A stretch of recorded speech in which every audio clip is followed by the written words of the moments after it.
whatever.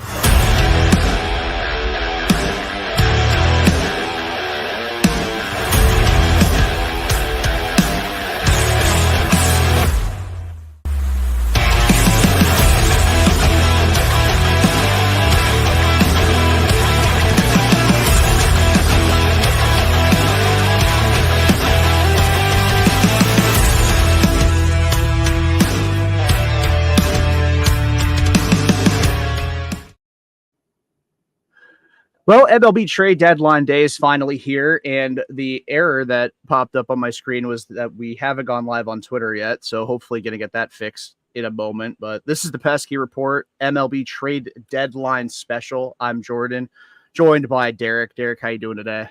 Doing good. It's an exciting day. We got a long time to go before the deadline, but we have a lot of stuff to talk about. Trades that have already happened, trades that will be happening, and then maybe stuff we hope to happen too.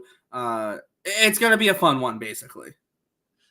Yeah, it has been, and it's been fun so far. I'm very shocked at how much action we've gotten this deadline, especially because it seemed like, I don't know what's going on with the Twitter. I cannot get it to start. We'll figure it out in a minute. But yeah, I mean, Major League Baseball in general it seemed like there was this idea that because they added more playoff teams and they also moved the deadline up, that there'd be so little action because there'd be too many teams in the race. And it all made sense. And that's kind of what my expectation was as well.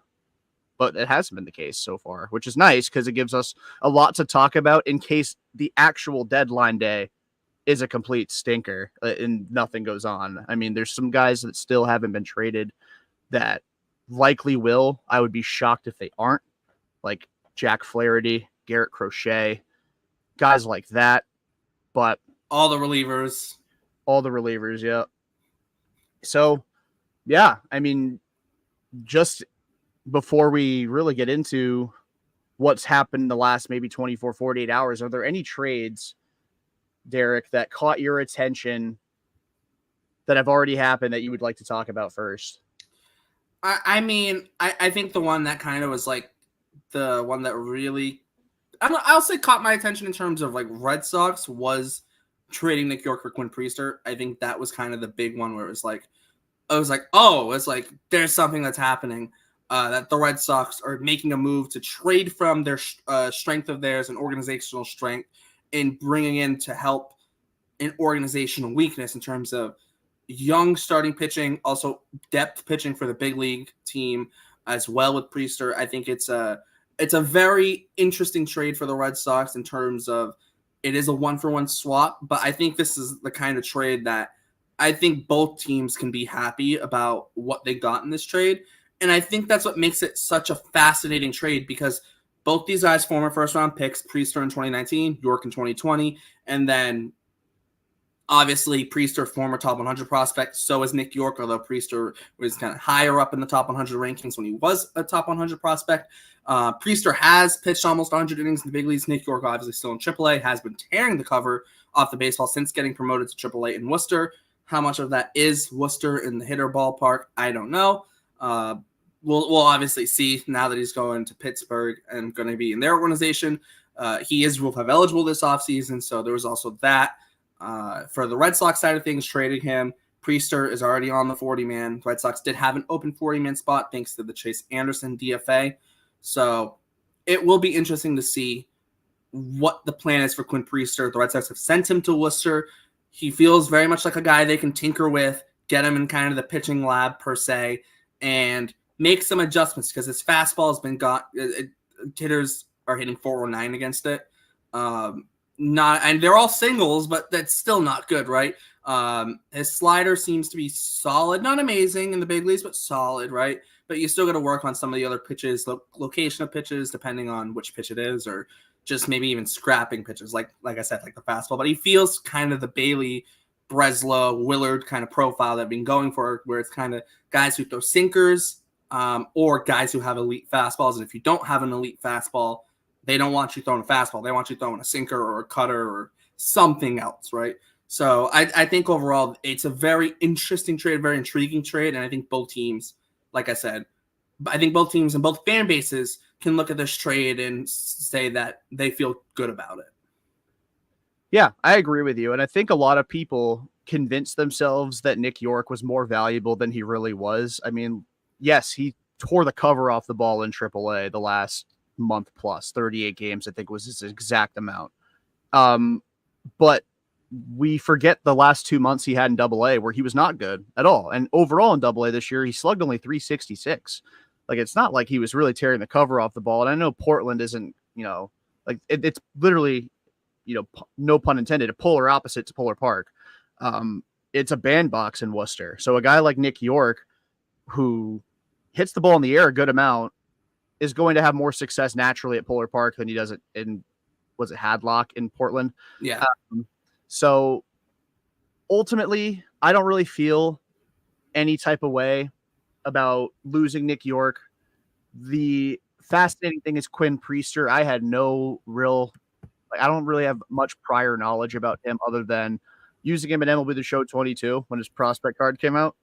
And, obviously following the draft the last handful of years, knowing he was a first round pick for the Pirates, hadn't exactly blossomed at the MLB level.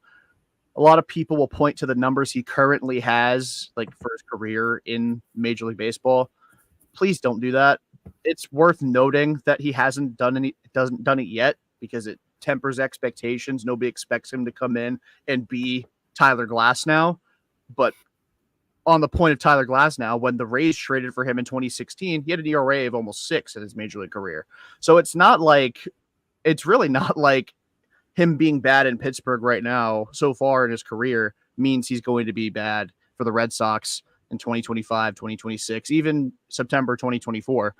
That doesn't mean he's going to be good, but you're trading a guy you probably weren't going to protect in the Rule 5 and Nick York. And I think their willingness to trade him for Quinn Priester really shows that. Ultimately, from the Pirate side of things, they really need production at second base. Nick Gonzalez had been hitting the ball, or at least a steady force defensively at second, and has been getting on base at a pretty good clip lately, at least from a consecutive game standpoint, and then he got hurt. But Nick York probably is the best second baseman Pittsburgh has in the organization right now, or at least as far as guys that are Major League ready or Major League ready adjacent. I like the trade for both parties. I don't really see how you can put a negative stance on it unless you just thought Nick York was going to really be a headliner in a trade for a bigger piece. And I think there's just no way that was the case. I mean, every red flag, we look at the numbers, every red flag on Nick York, every team knows.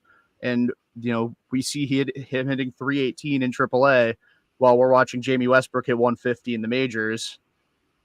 So obviously we think Nick York is friggin', I don't even know, Craig Biggio, but he's just not. And I think it's a savvy deal for both parties. I think both teams will walk away from it pretty satisfied. And that doesn't necessarily happen very often, especially a trade somewhat minor in the grand scheme of things. It's more of a 2025 deal, but we'll see how it progresses. Yeah, well, I'll also add too, if you pay attention to our minor league show, which I get the privilege of being with Hunter and Jake every week with that. But we've talked about Nick York a lot this year, and especially since I'm being moved to AAA. But there were struggles in AA. It was a very unexpected move for him to start the year in AA, and it was kind of shocking that because I think everyone penciled him in to starting the year in AAA. And he started in AA and then did not have the greatest of starts to the year in AA the first month or two. And it was like, okay, what's going on with Nick York, right? He ended up moving up to AAA. Stuff turned around, but Worcester is very much hitter-friendly. I will add on Priester, there is stuff that you can look at and go, okay, I like this. Like the changeup against lefties has looked good this year. 93rd percentile ground ball rate, that's nice. 91st percentile barrel rate. Barrel rate is a combination of the ball being hard hit and at the correct launch angle. So when his hard hit rate is 3rd percentile and his barrel rate is 91st percentile, they may be hitting the ball hard, but it's more often than not probably going to be a hard grounder and not a hard line drive or something along those lines. If you can just kind of limit the hard contact, he's already avoiding the hitter is getting the preferred launch angle that they would want. So I think when you look at it in that sense, it's not like you're asking a guy to be like, okay, we need you to miss bats now and do this and do that and 50 other things. If Priester, Priester doesn't have the best swing and miss stuff, but it's not even about getting swing and miss with him. It's also maybe he'll get some swing, he'll add some swing and miss, but also weaker contact, I think, is kind of the big focus for him. Weaker contact because he already elicits a lot of grounders. So it's a very much upside move for the Red Sox. And like I said, trading from an organizational strength for an organizational weakness, I think it balances out the Red Sox system. Priester can help in the big leagues this year if needed. They need a guy maybe in the bullpen, for whatever reason, a long man, or they need a spot start. He can do it. Also of note, I think it was like if he spends like 24 days or something along those lines in AAA, the Red Sox will retain the service year.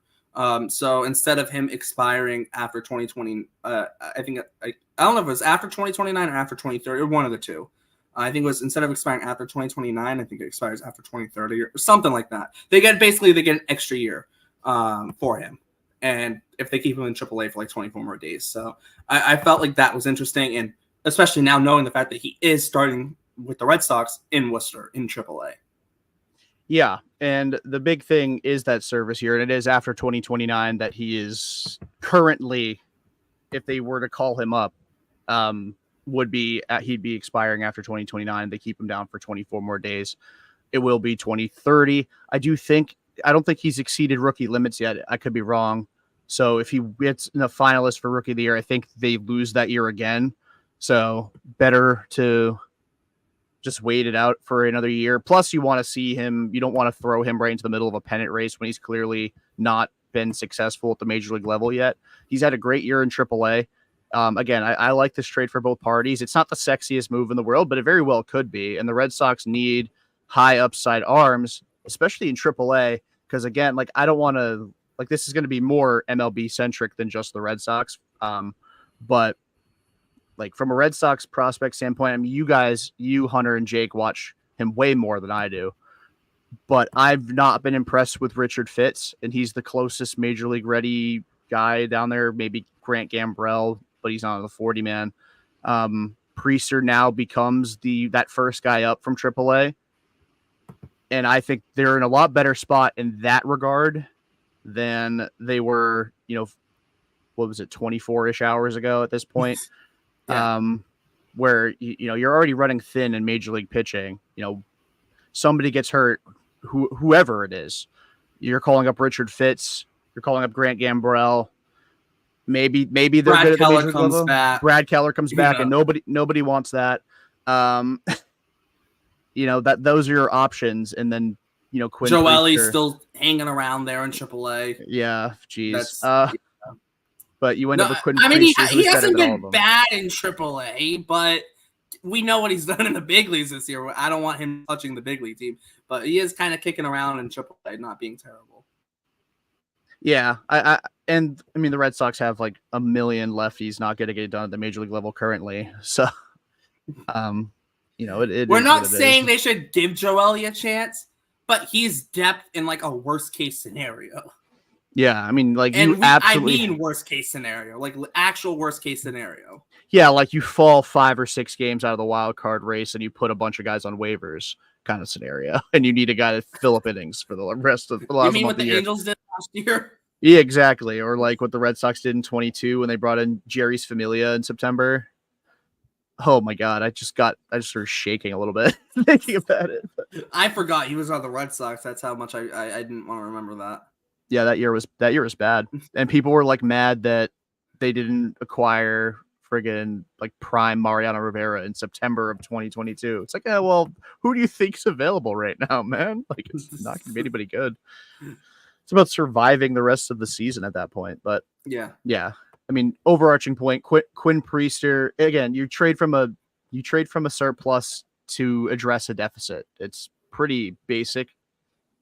And again, not the sexiest move on the planet, but one that I think needed to be made. Yeah. One that needed to be made. It could have been anybody, but Quinn Priester, I think, is a really intriguing option. And clearly the Pirates gave up on him, but other than Skeens and Jared Jones, they're not exactly the mecca for developing great starting pitching. Well, you could also make the argument that Skeens was already developed by the time he got there. So I don't even know if you could really count. He was in the minor leagues for what, 5 days? Not actually, but He was he was not there for a while. He was not down there for long. Would you like to interview or introduce our guest, Derrik? I can't. I can. And I actually, though, I did want to mention Paul Skeens has made 13 starts in the big leagues. You know how many starts he made in all of the minor leagues between last year and this year? I'm gonna guess 11. That's my guess. 12. 12. Damn. He's got to get more starts in the big leagues than he does in the minor leagues. But no, we're welcoming our guest, our first guest, probably my favorite guest of the show, because it is my co-host from the Fenway Focus, Jason. Jason is joining us. We are delighted to have you here. So yeah, I guess you can introduce yourself, whatever you want. I don't know. Add to the Priester discussion quickly. I don't know, whatever you want to do. Hi everyone, I'm Jason. Like Derrik said, I'm one of his co-hosts. We all did a show a couple weeks back. You should go check it out. This is with Jordan too. I'm glad that I'm in an environment where hopefully no one will disturb me. So that was an issue last time, but I'm glad to be here, and I appreciate you, Jordan and Derrik, for the invite. Of course, man. Sorry, it's a bad day to be refrigerator water. Just down. I'm cameling up over here. So Jason, do you have any thoughts on the Priester trade? Your initial reactions? Now that the dust has settled, has your opinion changed of it? Because a lot of people were immediately pissed that Nick York wasn't traded for Derrik Skubal, because Nick York is the best prospect in the Red Sox organization because he hit 318 in AAA. But then I think after 2 or 3 hours set in, people were like, "Oh, you know what? I see the vision on it." What was your initial reaction?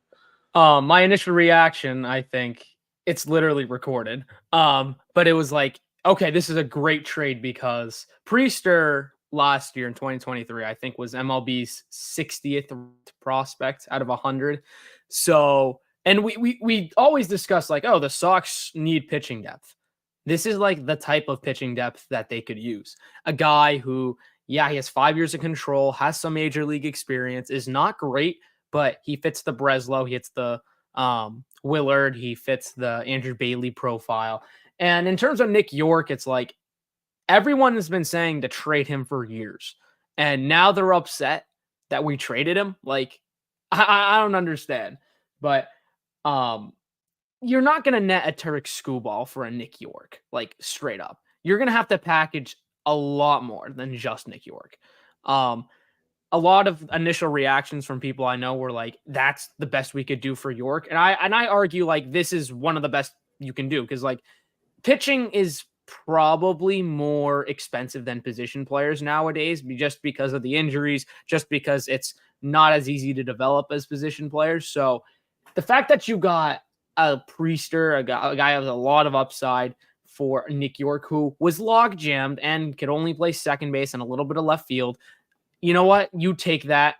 Does it benefit the team right now? No, but it definitely is. Hopefully it will benefit you in the years to come. But if the Red Sox are done for the day, which I have a hard time thinking they are not done, they're definitely going to make moves. Then that's a failure. But the Sox saw the opportunity to move a Nick York, the surplus of middle infielders.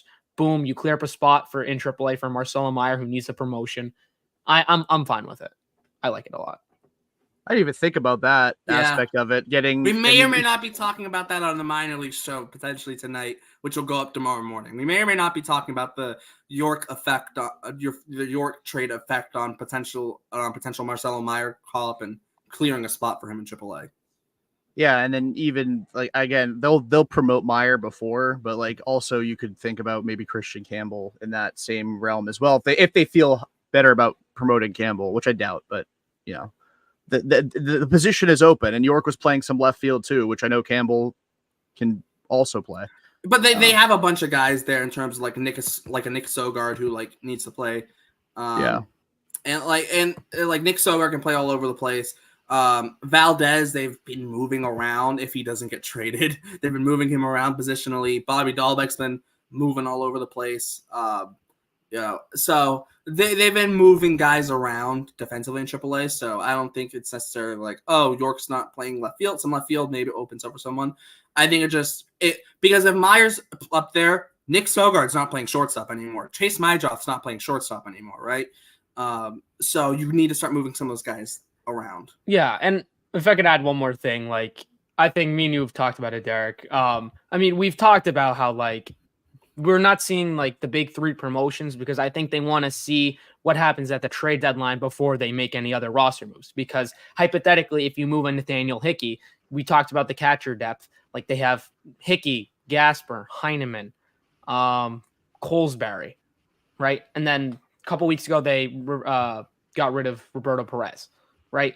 There needs to be a catcher moved because Teal's going to get moved up and he's going to get the majority of the time a catcher.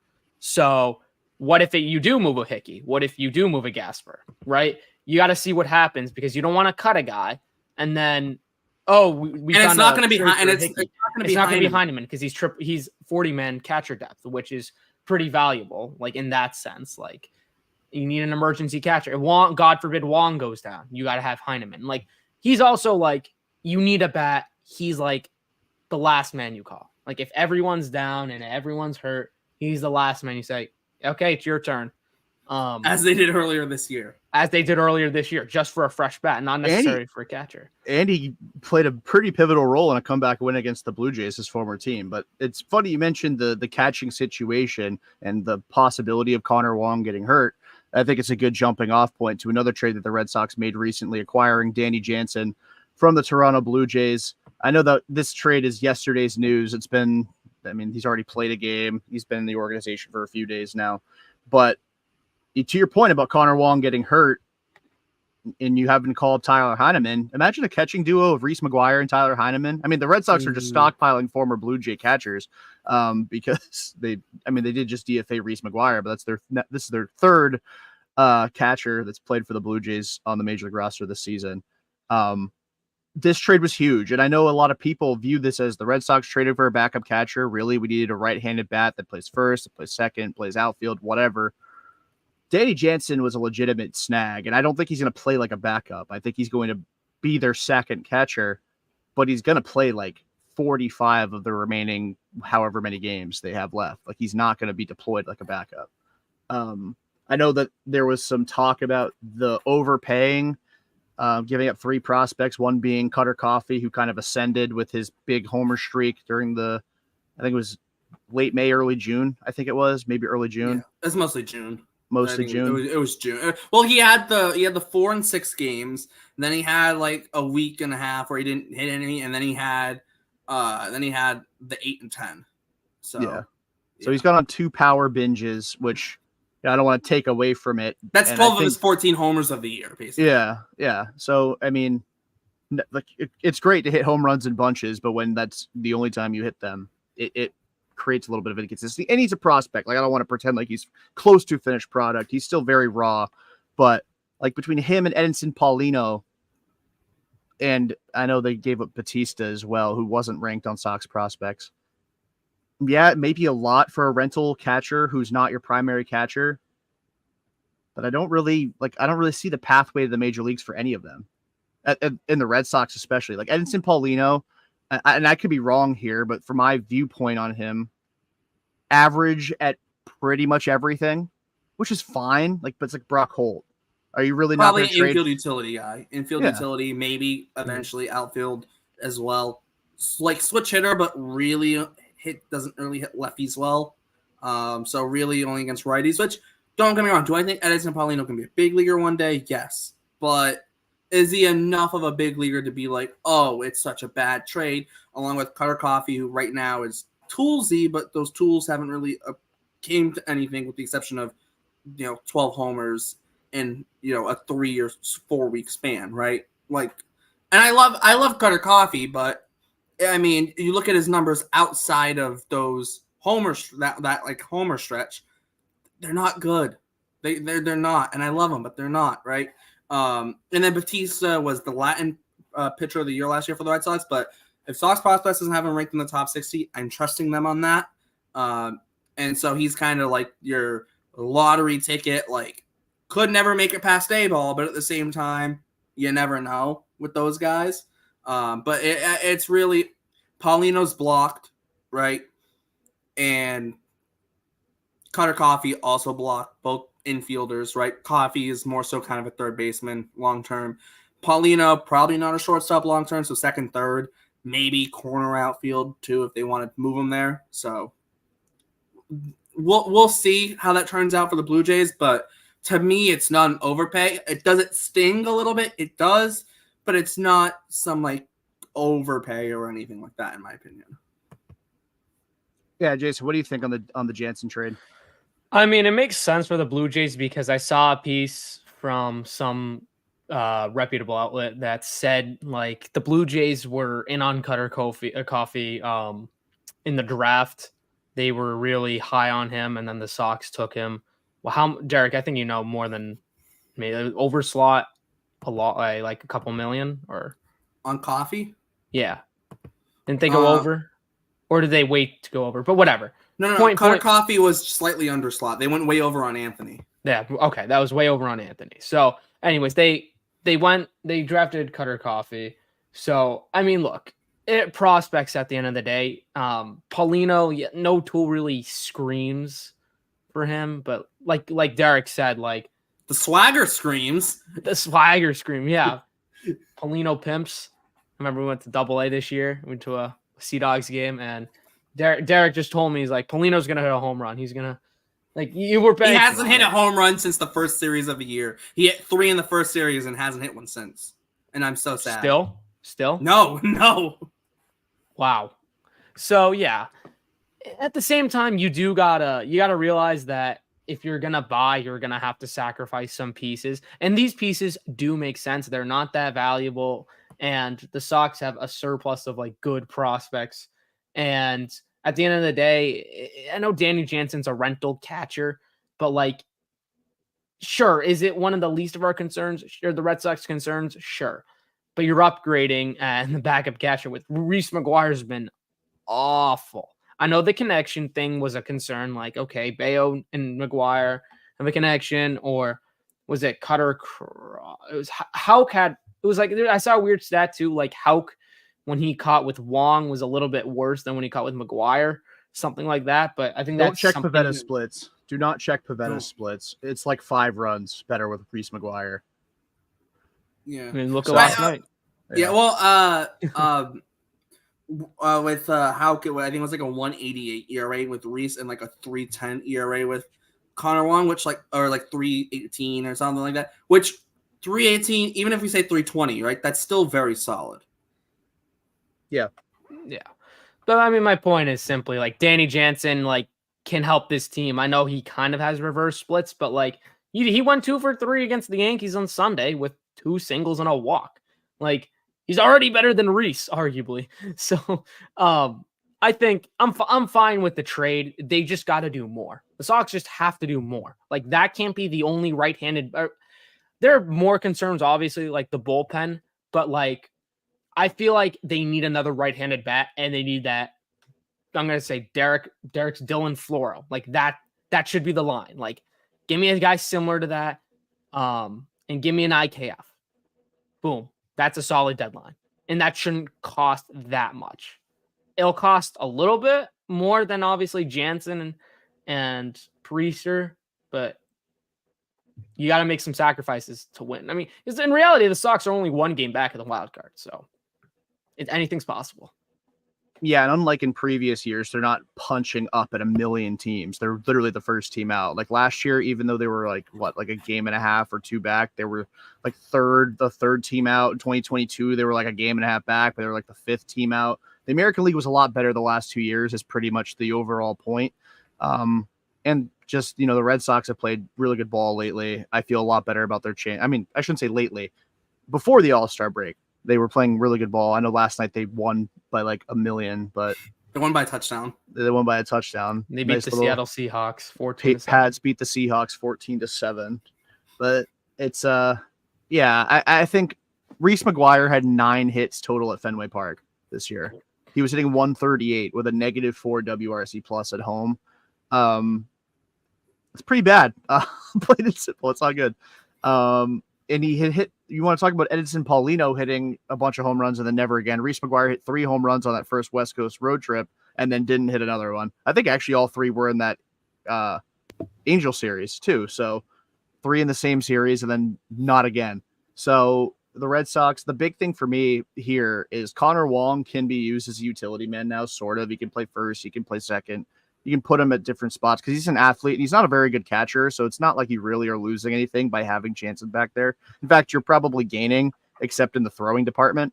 But Wong wasn't having a great year throwing runners out anyway. So Reese is also not good at throwing guys out either. So he's not Plawecki, but he's like he's a little bit. He's like a notch above Kevin Plawecki from a throwing standpoint. But I thought Plawecki was better at every other facet of playing baseball and extracurricular activities. Yeah. Excluding Dollar Tree parking lots. Yeah, exactly. But like for Jansen, I think this is probably one of the better moves. And I'm a homer. I'm a Red Sox fan, obviously. One of the better moves of the deadline so far has been the Red Sox getting Danny Jansen. I like Cutter Coffey's a guy that, given the positional depth the Red Sox have where he plays, he's a guy that you're hoping goes crazy next year. And he's somebody that ascends similar to like a Christian Campbell this year. And you can trade him for somebody better. But if you can get somebody good now, he's your 28th ranked prospect. Just go make the trade now. Help the team now. Mm-hmm. Like that's what Craig Breslow said he was going to do back when he got hired. He was going to make difficult decisions to help the team win in 2024 and beyond. I wouldn't even call that really that difficult a decision. Your 15th and 28th ranked prospect. And who knows, maybe they were even ranked lower by the people in the organization that actually watch these guys every second of every day. And have all the advanced data on them and analytics. Exactly. Yeah. There's a reason this trade's made. And if you were only like, this is what Chaim Bloom did. If you only were looking for a way for you to win the trade, you're never going to make a damn trade. And Breslow, maybe he overpaid a little bit, but nowhere near significant enough for people to be upset about it. And this isn't the Yusei Kikuchi trade. Oh yeah, we'll get into that. That one brutal. Yeah, that was wild. I got to get to work, guys. One more thing though. I want the Sox to make a 3-team trade. I don't know. I predicted that earlier, and I hope that comes true. But yeah, thank you guys for having me. I'll be just listening in the car because I'm not checking Twitter in the car because that's not ideal and that's not safe. So I'll be listening in the car. So yep, thank you again for having me. This has been a pleasure, man. I appreciate it. Thanks for joining us, Jason, for sure. Yes, we're very happy to have you on. Adi, take care.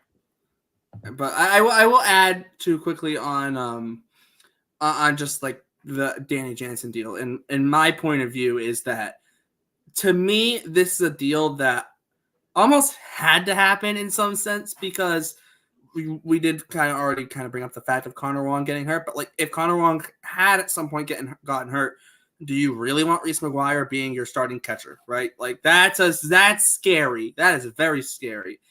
And you run into the issue. He's also a left-handed hitter, and that's not ideal. And the other issue with that, you say Reese is a left-hander. Well, yeah, Heineman's a switch hitter, but like that, it's Tyler Heineman. It's not like you can just put Heineman in and be like, oh, he's gonna be he's gonna be good enough to play him a lot. No, Reese McGuire would probably play 4 out of every 5 days if Connor Wong got hurt, right?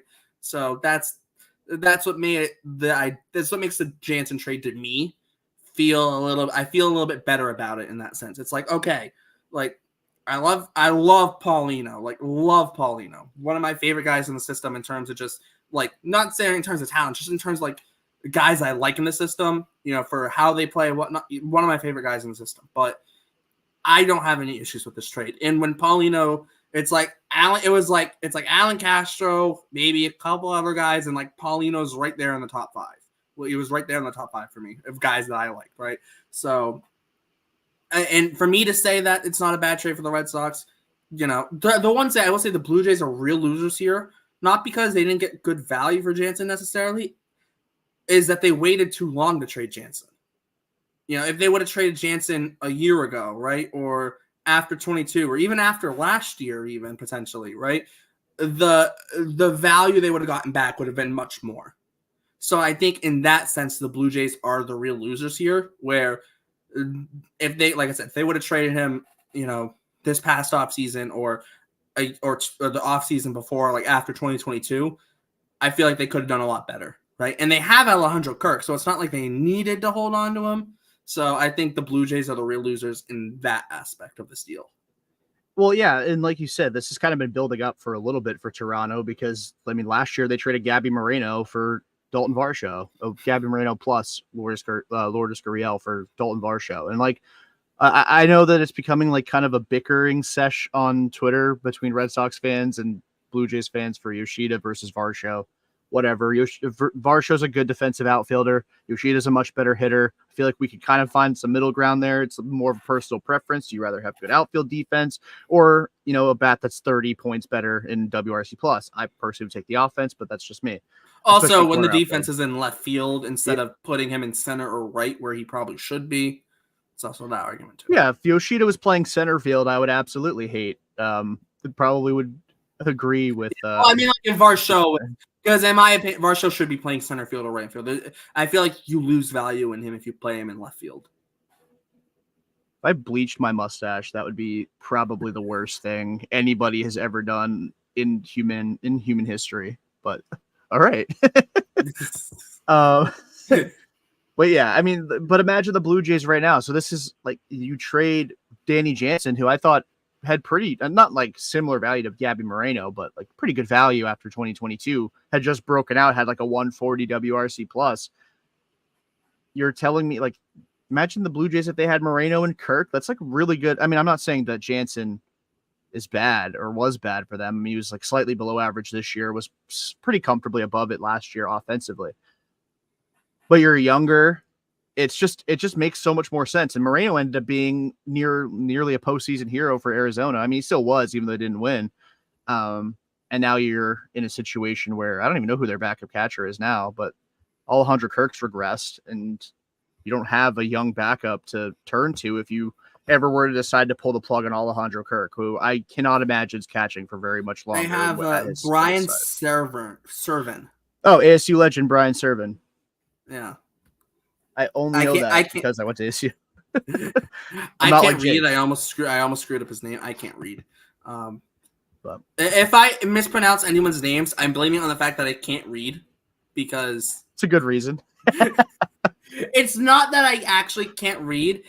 I have this issue of when I try and say things out loud, my brain goes faster than my mouth can move, and it's and I'll just screw it up. So if I try saying a name and it just sounds wrong, I'm blaming it on the fact I can't read. But no, so Serven is their backup catcher. Although if they could put Dalton Varsho back at catcher if they really want, I'm joking. One way to get his value up even more is to play him at two war thirsting positions, but yeah, play him at catcher and center field at the same time. Yeah. Well, so one interesting part of the Danny Jansen trade, which I think is kind of funny, is I know this has been talked about a ton on the timeline about how he was hitting when the game got suspended in June at Fenway, but Reese McGuire was catching that game. If Danny Jansen is the catcher when that game resumes, he will be the first player in MLB history. Well, first, he'll be the first player in MLB history to play in the same game for both teams, but he'll also be the first player in MLB history to catch his own damn at bat, which is pretty sick. When you think about it, I think if that at bat ends in a strikeout, it actually gets charged to him too. So it really would, and it really would be his at bat he was catching. He'll ask the hitter don't strike out, please. Just bunt. He'll intentionally walk himself. Yeah, be nope. Go to first base. Go to first base, please.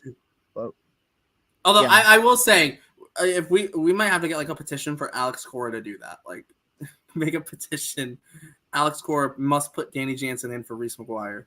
He has to. He absolutely has to. Connor Wong, don't even show up to the ballpark in August when that happens. You're allowed to take an Alex Verdugo business day and show up 2 hours after you're supposed to.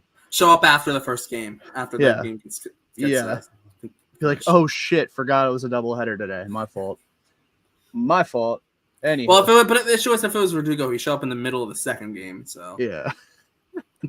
And then be like, I don't know why my manager doesn't have my back. I don't know, maybe because he freaking burned his trust. I don't know. It's mysteries. Any last thoughts on the Jansen trade before we kind of move on? Because again, this has been a busy deadline season, which is nice. Because last year was boring as hell. yeah, last year was boring. Not really. Just like I said, I like the move. I don't think it's a massive overpay by the Red Sox. I'm fine with it. But yeah, I think overall it's solid and no real complaints about the deal. Yeah, agreed. I think that bat will play at Fenway, very much so. So we'll, before we get into the last trade the Red Sox made, I think we should probably move on to some around the league stuff, just because, again, this is meant to be MLB trade deadline, not Red Sox trade deadline. If we're talking about the Red Sox for 7 hours, everybody would fall asleep because, I mean, how many different times can you talk about Reese McGuire being replaced by Danny Jansen and whether or not Edinson Paulino is going to become Lou Brock instead of Brock Holt? With the swagger of Ken Griffey Jr. Oh, the swag of Ken Griffey Jr. Any trades that have happened that you want to talk about specifically can be significant, can be, pretty minor in the great scheme of things. We got a little mix of both over the last few days. There's a couple, but I think kind of the big one for me really was, well, there's two, but I think the one I'd probably lean towards is the Carlos Estevez deal. I think overall, when you look at the Phillies bullpen and you go, okay, what do the Philadelphia Phillies need? You're looking at their team. What do they need? Well, they could use a closer. That would be a very big help for them. And they just got one. And they got one of the better ones in baseball this year. Estevez has a 2.38 ERA and he's got 20 saves this year. The Phillies have been going committee between Jose Alvarado and Jeff Hoffman. Both of them would probably be best served in a setup role. And then the rest of their bullpen, I mean, you have Matt Strahm and Orion Kerkering have both been very good this year as well. So they kind of have 5 guys now in that bullpen who are very solid. And then you even have like a Gregory Soto who has not really had a great year this year, but like we've seen what he can do at times, right? So that's a very interesting guy as well.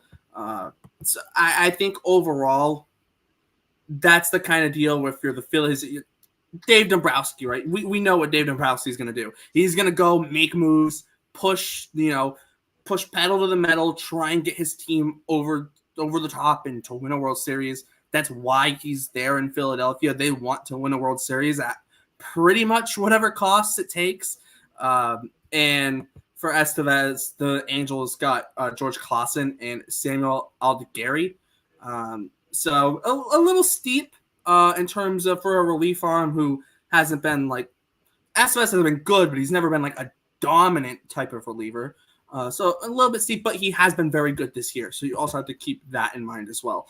So I definitely think it's an overpay by the Angels in terms of like in a vacuum, it's an overpay. But when you look at the market and you look at some of the other trades, not nearly as bad as a couple of the other trades that we'll probably talk about, including relievers even, right? This is by far not the worst trade that's been made. Value-wise, like I said, in a vacuum, the Phillies probably gave up a little bit more than you would hope they would have to. But like I said, there's been worse deals so far. So I think overall, the Angels did very well with this deal, and the Phillies got probably the one piece they really needed, in my opinion. Yeah, I agree. And in this trade, like, if you needed a trade that was kind of like the poster child for, this is a seller's market, it was this one. It got even more so last night. We'll talk about that trade in a little bit, but like this was the one that really cemented it for me that this was a seller's market. You're going to have to spend a good amount to acquire anybody, let alone just, a premier reliever like Carlos Estevez. But yeah, looking at the guys that the Phillies gave up, the Angels got back, a lot of strikeout stuff in there. Aldegari's a big fly ball pitcher, at least so far. I mean, he's only 22. He's in AA, but between two levels, he's pitched 78 innings, ERA in the mid 3s, but he's striking out 12.6 guys per 9, walking about 3.6 per 9. That kind of strikeout stuff mixed with pretty solid command for his age That's a big get for the Angels, who really are lacking in pitching. Like, they mess up pitchers so much. I mean, Patrick Sandoval was a guy that I thought was going to emerge as an all-star. He's been injury riddled plus declining the last few years, and he's not even at the prime of his career yet. Reed Detmers is wallowing away in AAA right now. And I don't even know what the last I checked, his ERA was in the 5s there. I don't know what it is now. That was like maybe a month or so ago. And then, they have Jose Soriano, who is really intriguing, and like my guilty pleasure want to pretend he's available because that would be such a fun trade. Nobody would know who he is, but he's got casually a 60% ground ball rate, throws 99 on average with his fastball, and pitches 6 innings a start. But that's their one guy really right now. Griffin Canning's been kind of up and down. Really promising rookie season. Since then, really less than impressive. So they needed pitching depth, especially, guys that are probably a couple years away. Or at least in Aldegari's case, Klassen is only in high A ball. Another guy with a lot of strikeout stuff, 13.5 Ks per 9 this year. More ground ball proficiency than Aldegari, but again, he's only in high A, so who knows where that leads down the line. Dave Dombrowski, a lot's made of there was this narrative that he can't draft, and I feel like I probably got into that realm of people as well.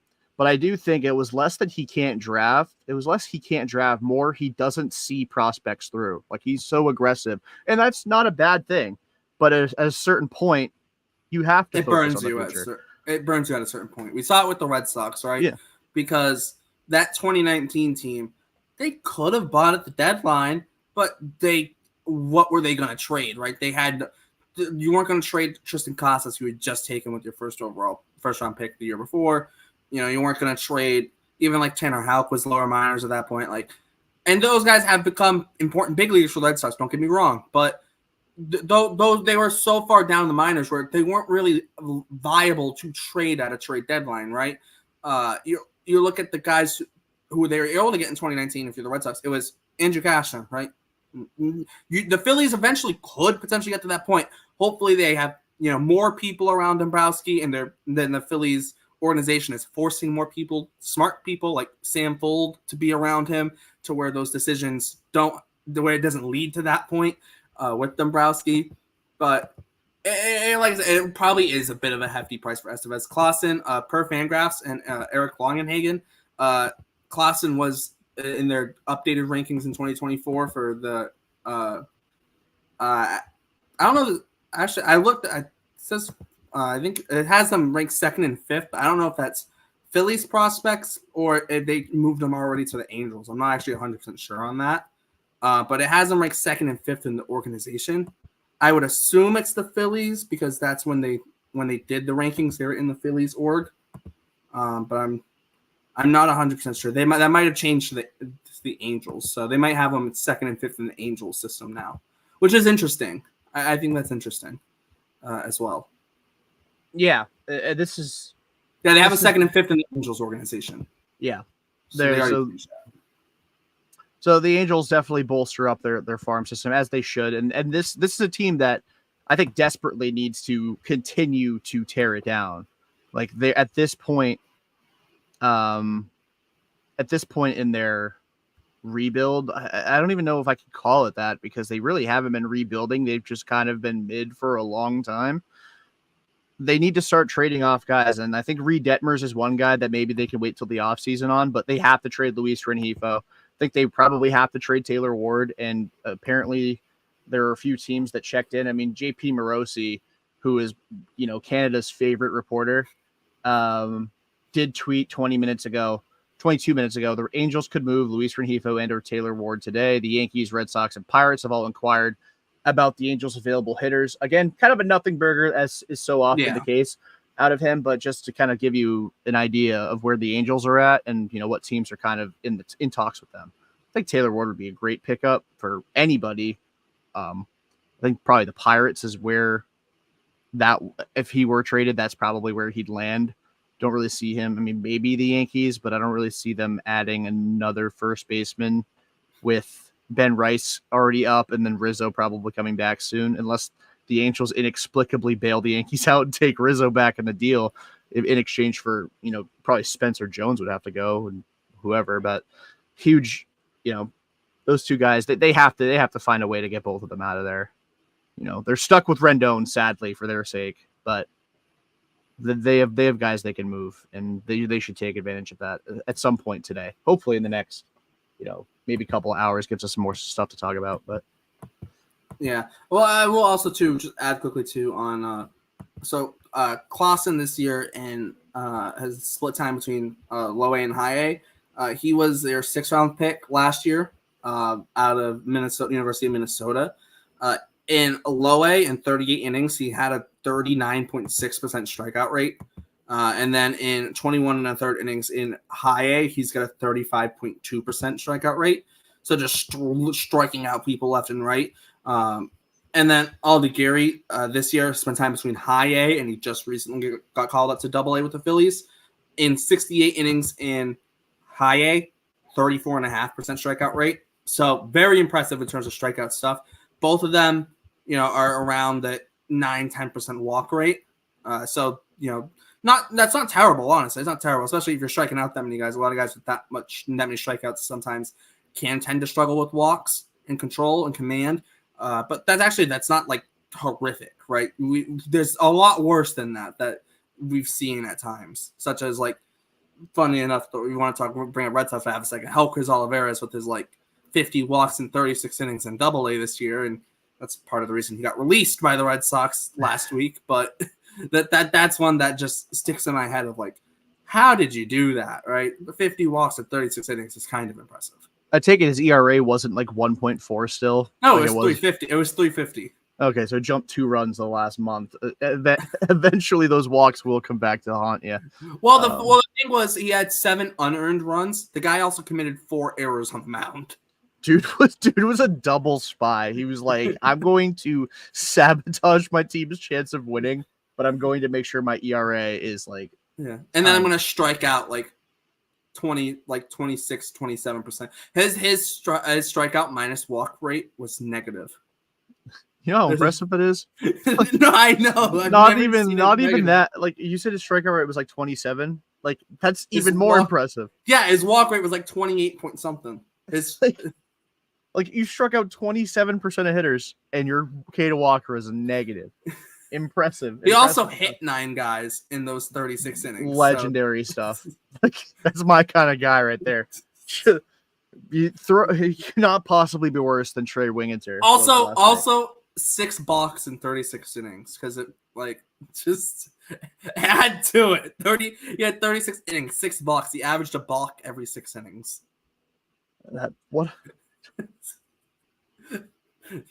Sorry for the dead air time. I don't have words for Helkers. Like I said, he also hit 9 guys, so he averaged a hit batter every 4 innings. What a guy. And more than a walk per inning as well. He had his second to last appearance with the Sea Dogs for reference in Double A. He threw 34 pitches and only got 2 outs. He only threw 11 strikes. He walked 5 guys. Yeah, he only gave up 2 runs.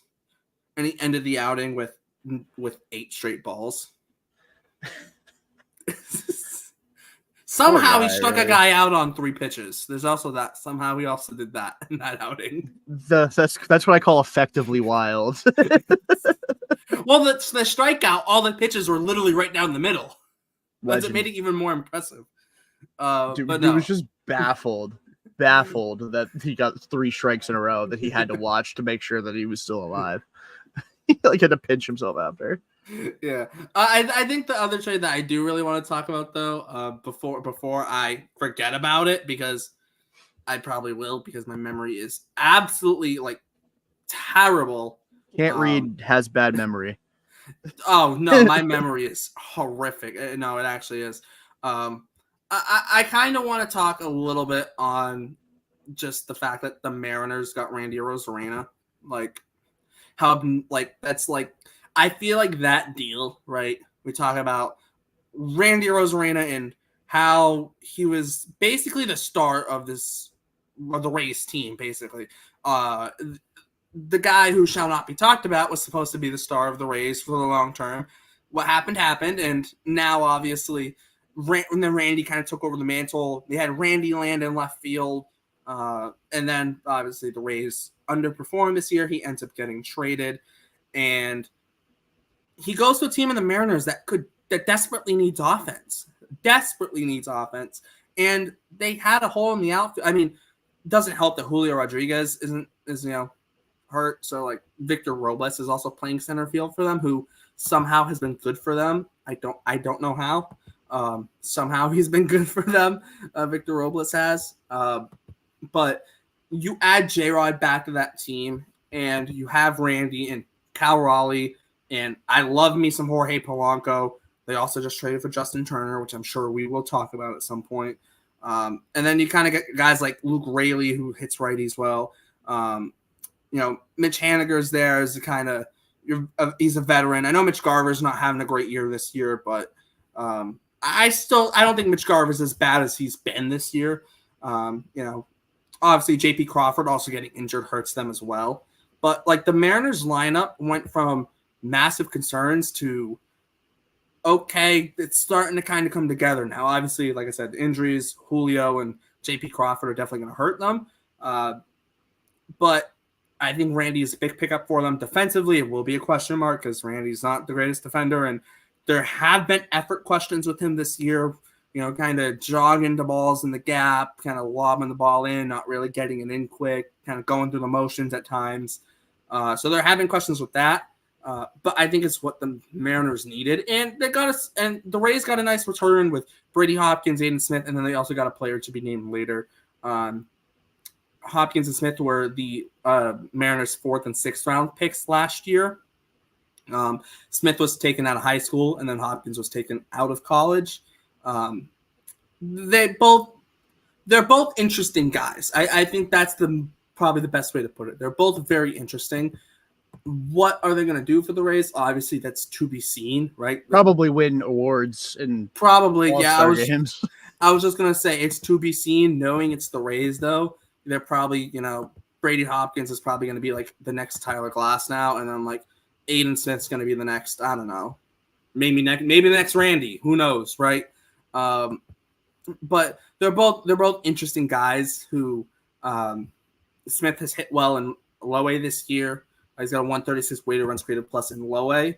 And then Hopkins in low A this year has a 2.90 ERA, 26.5% strikeout rate. The walks are a bit high, 11% walk rate, but he's still kind of learning how to pitch, even though he's out of college.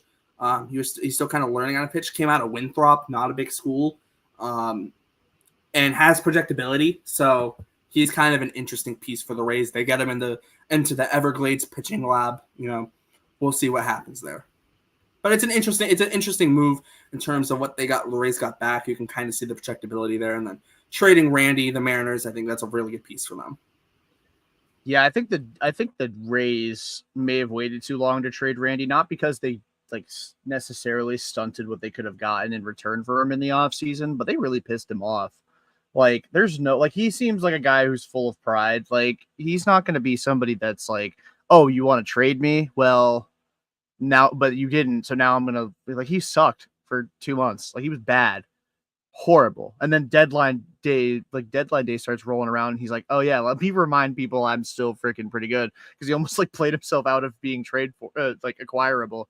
But yeah, that's a huge get for the Mariners. I absolutely loved that trade for them. It just made a lot of sense. They need right-handed. I mean, when we did the show for Fenway Focus, you talked about the Mariners being a team for Tyler O'Neill because they need right-handed hitting outfield, especially guys with pop. Randy checks all those boxes, and then I know that there's this myth about postseason pedigree. Like, some people think people are playoff risers, playoff droppers, whatever it may be. Randy Arozarena is an absolute animal in the playoffs. Whether you think it's luck, it's genetics, whatever it is, dude's just an WBC animal. too. Yeah, he was great in the WBC. I mean, dude's got a flair for the dramatic. I mean, plain and simple, regardless of whether or not you think that it's because it's the playoffs or just his natural ability. And a lot of it's matchup. Steps up in bright lights too. the lights are never too bright for him. The lights are never too bright for Randy Arozarena. And like for the Mariners, especially a team that's like hungry to not just make the playoffs. They were a couple years ago, but hungry to make a run. Like, I think a guy like Randy Arozarena has got to inject a ton of juice into that fan base. Now it sucks because JP Crawford's out for like another month with a broken hand. Who knows when J-Rod will be back? He rolled his ankle, sprained it recently, so he's out for a little bit. Hopefully for their sake, I mean, again, trying to be objective here while being mindful of the fact I am a Red Sox fan currently. They're neck and neck for that first team out. Hopefully for the Mariners' sake, they're not too far out of the race, by the time those guys come back. Because Randy, I mean, Julio, regardless of the struggles he's had, still a phenomenal ball player, still a feared ball player. JP Crawford, not the same guy he was last year when he had his huge breakout season, but still very good lefty bat, solid shortstop. Those are two legitimate weapons. Like, instead of having Dylan Moore hit, sixth, you have JP Crawford hitting second, and you're knocking guys down in the lineup. And instead of, kind of piecemealing it together with Cal Raleigh hitting third, who is just Barry Bonds against the Red Sox, but that's beside the point. I like this trade a lot for the Mariners. And as far as the Rays, like, I just assume whoever they get is going to end up being good and pleasantly shocked if they're not. But Randy Arozarena is a phenomenal get for the Mariners. Honestly, probably one of the better trades of the deadline. And I feel like it's a pretty even trade too. Yeah. And because it happened a few days ago, nobody's really talking about it so much because everyone's talking about the guys who still haven't been traded, and we'll get into that in a little bit. But I love this trade for Seattle. I think this was the right time to make it. Especially because they were in tailspin with Houston, like, climbing and now past them in the division. It's a tough spot for them to be in. They had to do something, and Jerry Dipoto is probably general managing for his job right now. Can't talk about trying to win 86 games and then actually go out and do it again, especially when you had such a comfortable lead in the division for so long. And your rotation's disgusting, last night notwithstanding. Well, they were one call away from Logan Gilbert potentially going 6-7 innings without giving up a run last night. So there's also that. Fantastic call by Andy Fletcher. Oh, amazing call! Don't get me wrong. But the best call maybe of all time. I've never seen if you're an Astros fan, there's an Eovaldi call that we don't like to talk about that might be Yeah, and also if you're a Red Sox fan or not, sorry, I'm blanking now. Forget it. We're moving on. Onward and upward. I'll just quickly add too. You did bring up like the Tyler O'Neill thing that I did mention for the Mariners. That was also I'll just clarify that was like a month ago, right? Yeah, we didn't know if the Red Sox were going to be sellers, buyers, or sellers. We weren't sure, so I'll just clarify that. I do not want Tyler O'Neill traded. I'll just put that out there. Yeah, they were like 3 games over. Like, they had just started their improved play. Like, nobody was buying it yet. They were like maybe 3 or 4 games above 500 at the time. They were not. Or maybe a little bit more than that, but it was like a fluke. Like, every team has a hot stretch. Like, last year, the Oakland A's won 7 in a row at one point. Yeah. So and they won like 40 games. About this Red Sox team during the All-Star break. It's like they're bound to have a cold stretch at some point, right? Yeah. You don't just have hot stretches with no cold stretches. I mean, and I bring this up time and time again. I know Red Sox fans don't like to talk about it, but the 2018 Red Sox got no hit by Sean Manaea. I love Sean Manaea. I wanted him on the Red Sox this offseason. I like him a lot, but he's not that great. He's a solid MLB pitcher, but he's not like some ace or anything. They got no hit by him, right? And that team won 108 games and the World Series. So teams can have bad nights. Teams can have a bad stretch, right? We've seen it time and time again. So I think that's important to bring up too, because they just had a 2-7 stretch after the All-Star break before this Mariners series. Yep. But also too, a lot of those games were winnable that they didn't win. So teams are going to have bad stretches, right? It's how do you rebound from that bad stretch that's really going to change whether or not you are or are not a playoff team. Exactly. And again, talk about a statement win, and maybe it's a little bit of both, like the tailspin of the Mariners plus the Red Sox kind of new identity of being like this mentally stronger team than they've been in recent years, which is funny because they're younger. So maybe it's not necessarily mentally strong. Maybe it's just stupid and naive. They don't care enough to be like, oh, we lost like 5 out of 6 when we should have won 4 out of 6. They just keep playing. But like last night, I'm 20. I turn 24 tomorrow. Shameless plug for the birthday, by the way. I've never seen a pitcher completely implode quite like Logan Gilbert did last night, and it was immediate. Like, I know that Willie Abreu saw 8 more pitches in that at bat before hitting the RBI single, but the next pitch after the bad call was a wild pitch that drove in a run. It was second and third, 2 outs, and yes, absolutely garbage call, removing the Red Sox fandom from the equation. Garbage call. Next pitch yanked a slider. In comes Connor Wong to score, and then Willie Abreu drives him in, and then like 8 pitches later, and then after the mound visit, first pitch Yoshida 2-run bomb, and then they just kept hitting double after double after double against him, and then out of the game was Logan Gilbert. And you can say bad call, but happens to everyone, right? Yep. So that's not really bad call. Yeah, happens to literally every team. Yeah. So like you can't just say, "Oh, it's a bad call, wouldn't have happened." How do you know that, right? Yeah, you don't know. Yoshida could have hit a home run to lead off the next inning, right? Yeah, a little different making it 1-0 versus 4, but yeah. Well, no, right. Well, you know what I mean, though. No, right? I know what you're talking about. Like it's I mean, even if you say 1-0 compared to 4-0, the Red Sox won by 7. So yeah. Clearly, I obviously it changed the whole flow of the game, but it happens to every team. You can't blame a loss on one bad call, right? Unless it's 3-2, 2 outs in the 9th inning, bottom of the inning, bases loaded, you're up by 1, and it's a pitch like right down the middle that should be a strike, and the umpire calls it a ball, and it brings in the tying run, and then you eventually lose. You could go like, oh yeah, we lost the game because of that call. That one specific call, but like unless it's that, like it's in the 3rd inning. You can't say you lost it in the 3rd. You're gonna say you lost the game in the 3rd inning, that's it. Like I said, happens to every team. I'll give the Mariners the Willier at bat because that's 2 runs that directly scored because of a bad call. But yeah, Yoshida's home run, and then even then, Yoshida hits the home run. If you want to say that's residual, it's bases empty, 2 outs, buddy. Let's put it back in. Let's put it back into gear here and maybe buckle down and get out of the inning, but whatever. We don't need to talk. We'll talk about the Mariners series a little bit in a couple days when the weekday show goes up. But yeah, the Randy trade. And actually, though, talking about last night's game, don't know if it's because of the score of the game. Randy Arozarena did exit the game after crashing into the wall. Something to monitor. Don't know if he's hurt. Don't know if it was just a blowout and they wanted to be precautionary. I didn't see anything come out after the game about him being in pain or anything, so it was probably just the score, but just something to monitor because the Mariners, I think it's a great trade. They did give up a lot for him, and he's controllable too, if I'm not mistaken, like 2 more years or 1 more year. Something along those lines. It's 2 more years after this year. He came into this year with slightly over 3 years of service time.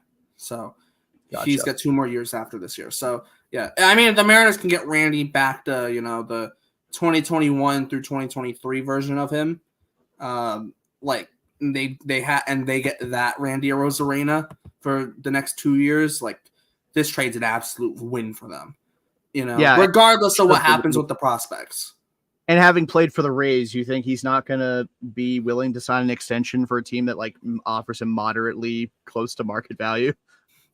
I don't know.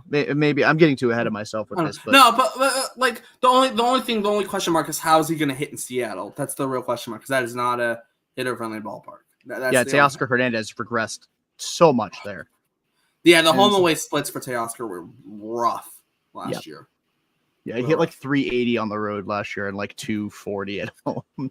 WRC plus difference of like 80 points. It was very glaring that he needed to get out of there, and he did to his well, not necessarily his credit. Mariners didn't want him back, but he went to a place where he could succeed, and he has done so. That is to his credit. Yeah, unless you're a star player who hits well in Seattle, like yeah, honestly, like you start thinking about it, and it's like this guy's like who hit well in Seattle. Like you think over the last like 5 years, it's like Kyle Seager, like sort of.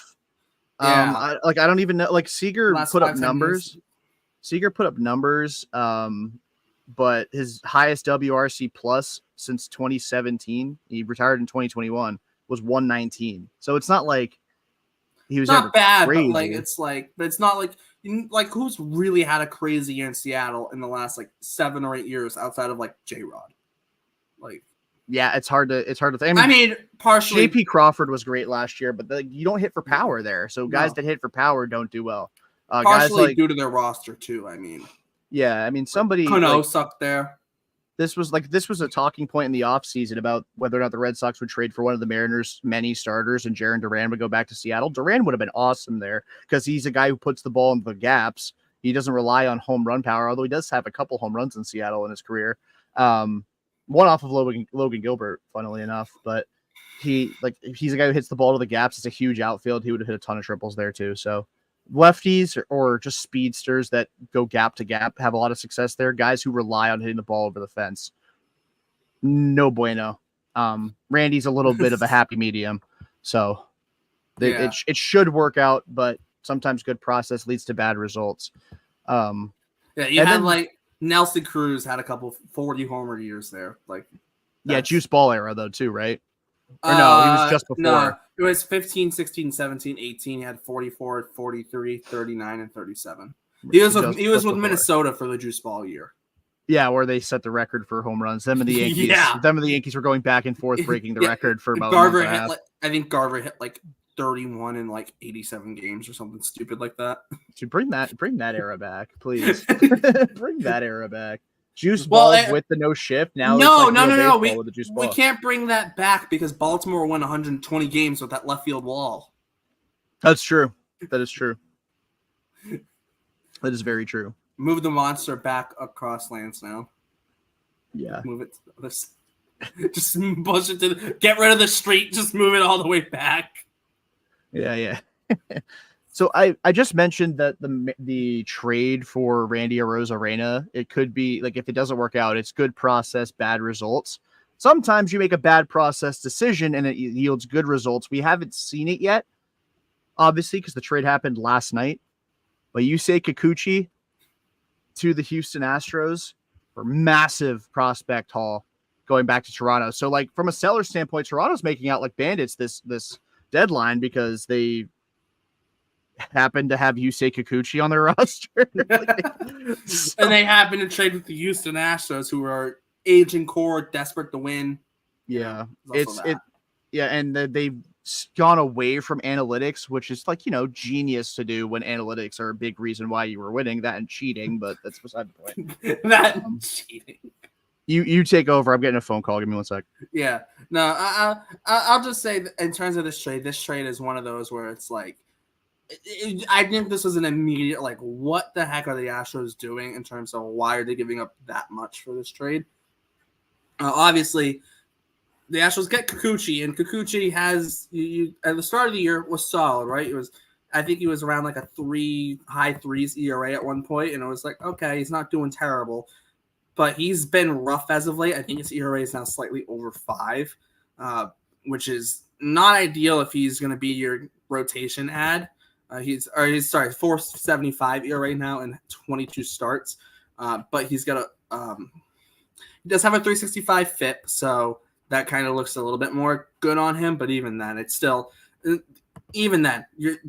traded Jake Bloss. I don't know if it's Bloss or Bloss. I would assume it's Bloss, who's kind of a fringe top 100 prospect. He's kind of flown through the minors this year. And then you also have Joey Loperfido, who Astros fans were wanting as like a main piece in a Vladimir Guerrero trade, which is crazy to think of. Although they probably wouldn't have gotten him, Vlad, but still, right? And then Will Wagner, who is Billy Wagner's, I don't know if it said it was Billy Wagner's son or nephew or son. Yep, his kid. Son, yeah, that's what I thought. So a very interesting trade there. Obviously, Bloss is a very intriguing right-handed pitcher. And like I said, I think Loperfido is very interesting. First base, outfield. I think the Blue Jays have made out like absolute bandits here. I think you're like you said, this is one of those trades where I think we're gonna look back. This has like Christian Vasquez trade written all over it. Whereas if the Astros win a World Series and Kikuchi isn't terrible, I don't think they're gonna care. But if the Astros don't win a World Series and Kikuchi kind of stinks and they give up this much for him, it's going to be a nightmare. because if you look back at the Christian Vasquez trade, they traded Wilyer Abreu and Emmanuel Valdez. Valdez hasn't been great, but like look at what Wilyer Abreu was doing, right?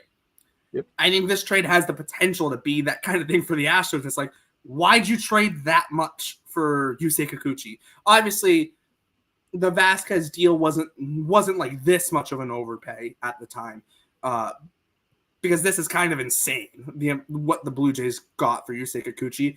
And I think it's kind of thrown the market off. I think the starting pitching market now is just totally screwed up. And it's because of the Houston Astros. So if you're someone hoping for your favorite team to go out and get a starting pitcher, expect to have to give up more now, even if it's a back end of the rotation guy, because of the Houston Astros. The Astros just killed the market pretty much. They just, because now if you're trading, I don't know who like if you're trading a guy who's like a 4-starter in a rotation, right? Now they can go, oh well, Yusei Kikuchi landed the Blue Jays this, so we want something similar, and like I said, kind of kills the market. Makes starting pitching go high, and I think that's part of the reason. If we want to just circle back to the Red Sox for half a second, I think that's why you get Paxton, you get Priester, and they're looking at starters, but they're not necessarily like heavily like they're not like we are getting a starter. They might get a starter, but they're more so wanting to absolutely get a reliever, right? But yeah, this trade just killed the market, and I think if you're a team who needs a starter or you're a fan of a team who needs a starter, I think this trade brings concern, because if that's what it takes to get Kikuchi, what is it going to take to get anyone else? Yeah, agreed. And like I dangled the idea of like if the Tigers called the Red Sox and said you can have Jack Flaherty, but it's going to cost you Perales, Mydroth, and I settled on Blaze Jordan. I initially had Mikey Romero, but I figured you'd probably have to go shoot a little higher on that third prospect. That's not even going to be close to getting it done for Jack Flaherty now. Like the way that trade shook up for the Blue Jays. Now maybe in a way it screws with the market so much that Jack Flaherty ends up going for like nothing, and Houston swoops in and snacks him too, because the Tigers have to get rid of him. But I just do want to add in too real quickly before we like, because the Fetty deal happened before this deal, and it was like, oh, the White Sox didn't get much for Fetty. So I think that's also why this was such a big reaction to this as well. Yeah.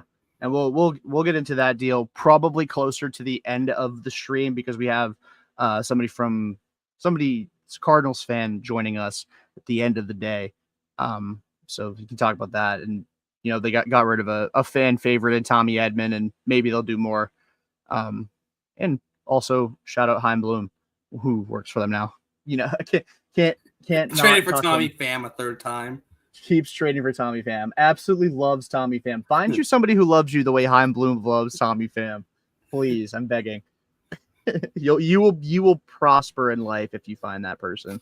Or the way Craig Breslow and Andrew Bailey love each other. Yes, that too. That too.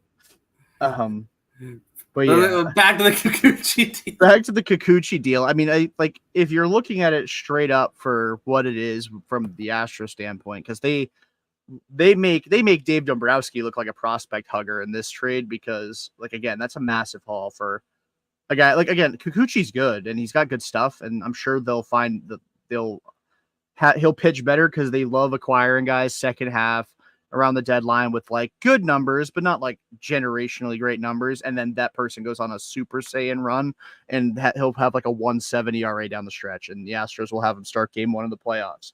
But yeah, I like the trade in the sense that Houston almost feels like they're operating with house money. Like they were so bad to start the year, but they have a veteran core like Altuve. Bregman's in the last year of his contract. I mean, Jordan isn't old, but like he's often injured, but he's like, so you only have prime Jordan for so long. Like Jeremy Pena's fine, but not like spectacular by any means. So, it's a trade that makes a ton of sense for the Astros from like their logic. I don't love the return that they gave up. It messes with the market so much. But I like the player, and I thought that Kikuchi would have gone for a pretty decent haul. this kind of haul would have been very generous for Jack Flaherty, who I think is a better pitcher. Well, there is a little bit more of a rarity with good lefties versus good righties. Yeah, definitely. I don't know. I think this is kind of consensus. Just like the Blue Jays did very, very well. Well, I don't know if this is the Blue Jays doing well more so than the Astros didn't do well, because I don't think the Blue Jays would have even asked for that much. I would like to know what the trade discussions were like. If the Astros called the Blue Jays first and said, "Hey, we'll give you this, this, and this," and the Blue Jays were like, "Wait, what?" And then they're like, "Oh, so let's just ask for a little bit more." Like, I'd like to know what the Blue Jays' thoughts were in this deal, because I would assume when the Blue Jays found out that's how much the Astros were offering, I mean, if you accept it right away, the Astros probably second guess themselves, right? So I would love to know what the discussions are and like the negotiations on this trade were, because did the Blue Jays talk them up to this? That's how crazy this trade is. It's like, I can't imagine how the negotiations for this trade went. Yeah, like I said, I don't know if it's the Blue Jays doing good or just the Astros doing terrible. Yeah, and it feels like the kind of return that, like, if you see when you watch like the draft, when somebody falls in the draft and a team that didn't think they had a chance in hell of picking the guy ends up picking them at like how I would imagine the Red Sox with Braden Montgomery this year, Kyle Teal last year, Marcelo Meyer in 2021. Like, it seems to be a trend, but like everyone's popping champagne. There's tears streaming down everybody's face. They're hugging. They're fired up. It's like a grad party, basically. That's how I imagine the Blue Jays trade deadline meeting. Like, they're like, we got that for him. Like, awesome, like, truly. And like they've committed to the fact that they're sellers. They're not going to give up Vladdy. I would imagine they're not going to give up Bo. They're going to try one more time with that core, despite not extending either of them. Now I wonder if they'll end up trading Chris Bassett. It basically depends on which way the wind blows on whether or not they're actually listening to offers on him. That reports changed so much. I would trade him if I were him, if I were Ross Atkins, but it's a good little deadline. It might be the market to trade. It might be the market to trade him. Like, if you're looking at, if that's what Kikuchi's getting you, like, yeah, and you're getting a guy. You can go to any team and say, you say Kikuchi got us this, so we're not taking less than that for Bassett. Yeah, I mean, maybe they'd be a little bit more generous because Bassett's like 36 and making 20 mil next year. It's like you have to eat the whole contract, or you're gonna have to exceed that offer. So they definitely have all the again, and they could trade Bassett in the offseason. They don't even have to do it now. But they are having a really good deadline, and I think that gets lost in the fact that we like to mock the Blue Jays for being the Toronto Maple Leafs of Major League Baseball with their young core that they refuse to give up on but can't win anything with. Like, dude, except they already gave up on Biggio. They did give up on Biggio. But yeah, y'all lost a postseason series to the Twins. And to the Mariners. Like, in consecutive seasons. What an unbelievable. You can't win in the postseason. You lost to. What an unbelievably unserious franchise the Toronto Blue Jays have become. I mean, and like they went crazy in 2015, got David Price and Tulo in them, and had Donaldson win MVP, and they still never made it. They never made it beyond the LCS. And Jose Bautista, and they had Bautista, and they still had Edwin. Yep, they were Martin. Stacked. Russell Martin was still good. Yep, they were stacked. I mean, they were nasty. Marco Estrada had like dipped into the fountain of youth and was good for like a couple of years for them. What a unreal team, and they did nothing with it. They had young Stroman, who was really good at the time. Really good team. Did nothing. Shocker. Marcus Stroman being good. Yeah. Yeah, at this point. Marcus Stroman. They had Red Sox killer Justin Smoke, as far as I remember. I felt like Justin Smoke. Yeah, that's right. But I think he was right around that time too. They had Michael Saunders. Yeah, Devin Travis and like Darwin Barney, like, because those guys, and like young Stroman, like Marco Estrada, like Aaron Sanchez, who was like good somehow at like he was young, so he was younger than Stroman. Oh yeah, he was nasty. He was like in the Cy Young race in 2016. He won the ERA title with a 3 ERA on the dot somehow. Don't ask me how. He finished 7th in Cy Young voting. They had like J Happ becoming like really good somehow, who actually, funnily enough, finished 2nd. Was he finished 2nd in Cy Young voting that year? Sorry, no, 6th. Sorry, why do I think 2nd? I don't know. My memory's terrible. But yeah, that Blue Jays team was like stupid. Yeah, they were nasty, and they again did absolutely nothing with it. So, hey, it is what it is, and maybe this is a sign of them turning a new leaf. Also, fun note: the Red Sox do have someone who got Cy Young votes in 2016 on their roster. Well, in their organization, I should say. Cy Young votes in 2016 in their organization. Why can't I think of it? You said in their organization, which means they're either. Yes. Oh, is it Liam Hendricks? No. Is it a starter? Not anymore. Not anymore. Brad Keller? Nope. What the hell? Verlander was the number 1 for the Tigers. This guy was their 2nd best pitcher. He was young at the time. What? They're currently in the Sox organization? Yes. Injured Sox organization. I have no idea. Who is Michael Fulmer? Oh, that's right. I forgot he won Rookie of the Year and got 1 Cy Young vote. Got like 1 5th place vote. That's crazy. Or 3rd or whatever it was. Yeah, he got like one vote. He had 26 starts. He had a 3.06 ERA. Good for him, man. And then his career kind of nosedived after that. But yeah, he's rebounded as a reliever. Yeah, rebounded as a reliever. But no, that's actually kind of funny though. The fact that Michael Fulmer got that the Cy Young voting was Porcello, Verlander, Kluber, Britton, Sale, Happ, Aaron Sanchez, Tanaka, Miller, Fulmer, and Quintana. So the Red Sox had Porcello, Kluber, Sale, Miller, and Fulmer in their organization at one point or another. Red so Sox 5 of the 11. Yeah, crazy. The Red Sox love stashing guys that have gotten Cy Young votes, and I still can't believe of all the talent the Red Sox have had in their rotations in the last 20 years, 20 seasons. So it'll be 05. So it gets Pedro out of there. The Cy Young winner that they had, that won Cy Young with him, was Rick Porcello. Well, 2016 was such a weird year. In the National League, got 1 Cy Young vote. He had a 2.83 ERA and 33 starts. He also had 1 game out of the bullpen. Pitched 210 innings. 2.83 ERA. Tanner Roark. Oh my God! Remember his little run of actual good pitching? Yeah, I mean, there's some. I mean, I'm sure there's pitchers now that we're gonna look at in 5 years and be like, that guy got Cy Young votes. I'm sure that's gonna happen. But we look back at Luis Heel. yeah, pretty much. I'm kidding. I'm just throwing chirps out before our next guest because she's a Yankees fan. So just getting the chirps out. I think Luis Hill's good, but had to throw the chirp out. Well, I mean in terms of Cy Young votes, you're gonna look at that guy as that guy got Cy Young votes that year, huh? Not that they are bad pitchers, but Cy Young votes, what?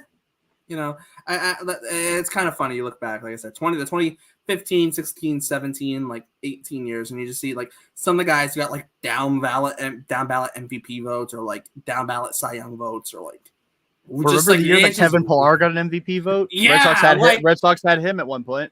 That's like I said, it's weird. Some of the guys who get votes for it makes no sense to me. Yeah, crazy. Absolutely crazy. I feel like I could do a better job voting on these awards than some people do, but that's besides the point. Yeah, but we're also I agree, but we also have way more time on our hands to look at numbers and stuff. Let's don't tell my boss this, but I'm currently on the clock right now. And I'm doing this. Well, it's all last year, TJ Friedel got 1 vote for a 5th place or 10th, whatever it was for MVP. And it's he was good, but MVP ballot good? Like, no. All you need is that one local beat reporter. We'll never have that happen in Boston because the media hates the Red Sox. But in all these other markets, like if a player has like Brent Rooker is going to get MVP votes this year, and the A's are so bad, so bad, and like Brent Rooker's a DH, he'll get an MVP. He'll probably finish like 18th in MVP voting. Yeah, 2022, Daniel Bard had 2 vote points For Cy Young or MVP? No, for MVP. Which is tied with Edwin Diaz, who had a 131 ERA that year and finished 9th in Cy Young voting. Do you think the people who voted for Daniel Bard on MVP thought it was the Comeback Player of the Year award? It might have been but it might have been one person who voted him like 9th. Yeah, true. Like just insane Like, behavior. No, well, because Ryan Helsley finished 12th in Cy Young voting. Edwin Diaz finished 9th. Edwin Diaz had the same amount of MVP votes as Daniel Bard, and Helsley's nowhere to be found. No one gave him any love on the MVP ballot. So how did Daniel Bard? Shout out Daniel Bard, man. No, shout out. No, I love Daniel Bard. Yeah, love him. But like, how did that happen? We're going off track, but still, it's insane. We got 7 hours to. Yeah, we got 5.5 more hours to go. And no trades have happened. Yeah, no newsflash, everybody. We're gonna do that again. It's gonna probably happen at some point. We still have a bunch of trades that we can go over. I want to save some of the trades for when we have our guests. Like I said, the Fetty one we won't talk about till later. We're gonna talk about the one the Yankees made in about 15 minutes with our next guest, and a little bit about the one that almost happened, but also really didn't almost happen. They got Bob Nightingale. You mean they got boobed? They got boobed. They got boobed Nightingale. But yeah, so try to think of some of the other trades that have happened so we can move on from Kikuchi because that trade was crazy. One trade that I think is fascinating, and only because of how I think they're going to deploy him, and also it has a little bit of Red Sox spin to it because a lot of people were mad that the Red Sox didn't get him in the offseason, last deadline, this deadline. Michael Lorenzen. Another year, another change of scenery for him. Welcome to the Kansas City Royals. So Lorenzen has like a 3.81 ERA, which is, at face value, solid season. And he signed late too. So like you want to use the excuse for Jordan Montgomery that he didn't have spring training. Michael Lorenzen really didn't either. Or maybe Blake Snell. Or Blake Snell. Snell's been good since returning. Monty's been really bad still, but Lorenzen, like, it doesn't get whiffs, doesn't get chase, gives up a lot of hard contact, doesn't really get it. It's not really hit on the ground a lot. Like his FIP is over 5. His last 8 appearances, which I think 7 of them were starts, had a 5.5 ERA, but his last appearance was out of the bullpen, 4 innings, 1 earned. I think he struck out 5. I don't remember off the top of my head, but he was really good out of the pen. And that's why I think Kansas City traded for him. They just lost John Schreiber. He's on the IL with a knee injury. Hunter Harvey just left his last outing with I think it was lat soreness or oblique soreness or something. I thought it was his shoulder, but it apparently was not. He was like flexing. He was like stretching so much while he was on the mound in his last outing. So he came out. I think Michael Lorenzen's going to go in there in a leverage situation. I don't think he's going to be a starter for them. I think he's going to be like their 6th or 7th inning guy. And that's how they're going to deploy him. I don't know what your thoughts are on the Lorenzen trade, but that's kind of what mine is. He is planned to start on Saturday for them. He is? I don't think that'll last very long then. They have him planned right now, but right now they have planned a 6-man rotation. So okay, they have today they have Walker, tomorrow they have Singer, then they're going Lugo, Reagans, and then Lorenzen, and then Alec Marsh is pitching on Sunday. So right now they have a 6-man rotation in there. If he maybe takes Marsh's spot in the rotation, maybe, but yeah, I could definitely see him being in the bullpen. I do think it's interesting, though, because their closer and James McArthur has a 5.31 ERA. Like, he's been bad lately. Yeah. And then, like, Chris Stratton has a 4.60 ERA. I mean, you can only put so much into ERA with the relievers, right? Because one bad outing can blow it out of proportion, but still, right? And I think with Lorenzen, I mean, my running joke with Lorenzen that I always have is like, well, worst case scenario, he can pinch hit and like play the outfield, right? And former kind of two-way player ish with the Reds. I don't know if anyone remembers, but like there was a year that he got like I want to say like 40 plate appearances, 50 plate appearances with the Reds, and I think I forget. I think it might have been like 2019. And he had like a walk-off hit as well as a pinch hitter. Like you got pinch hit by a pitcher. Like how those Reds teams are bad. They're at the point where they're pinch hitting a pitcher. Like it's so funny. Not your typical pitcher pinch hitting. He also did get a couple innings in the outfield, playing the outfield, but it's hilarious. It's funny. Michael Lorenzen in 2018 hit 290 with a 7.10 slug in 34 plate appearances. He had 4 home runs, drove in 10. Then he gets the juiced ball, gets more plate appearances, hits 208 with a 596 OPS. Dude could have become Madison Bumgarner. and instead he became Diamondbacks Madison Bumgarner. Oh man, poor guy. But I mean, he did play some outfield too. Like that's what's crazy. Yeah. I mean, he wasn't good. I mean, 2019 he played 89 innings in the outfield. I'll just tell you, 76 of those innings were in center field. He also had 1 defensive run saved. I don't know how. Shout out Michael Lorenzen. That's impressive. He's an athlete. Hey, right-handed bat. Maybe that's why people wanted him on the Red Sox for his right-handed bat. Maybe his first at bat in 6 years, but hey, he's right-handed. So hey, he's right-handed, and hey, he stole 5 bases in 2019. I mean, use him. He's an athlete.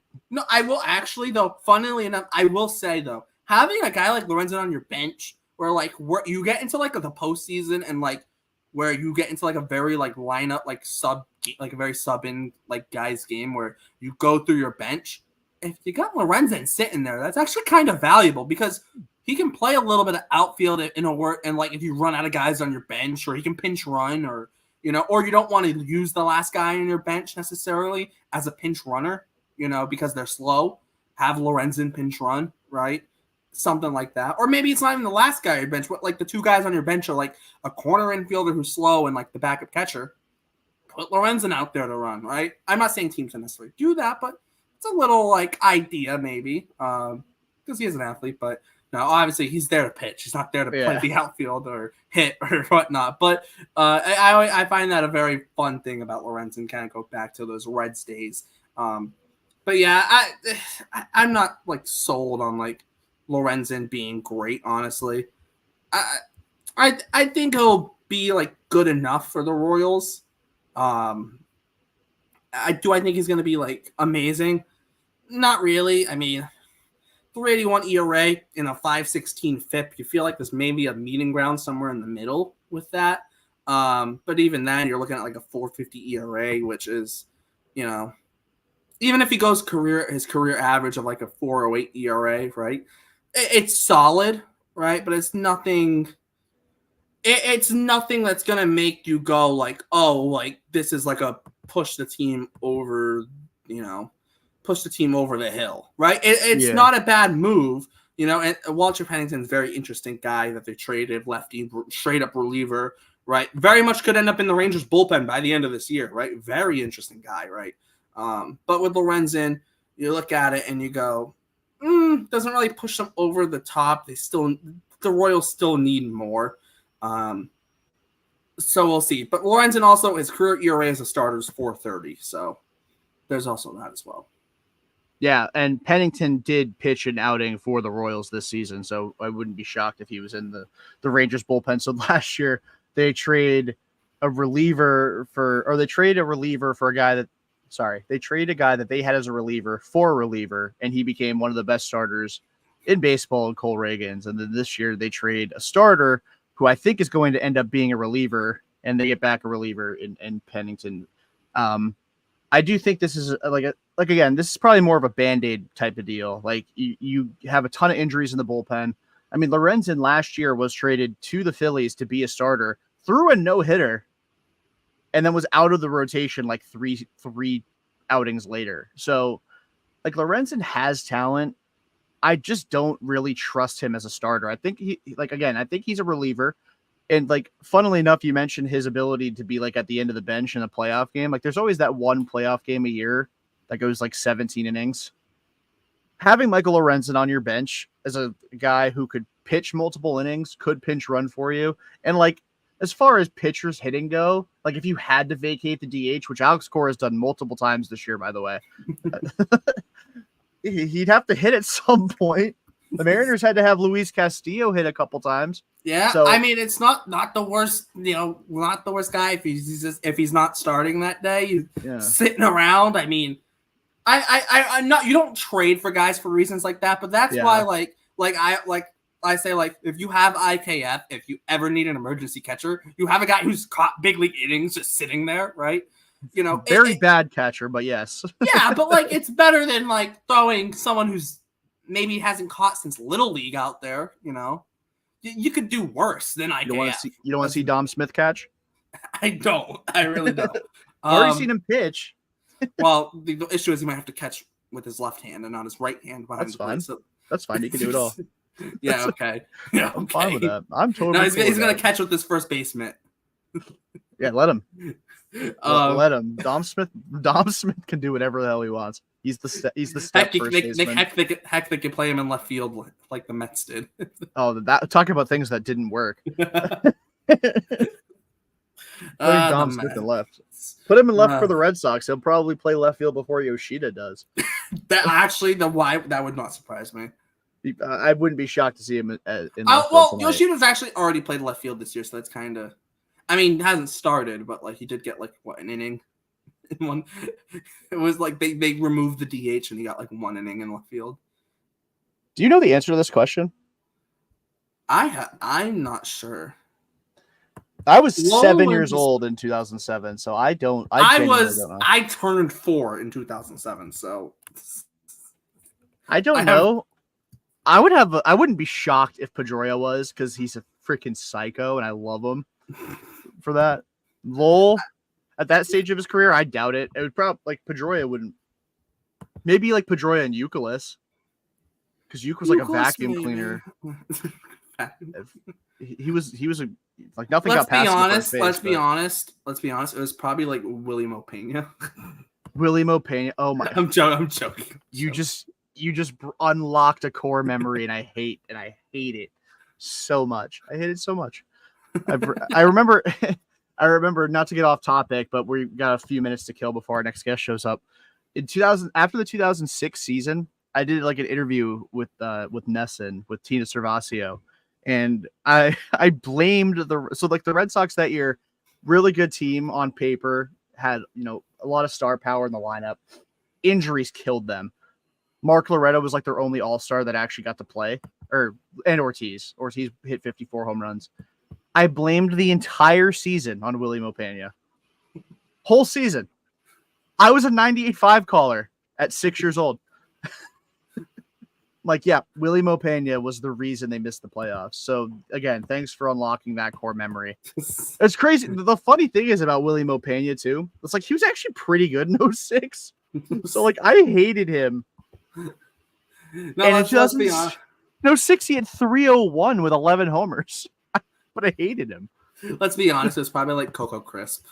Just for vibes. Coco Crisp got hurt in 06, missed a lot of time. I met Coco that year too. He was really cool.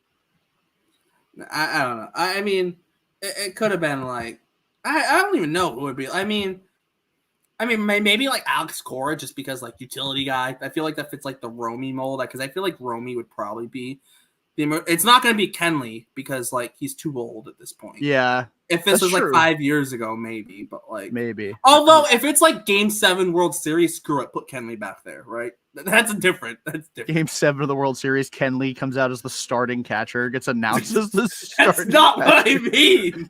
That's not what I mean. Kenley Jansen, the wrong Jansen. Cora accidentally puts K Jansen in the lineup card. Kenley's like, what? Okay, Jansen got a hit in the 2009 WBC though. He hit it like a 2-run double a couple of years ago. Like I vividly remember this. Maybe it was more like 4 or 5 years ago. It was still news with the Dodgers. Dude's it's crazy for somebody like as huge as him and like doesn't move very well. Really good athlete, which I mean, I guess you have to kind of be to have ever been a catcher. But yeah, I gotta find this. I gotta find this hit that Kenley had.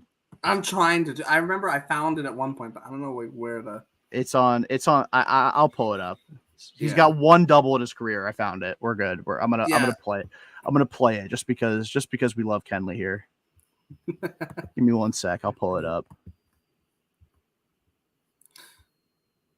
This is what happens when you have 7 hours of time to fill and nothing happens. We get to watch Kenley Jansen hit a double in 2019.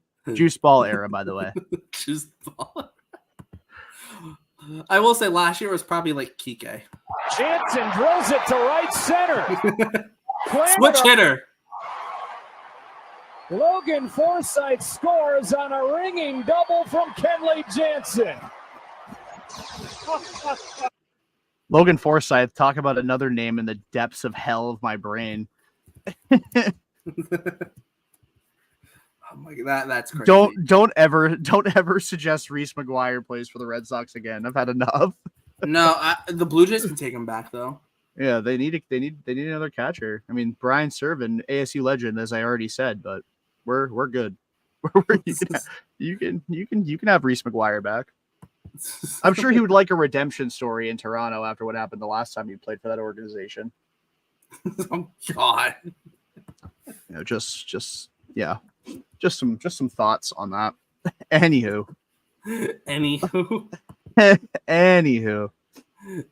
Reese McGuire, man. I've spent way too much time talking about him lately. Fun note on Kenley Jansen. He threw out on March 15th in 2009. He threw out Ryan Braun in the WBC trying to steal. Baseball's such a fun sport, man. Like, that's crazy. Kenley Jansen, Hall of Fame closer, as a catcher in the WBC, threw out a guy who was about, like, not too far away from winning his only MVP, but winning MVP and, like, starting a Hall of Fame trajectory that, unfortunately for him, got stalled by PEDs and some injuries as he got older, but yeah, still a good career. Oh my god! Well, the thing was funny. Kenley Jansen at WBC was like 21 years old. Yeah, like he was like spring chicken. Like in 2009. Sorry, no, in 2009 he pitched in High A. He was in High A in 2000. I don't even know what I'm trying to see what it was in 2008. In 2008 he was in Low A. That was his last year. He was a full-time hitter. He had a 695 OPS in Low A that year. So the fact that Kenley Jansen, we also recognize this Kenley Jansen as a pitcher, didn't start pitching until 2009 and was in the big leagues in 2010, and in 27 innings in 2010 had a .67 ERA. What a dog! Gotta love Kenley. That's so insane. So we are now joined by our next guest, host of the Breaking Balls podcast, Emily Nyman. Hi, Emily. Let me fix the screen real quick. You are muted, by the way. Hey, guys. How you doing? Here. I didn't catch that, but we move. Anyway, again, thanks for joining us. It's an exciting time of year. There's been a lot of action, not so much from the Yankees side of things yet, but they did make a trade recently, acquiring Jazz Chisholm from the Miami Marlins for 3 prospects, including Agustin Ramirez. Just your overall thoughts on the trade and how you think Jazz Chisholm's going to fit in with the Yankees. I know he hit 2 homers last night, but long term. I really like the trade. I think he brings an exciting element, and if nothing else, he brings just an average to slightly above average bat. And the Yankees lineup was severely missing that with outside of Judge and Soto for the last basically 2 months. So I think that it's important for not only the lineup but also just like the culture that the team is still trying to improve. That it's not just, hey, we got Soto, you have Judge, the rest of you just have to figure it out now. That it's like, hey, we could still do things to improve the roster. And I think that in and of itself can sort of revive a lineup, if for no other reason also than to kind of kick other players in the butt and be like, hey, they'll bring somebody else in. If you're not going to try to improve and you're not going to really focus, you could see yourself on the outs and they will replace you. So I like it. I think it's a good move for the Yankees long term. I like him a lot. I think for like the immediate like impact of that was we saw it in the Red Sox series. Alex Verdugo went 7 for 15 after getting 7 hits the previous 3 weeks. I hated watching that. I was in attendance for 2 of those games. Love that for you. Yeah, at least I got to see the win. I got to watch the Yankees get kicked in the balls, and then I got to watch the Yankees kick the Red Sox in the balls the next night. But classic. But yeah, I mean, we bring in Jazz Chisholm. We saw it from Red Sox side of things with Bobby Dahlbeck in 2021 when Schwarber came in. Like, it could really light a fire under you. It could also go sideways, but from the Yankee side of things, it looks like it reinvigorated them. And what were your, like, you see the reports that they were talking about it not fitting in with the clubhouse. Just out of curiosity, did you have any pause towards Jazz Chisholm for clubhouse concerns before getting him? And no, absolutely not. I have every ounce of faith and utmost faith in Aaron Judge, not only as a player, but also as a leader. And I know that players really admire him and they look up to him, and that someone like Jazz will come here and Judge is able to make everyone feel comfortable. That there's no, people say, oh, the Yankee way, they have all these rules. It's like, I don't really know about that. It's not like there's a list of rules that they're like, here, you have to study this and you need to adhere to it. It's just kind of like, hey, the person who is not only the best player on this team, but is their franchise player, he's welcoming you in the clubhouse. Everyone else is going to. And I had no doubts that he was going to fit in, that whatever someone did, especially on a team like the Marlins, that, I mean, imagine trying to be a player in the Marlins organization. They've had like 4 different front offices and ownerships in the last like 10 years. They are constantly churning. They're constantly not doing things to improve, to win, to do anything. That can affect the player, and that can affect the player's motivation. It can affect the player's really attachment to the team. And I am not saying that he was right to say the things he did about Rojas or whatever went on with him a few years ago. He's really young, so you have to let players mature. And also, that franchise sucks. I'm sorry. It probably is really shitty to be there and see people that you like and you think that they're going to build, they trade them away. And you're just kind of stuck there and you're feeling like you're stuck there. So I think that going to a team that's a real contender, to say and try to hold things over his head that he did as a younger man and also on a team and in a franchise like the Marlins is totally unfair. And I did not doubt that he would come here, and I think that he's going to thrive. I'll take this chance to also say with Jazz, it's not like he did anything like bad or anything. Like there was like maybe some like Tristan Casas for the Red Sox had issues with the veteran players in Boston, and everyone loves Tristan Casas, right? So I think it can just be like a young player thing sometimes. It's not like he got in legal trouble or anything like that, like some players occasionally do, such as one former Red Sox player who's on the Yankees, which besides, I'm throwing my shot while I can. But I think this trade is more so interesting for the Yankees because of positional fit. There's not a true fit for the Yankees here. Aaron Judge seemingly is locked into center field when everyone's healthy for this Yankees team because Giancarlo Stanton has to DH. You have Juan Soto and Alex Verdugo seemingly set in the corners of this outfield for the Yankees. And second base, Gleyber Torres, who seemingly wants nothing to do with playing third base. And obviously, Volpe's not moving off the shortstop. He is the Yankees shortstop. And Jazz isn't playing first base, right? And he can't DH, and he can't catch, and he can't pitch. So it seems like the only viable place for him to even be able to put him is third base. Do you think he'll be able to make that transition? Obviously, you would assume there's maybe a little bit of a, getting used to it kind of period. But how confident are you in Jazz's ability to play third? Or would you rather, and this kind of follow up to that is, would you rather have Jazz at third and Gleyber stay at second? Or would you rather Gleyber move to third, considering the fact that Jazz Chisholm, is going to be there long term and would seemingly be the Yankees' future second baseman, considering Gleyber Torres probably isn't coming back to the Yankees?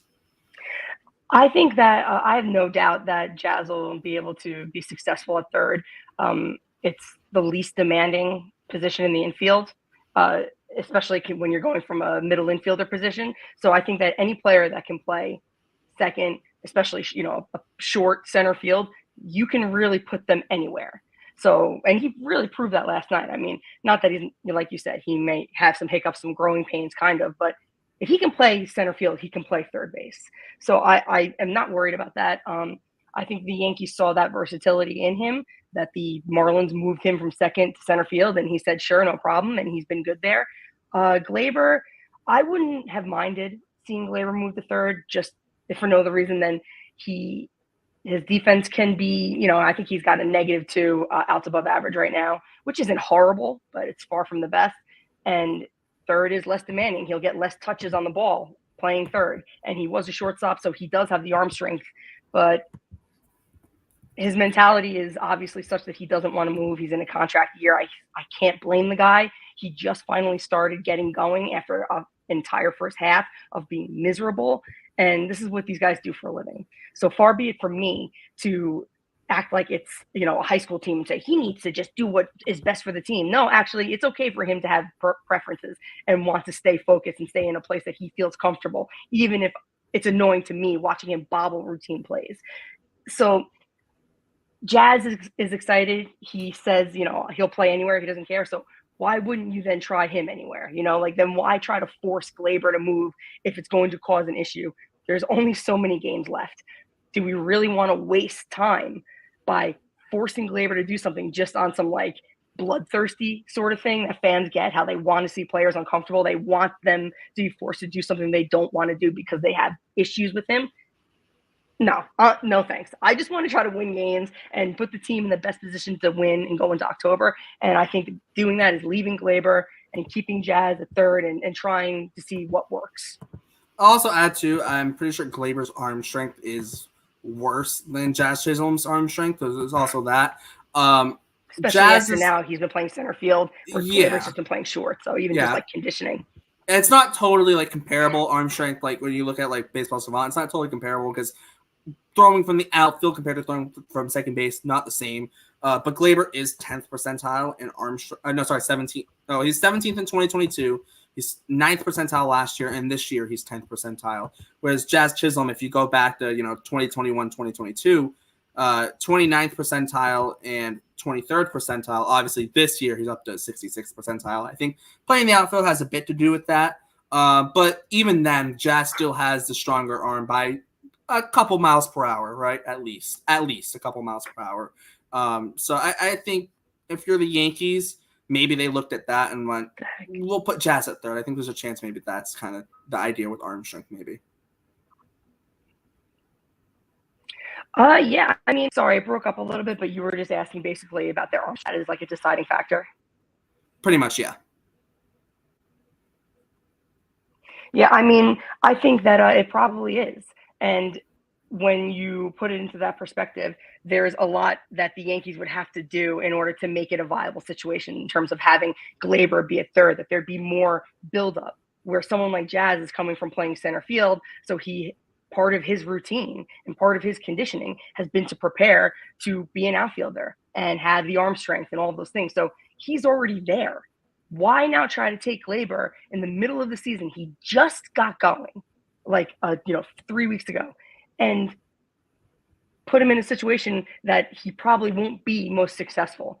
Is that smart? What's the point? What are we here for? Is it to try to make Gleyber uncomfortable and force him to do things as if this is an amateur team to grow as a man, or is it to win? And I think leaving Gleyber and moving and having Jazz play third is the best position for the Yankees to win games. So I know that we agreed initially on 15 minutes. I hope you have a few extra just because I have one.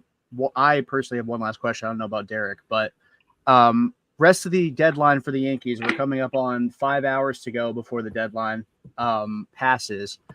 There have been reports that they're looking to add Jack Flaherty. The talks were not necessarily as close as Mr. Bob Nightingale suggested yesterday, as is so often the case. Shocking. as is so often the case. But Ken Rosenthal said if the Yankees were to add another starter, that likely means that they would move off of Nestor Cortez. And then additionally, adding Jazz, I think also coupled with the way Oswaldo Cabrera's played lately, there's at least some question about the log jam, and it's a good problem to have. But talking about like preserving bodies and stuff, probably would rather have Judge and Soto both play on the corners, and you'd have Jazz play center. Cabrera can play third. Where does that leave Alex Verdugo? Do you think that there's a scenario where the Yankees, like, is there enough time for the Yankees to basically swing 3 trades here? Get rid of Verdugo, get rid of Nestor Cortez, and maybe they go in the same package somewhere, and also add another starter like Jack Flaherty. Maybe not him, but somebody in that caliber. I mean, if that's what it will take to bring in a starter, a quality starter, then in Cashman I trust. Like, I know that people like to get into the nitty gritty of criticizing this move or that move or why didn't they do that, but I really have no reason to not trust in their decisions. You know, the right decision can yield the results that you don't want, just like the wrong decision can. So I think that I don't know if Oswaldo Cabrera necessarily has the same ceiling that Alex Verdugo does, but Verdugo has also shown us that he can go into a pretty nasty slump. So if you're coming from a place like that, and it's like, hey, yeah, I don't have to tell you guys. If you're coming from a place where trading Verdugo, that's the thing that's going to get it done, to add him with Cortez, then you do it in a heartbeat, because pitching is what will win in October. And it's not like he is the linchpin of this lineup. So I think that it kind of, when you have a logjam, it can kind of answer itself in terms of, all right, well, we can get rid of him because we have this guy who's, you know, he may not give you as much pop necessarily as Verdugo can, but he's switch hitter, he's versatile, he's a good defender, he can play the outfield, he can play the infield. Now, Verdugo is a plus defender in the outfield, but it's a corner outfield, so I think it would be fine. The Yankees were running like, I don't even know, it was a revolving door out there for a few years, and they still managed to be pretty good. So I think that, if Verdugo is part of that package, so long, see you later. Yeah, my only other question is, obviously the kind of price for rentals in the trade market has been a bit exorbitant. It's been kind of crazy. As we did talk already about the Kikuchi deal, which is like one of those where it's kind of cuckoo. The prices the price that sellers are getting in this deadline. Do you have any worries with potentially the Yankees front office and Cashman maybe getting too aggressive and maybe moving off of too much prospect capital? Or are you just at the point where it's like, you're the Yankees all in, you trust in the fact that they'll be able to develop other prospects and then even maybe move off of them? Because clearly the big guys such as like an Anthony Volpe, Austin Wells, they've kept those guys, and those guys have performed. And guys such as like a Jason Dominguez and Spencer Jones, they've said off limits for the most part. They pretty much said off limits. We don't want to trade them. We think they're key cogs. Do you think that maybe this market gets a little bit too pricey for the Yankees in terms of prospects? Or do you think the Yankees are just willing to go maybe outside of like Dominguez and Jones, we're pretty much open to trading anyone, and we'll, even if we have to overpay, we'll do what it takes to get this move done to try and push us over that hump? But the Yankees have kind of been stuck of not being able to get past the ALCS, lose to the NL East team or lose to the Astros. Yeah, I mean, I'm not a prospect hugger at all. I'm okay with them, you know, wanting to hold on to Dominguez. I understand not wanting to get rid of everybody, especially the Yankees, that they're never in a position to draft a bunch of like top 10 first rounders. So I understand wanting to hold on to people. But Spencer Jones, if a team wants him, buy. If that's what it'll take, because Aaron Judge is arguably the best player the Yankee system has ever developed, and certainly in a very long time, and probably will ever develop.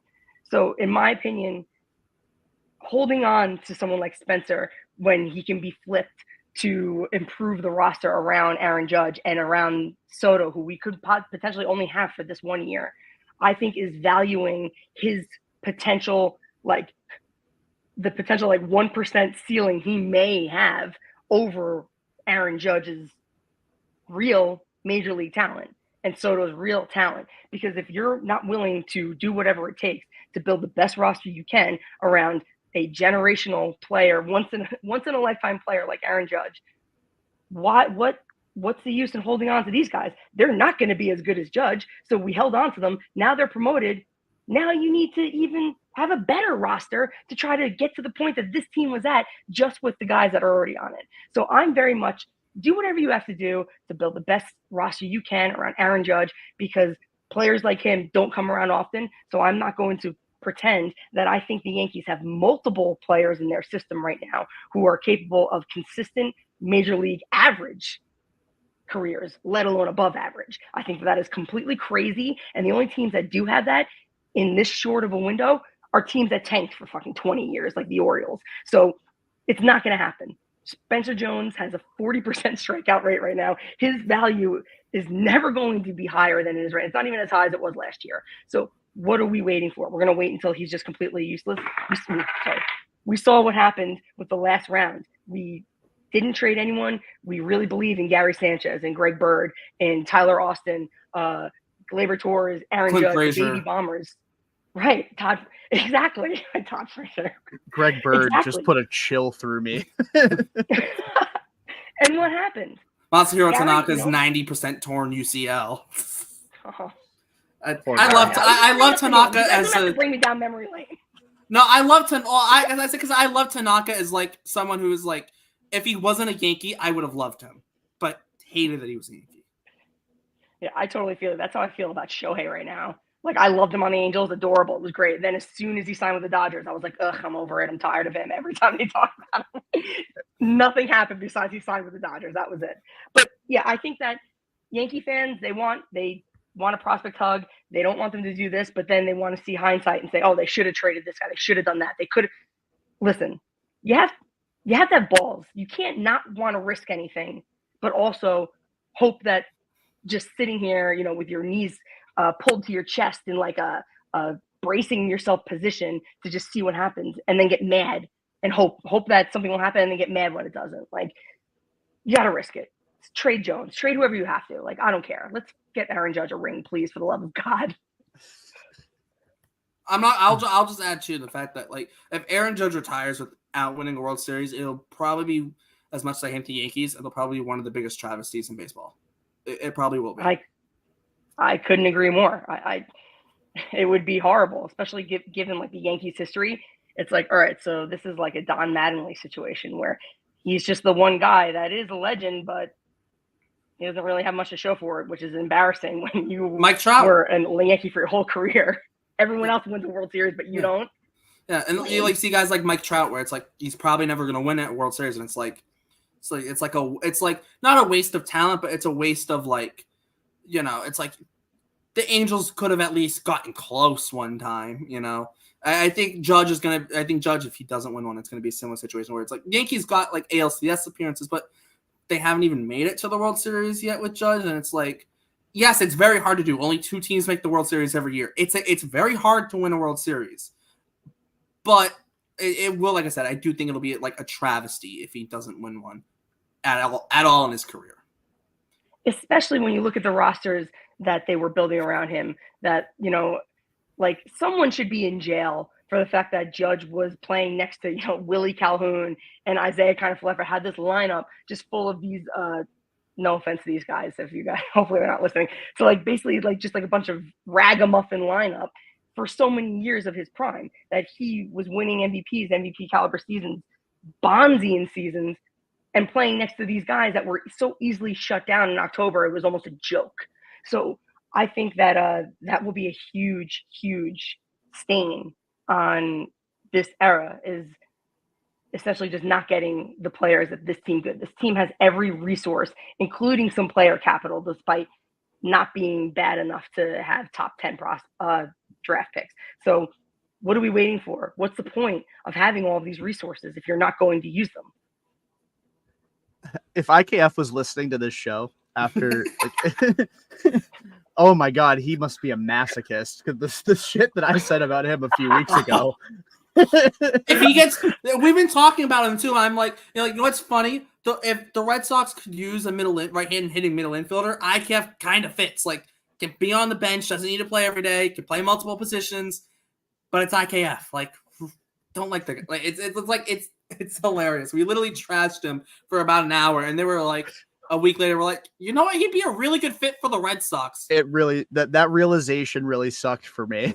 I talked about him like the Red Sox swept that series, and we spent like 45 minutes to an hour talking about how much we hate IKF, and then like a week later, I'm like, damn it, that's what they need.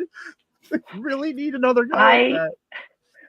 I've never talked more shit over the years than I have about Josh Donaldson or Alex Verdugo, and they both ended up on my team. So I would love that for you guys. I would love the Yankees just like swapping shitty players. Like Verdugo, it didn't work out for the Red Sox, but maybe he might work out for us. Here, IKF was a disaster here, kind of. I mean, he was okay. But now let's let the Red Sox give it a try. Like, how about both of these teams with so much money and resources just try being good? Well, the AL East was passed around Steve Pierce. Yeah, seriously, he played for the every 2018 team. Red Him, Sox, Kelly Pierce, Johnson, Eduardo Nunez, like.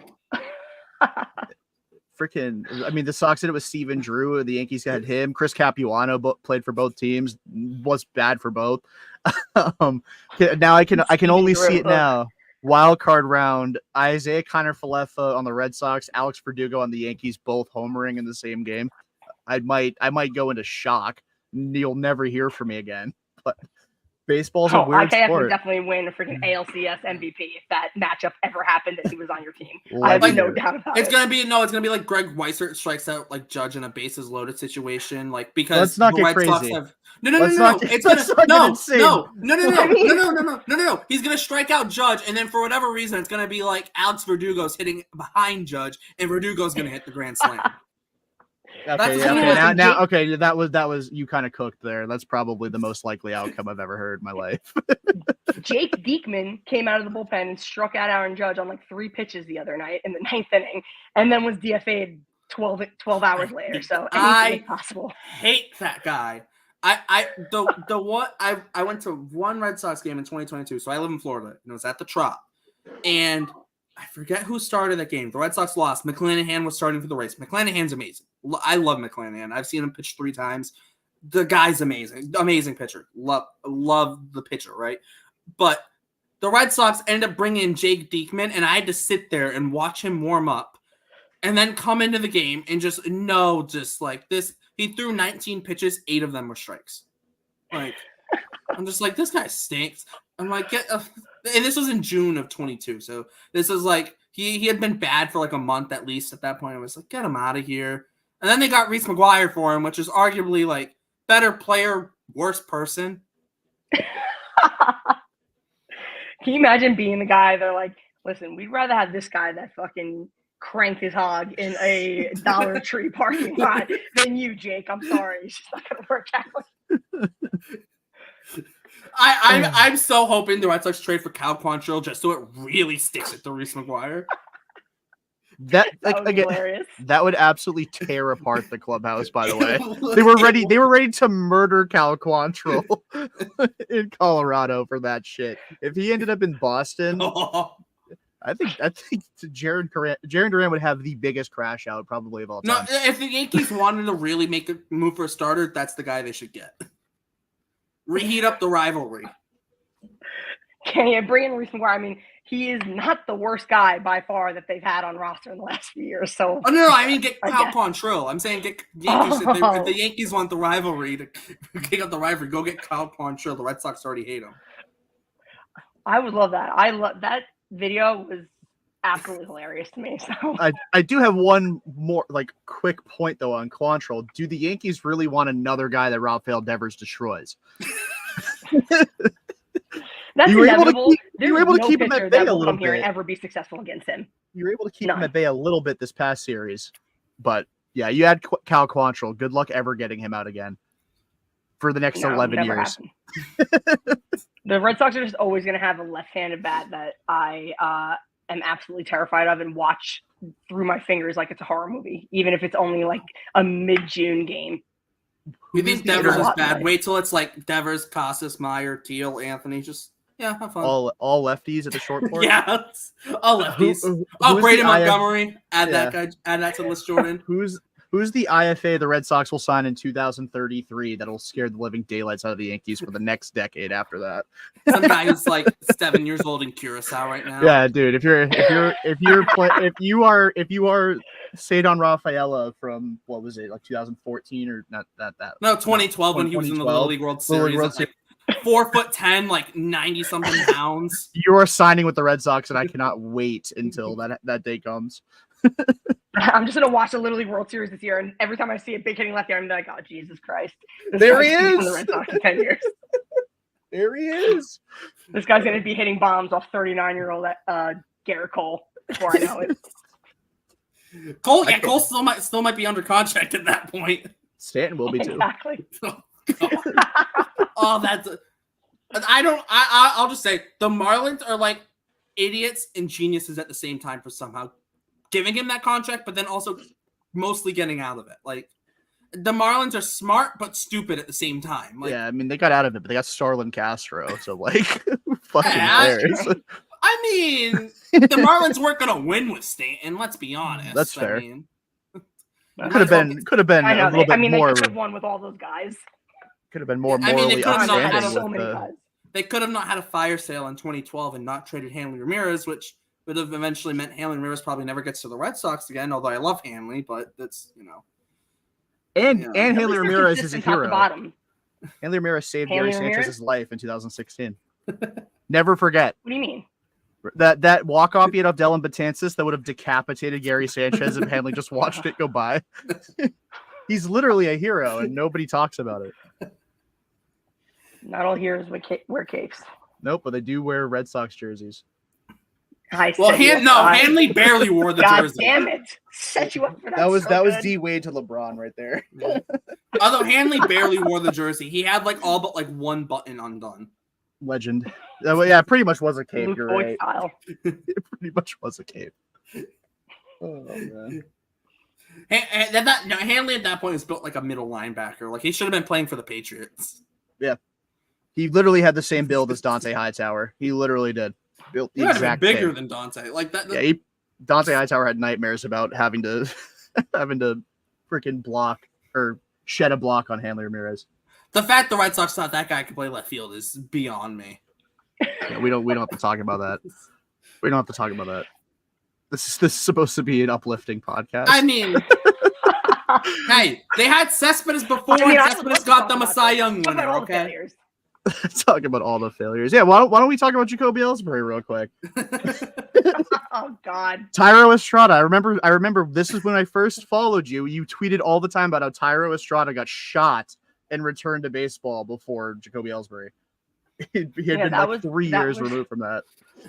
That was the tweet that put me on the map. I was high as shit, standing in front of standing a foot from my TV. So I was waiting for my friend to show up, and I was just watching the game. It was Tyro Estrada's second game ever in his career. And I was just staring at him. And I was just like, he was fucking shot and spent less time on the IL than Jacoby Ellsbury. I went outside to meet my friend. I came inside. I had like 1,000 likes on that tweet already. I was like, oh my God. That was a really good fucking tweet. That was hilarious. Thank you. Like, it reminds me of like Paul Pierce getting stabbed in the face like repeatedly and didn't even miss a game that upcoming season. But Jacoby Ellsbury had like a hip injury and just never returned. Paul He was Pierce still and only missed like 5 minutes of a game. Yeah, seriously. Like Jacoby Ellsbury under contract with the Yankees showed up to a pregame ceremony of a Sox-Yankees game in a Sox jersey. One of the greatest double spies of all time, Jacoby Ellsbury. Dude, that's what Frankie Montas was. Yeah, seriously. Former Red Sox. I will always say this. Former Red Sox prospect Frankie Montas. Wanted him back. He too. was? Yeah, Yes, he was traded for yes, Jake he- Peavy. Yes. Wow. He was 2015. traded today, I think. Yeah, late last night to Milwaukee. Yeah. Yeah. I think I joked that whole time that Frankie Montas was just a double spy for the Reds. It was just a spy for the Red Sox. Because I like Frankie. He was great with Oakland, right? I mean, I don't think anyone could have predicted what happened with Frankie Montas happening, because Oakland, very pitcher friendly ballpark. The amount of foul ground there is insane. But like, I don't think anyone could have imagined that. I think when the Yankees trade for Montas, I was like, oh, I don't like that one. I'm like, because I also knew he was a former Red Sox prospect, so I was just like, really? Like, Yankees getting another former Red Sox prospect? Just figures, What's he gonna do? Go there and pitch like a complete game shutout against the Red Sox next time he faces the Red Sox? When he faces the Red Sox, didn't happen. But I'm waiting for the day. Someone from the Red Sox who they trade away when they're in A-ball is gonna end up on the Yankees and gonna be like one of the greatest. Cycle continues, and then the Curaçaoan 10-year-old will be ready by the time that guy's done with the Yankees. He's hitting bombs off of that guy. It's a never-ending cycle. Some kid they signed for like 10K. Yeah, which is basically Rafaela. Let's be honest. Rafael is becoming one of those guys too. They signed him for 10,000. It's literally like the Rafaela versus Luke Weaver matchup is becoming Garrett Cole versus Devers because Rafaela's 2 for 3 with 2 majestic home runs off of Luke Weaver. Yoshida against the Yankees in the 9th inning with runners on base, just like the very specific situation. Clutch time Yoshida against Clay Holmes is like almost actually probably just as maybe even more potent than Alex Verdugo against Clay Holmes in the clutch. I think that might be why the Yankees traded for him. That might be why Yoshida's going to be on our team next year. Who's the slap dick that owns Garrett Cole next year? Oh, we got news. The New York Yankees and Chicago Cubs are in agreement on a trade that will send Mark Leiter to the Yankees and infielder Ben Cowles and right-hander Jack Neely to the Cubs. So the Yankees just traded for Mark Leiter Jr. So Couldn't have done this 20 minutes ago. I don't want to keep you too long, Emily. And they traded someone that I've never heard of. So that's my favorite kind of trade. I love that trade for the Yankees. I absolutely love it. Mark Leiter has like a 36% strikeout rate. And he's like, he had like a couple flare-up outings like May and June. But he's like peripherals are like in the mid 2s. That's a sick pickup. This is a ritual like none other too, because the Yankees and Cubs agree to a trade for a reliever every fucking year. That's not wrong. And they're gonna get Scott Effross back at some point this season too, right? I think so. Yeah, I'm pretty sure that he's on his rehab assignment now, like in AAA or something like that. That was another one they traded for, and he pitched half, 1 out, and then was never seen again. Still going to spend less time on the IL than Jacoby Ellsbury.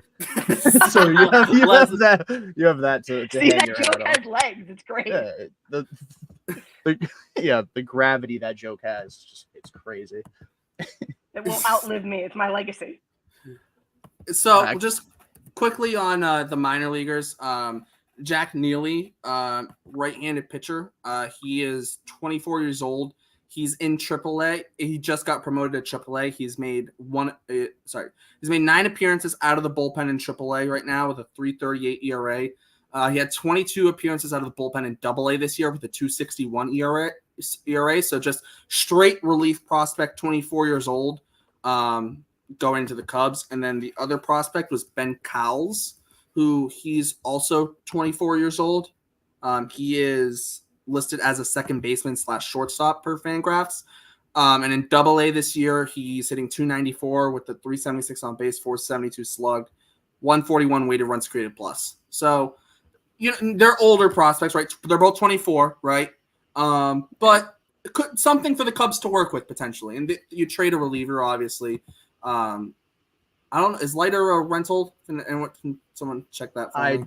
I don't know. I'm currently making the graphic for it. I'm currently looking to see if he's a rental or not. Leiter has 3 years of control after this year. Oh wow. Whoa, hold on. All right. Oh, that's interesting. Then I feel like that's a massive underpay. Underpay? Yeah, I feel like that's like Talk massive. about a market corrector after the Kikuchi. Oh my last god. night. No, that's like a massive underpay. Mark Leiter's an unbelievable get. No bullshit, no Sox Yankees bias here. That's an unbelievable get for the Yankees. You know what my thought is though? The Cubs might be thinking that Neely could be better than Leiter. Probably. That's the only thing I can think of. Leiter this year has a 4.21 ERA, but he's got a 2.11 FIP, 2.42 Sierra. So if you like advanced analytics, there's you're gonna like Leiter. Everything says that Leiter's gonna be better than his ERA. Yeah. So, yeah, interesting. I mean, unless the Cubs really like the 2 guys they're getting, that's the only thing I can think of. But yeah, I think that trade the Yankees I think that's a very clear value, like in a vacuum, Like Yankees are very clear winners there. All right, I'm gonna go out on top then, fellas. That was the perfect timing. Go out on you guys saying that the Yankees just made a good move, and what more could I want from the stream?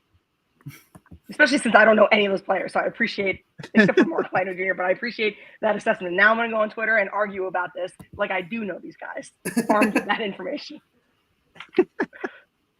Like they're both older. Like, don't get me wrong, these guys definitely could both pop. Like they're both only 24. We'd say older prospects at 24. Like if you debut at 24, 25, these guys could definitely blossom, be late blossomers, right? So it's not like these guys can't turn into something for the Cubs. But I think if you're just looking like a purely value perspective, I think this is probably a massive underpay for the Yankees in terms of getting Leiter. Unless the Cubs have something on Leiter where they just think he's going to be terrible. Which he's secretly got a torn UCL. Yeah. I mean, no, because the Cubs typically are very forgot to tell you. Another Frankie Montas situation. Exactly. Half an inning, he's gone. Exactly. Yeah. Although, like I said, he has 3 years after this year. So unless it's like I said, maybe the Cubs really like the guys they're getting. That's the only thing I can think of. That's the only, because Cowles has a 10% walk rate, only strikes out 17% of the time. 141 weighted runs created plus in Double-A is really good, but he's, like I said, he is 24. I wouldn't be shocked if he ends up in Triple-A this year by the end of this year. So like he's interesting, but he's probably a second baseman, which hurts his value based off what I'm seeing. And then, like I said, Jack Neely is just a pure relief prospect. Looks filthy, right? Righty reliever, seems to be pretty filthy, but strikes out. He struck out 39% of hitters in Double-A in 31 innings. That sounds pretty nasty. And only walked 9%. So that sounds pretty nasty. I don't know. I'm just saying. I think there's a good deal for the Yankees, but I think the Cubs probably see something there with the guys they're getting. But like I said, I still think it's an underpay for sure. So and good, listen, good like for I the said Yankees. earlier. Thank you. Thank you. I think so too. I'm all about get guys that can help the team now. I know that those guys could be somebody, but well, this is the year for the Yankees to do it. Shit. I mean, you have Juan Soto and Aaron Judge. Like they might have both for 1 year. Yeah, they might not have. Yeah, they might not have Juan Soto next year, right? Yep. You never know. He could very well. I mean, heck, the Dodgers could go give him $1 billion. Please don't put that into the world. If that happens, because the Dodgers have 50 million injuries. So and then the Dodgers, they can't win unless it's 2020. Like, come on, yeah, they're still gonna fucking lose to the 84-win Diamondbacks or some shit again. I got my Diamondbacks hat right here. I'm ready for it. I got one nearby buried under a bunch of shit, but yeah, we're wearing the Rockies hat because we're wearing the team that's not going to do anything today as they never do. Anyway, no, they're gonna trade Cal Quantrill. Yeah, true.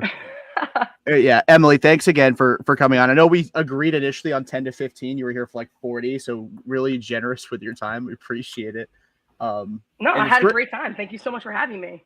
Yeah, of course. If you want to plug your pod before you hop off, you can go ahead. Sure. It's you can find us at Breakballs Pod. We haven't put out an episode in a few weeks, and that's my bad, but hopefully soon. I keep on saying this on every podcast I'm on, but now because this one is live and people could be watching, I will do it, I promise. But at Breakballs Pod, you can find we've done over 100 episodes, and you can listen to it, check it out, see if it's something that you'd like on any podcast platform. Or you can follow me on Twitter at MSheDoesIt. There you have it. Thanks again, Emily. Really appreciate your time. All right. Bye. Later. This is I will just say this trade is like wacky. I'm currently looking at the baseball trade values website. They have Leiter at $15.2 million in surplus value. They have Cortez. No, it's not Cortez. Cowles and Neely combined at $2.7 million in surplus value. Yeah, that again. This is something that happens every year. Yeah, I'm not saying we're used to it now. Nasty, though. I'm not just gonna say Neely looks nasty. The guy's 40% strikeout rate basically in Double-A, and it is insanity, right? Pure reliever though, right? How ironic you talking about being on the baseball trade values website. I just quote tweeted the deal with this is a home run for the Yankees and baseball trade values liked it. They agree. They agree. Oh, they absolutely agree. Their website just like, yeah, straight. Just, like I said, I there's a chance the Cubs think Neely might be better than Leiter based on that. Like, maybe, right? I don't know, but it's interesting. That trade is just, I don't know what to think about that. Honestly, I'm just. We forgot to play the horn. I'll play it now. Just horn. just so we have it. Just so it plays.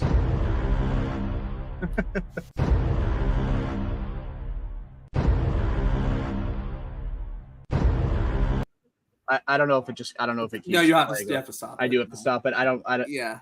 I have no idea. Perfect timing though on the trade that just happened, because we just had Emily on from the Yankees side of things. Give me a thumbs up if you're ready, Steven. I just want to make sure I don't prematurely throw you on the stage. Okay. Joined by Steven here, Cubs side of things on the trade. It's been a really weird deadline for the Cubs because, they get Isaac Paredes, trade Christopher Morel. They also trade for Nate Pearson, which was a really nice, savvy deal in my opinion. And then they go ahead and they send Mark Leiter to the Yankees. So I guess I'll get your thoughts first on the trade that just happened. Mm-hmm. And thanks for joining us, by the way. I just bull rushed an intro there. No, of course. Thank you guys for having me on. I'm glad to be here. I literally just found out about this deal like 5 minutes ago. We got 2 prospects back. I think big, tall relief pitcher that I'll get back into the prospects. I was just talking about them. Oh, okay. I got you. Yeah. That's I just saw it go down. But yeah, I mean the Cubs. I mean, it's kind of what you would expect. They're trying to get value from their relief pitchers that have pitched well for them. Leiter's been healthy from this year. He's pitched pretty well. His ERA doesn't indicate that, but he strikes out a lot of guys, limits walks relatively, gets a lot of ground balls because of his splitter. Just a very solid complementary reliever. And then I think Tyson Miller might be a guy too that they might consider shopping. He has more team control than Leiter. He's younger. He's better against, his kind of thing is against righties. He's got a really good sweeping slider. We'll see. But this is the kind of like selling deals that I would expect the Cubs to make for sure. And then maybe Jameson Tyone, but I don't know. So hard to predict. Yeah. On the prospects that the Cubs are getting, and we were just talking about it. Jack Neely, pure relief prospect, right-handed reliever. He's 6'8", 245. So yeah, massive dude. And split time between AA and AAA this year. Started the year in AA, 22 appearances, 31 innings, 261 ERA, 211 FIP, 39% strikeout rate in AA, and then just a 9% walk rate. In AAA, he's got 9 appearances, 10 2/3 innings, 27% strikeout rate, still just a 9% walk rate. I think that's a guy that's interesting for the Cubs. Considering their recent record developing pitching, obviously, with us being Red Sox fans, obviously Craig Breslow was there, the success he had there, and that kind of, they've continued to have success with their pitching. And then Benjamin Cowles is a shortstop, second baseman. He's played more second base last year. He's played more shortstop this year. With the Cubs, I would assume second base because Dansby Swanson's locked up there, and the Cubs very much do value defense up the middle. This year in AA, he's played 88 games, 294, 376, 472 is a slash line, 9 homers. He's got a 141 weighted runs created plus, just under 18% strikeout rate, and a slightly over 10% walk rate. And that's a guy. He's also stolen 14 bases this year. He's got 25 doubles and 3 triples as well. So interesting prospect there. I know per baseball trade values, if you kind of want to get into that, they have it as like a massive underpay by the Yankees in terms of value. But I can see the Cubs, and I was just saying before you hopped on, I can see a world where the Cubs think Neely could be better than what Leiter is, based on that exorbitant like 40% strikeout rate in AA, and the fact that he doesn't really walk anyone. So I find this as in a vacuum values wise, doesn't seem like an amazing deal, but if you kind of just look at each guy and see where their upsides could potentially be, especially with lighter only being a reliever, I think you look at Neely and go, maybe Neely can be lighter, and then you also get another guy. I think that's how you can look at it somewhat. Yeah, and I honestly I'm surprised baseball trade values likes lighter that much. Doesn't surprise. I mean, surprises me and it doesn't. He has a lot of team control, but he is a little bit older. And again, just in terms of relievers who aren't like lockdown closers, it's tough to just evaluate a guy whose big pitch is just a split finger fastball. And certainly the Cubs have preferred using him more as like I don't want to say platoon guy, but definitely if it's a high leverage inning and there's a lot of lefties, that's where they are most comfortable putting him. But this is probably what I would have expected for him. I think that I just saw the baseball trade values tweets. They said lighter's a lefty. I mean, plays like a lefty, so it might as well be. But yeah, this is kind of what I would have expected. Just like a more pure relief prospect who apparently has 260 plus grade pitches from what I'm seeing flooding in on my Twitter notifications. And yeah, it seems like Cowles is kind of like a upper level depth infielder, which sounds about right. I don't know. I know some people thought he could get a lot, and he certainly had a very excellent season, and he'll be a very good relief pitcher for the Yankees based on everything that I've watched the last 3 years of him.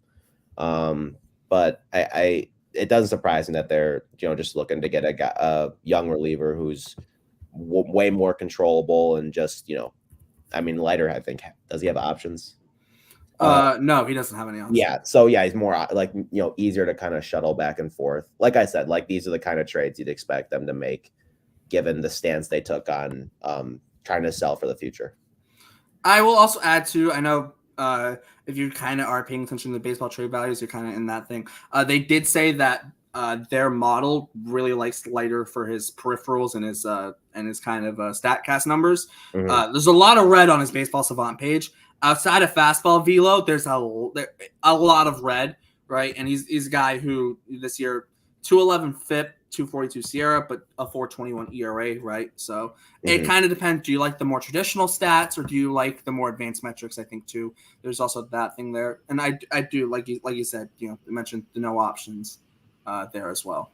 It's so interesting to just see a guy with lighter success because stuff models don't really like him. They don't really even like his splitter that much. It's not like a Devin Williams changeup that kind of flies off the radar in every stuff model and is used as kind of like a, an indicator of how good the model is. Like, they don't like his stuff or his command that much, but his splitter's played so well and it's made so many elite left-handed hitters look silly. It's a tough pitch to kind of evaluate, but we've seen the splitter craze over the last 3 years. I feel like lighter's kind of an underrated part of that. You know what I'm saying?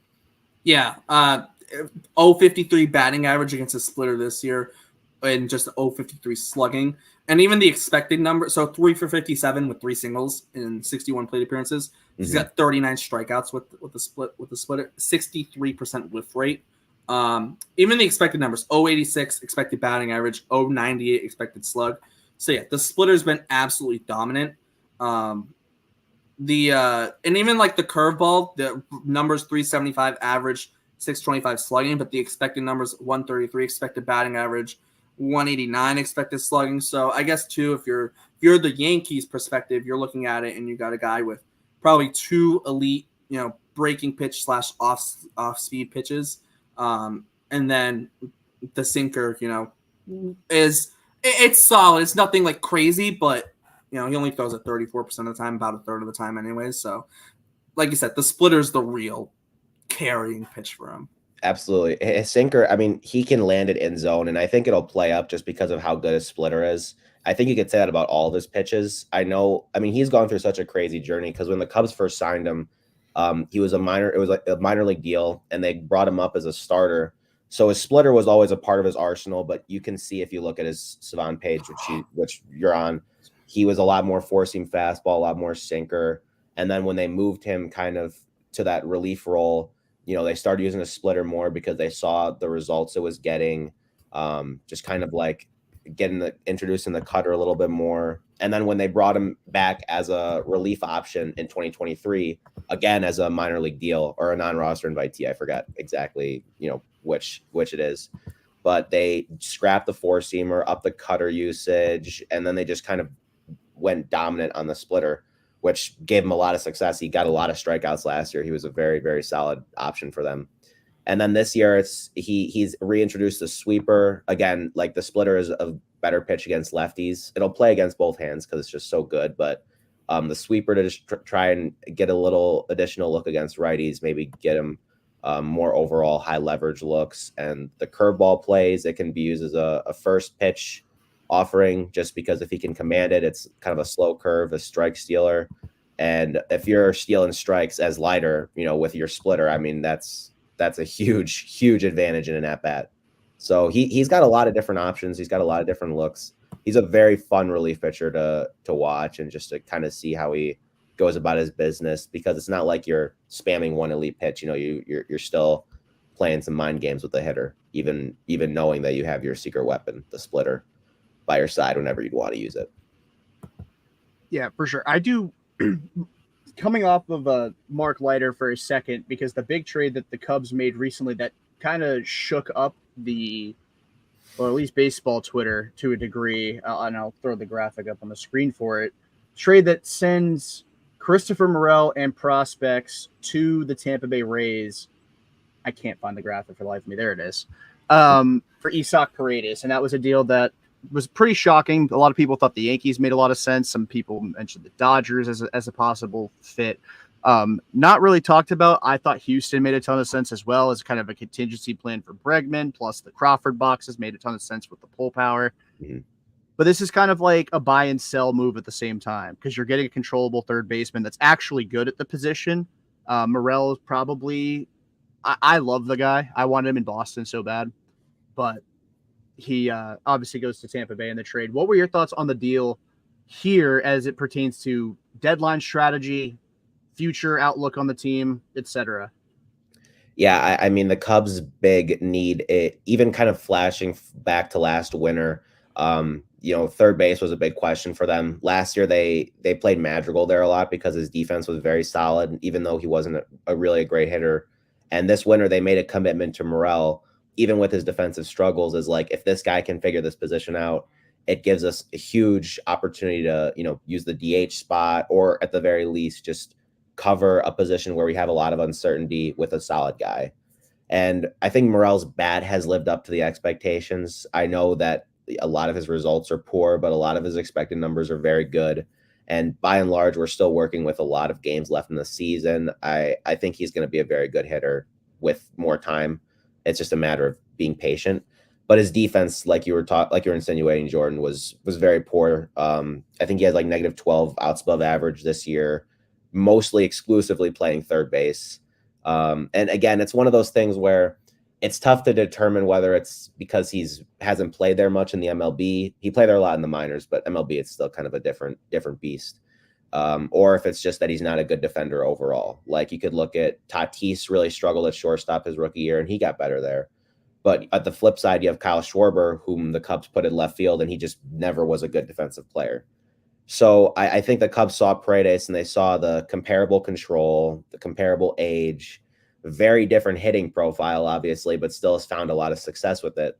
And they saw a guy that they could plug at third base for as long as they'd want Morel to be there, and just a more solid option as they look to try and get back into contention as early as next year. So I understand this deal. I do think there's some risks to be said, and I'm sure we'll be talking about that in a little bit too. But I think it definitely made sense, once we got the whole package.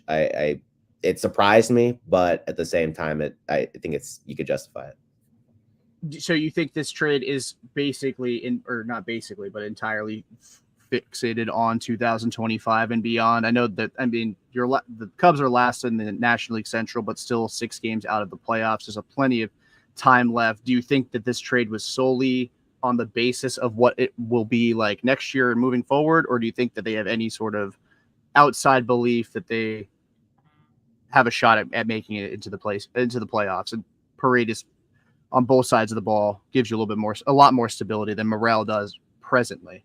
Mm-hmm. I think it's a little bit of both. I think mostly they like that Paredes is very has a lot of team control, and he's very young, and he fits at third base for them.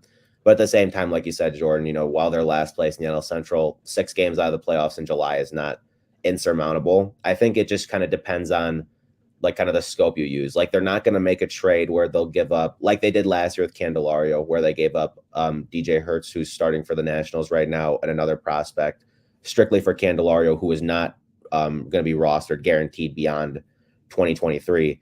Like they're not going to make those deals, that signal, okay, we're in it to buy. But at the same time, you look at a deal like this and you can make the argument that it does help them this year because Paredes has played better than Morel. He fits into third base, he's definitely an upgrade for 2024. It's just that I think primarily they're doing this move so they can get Paredes' long-term value and just kind of make a swap where they think Morel might help Tampa Bay more and Paredes helps the Cubs more given their future directions.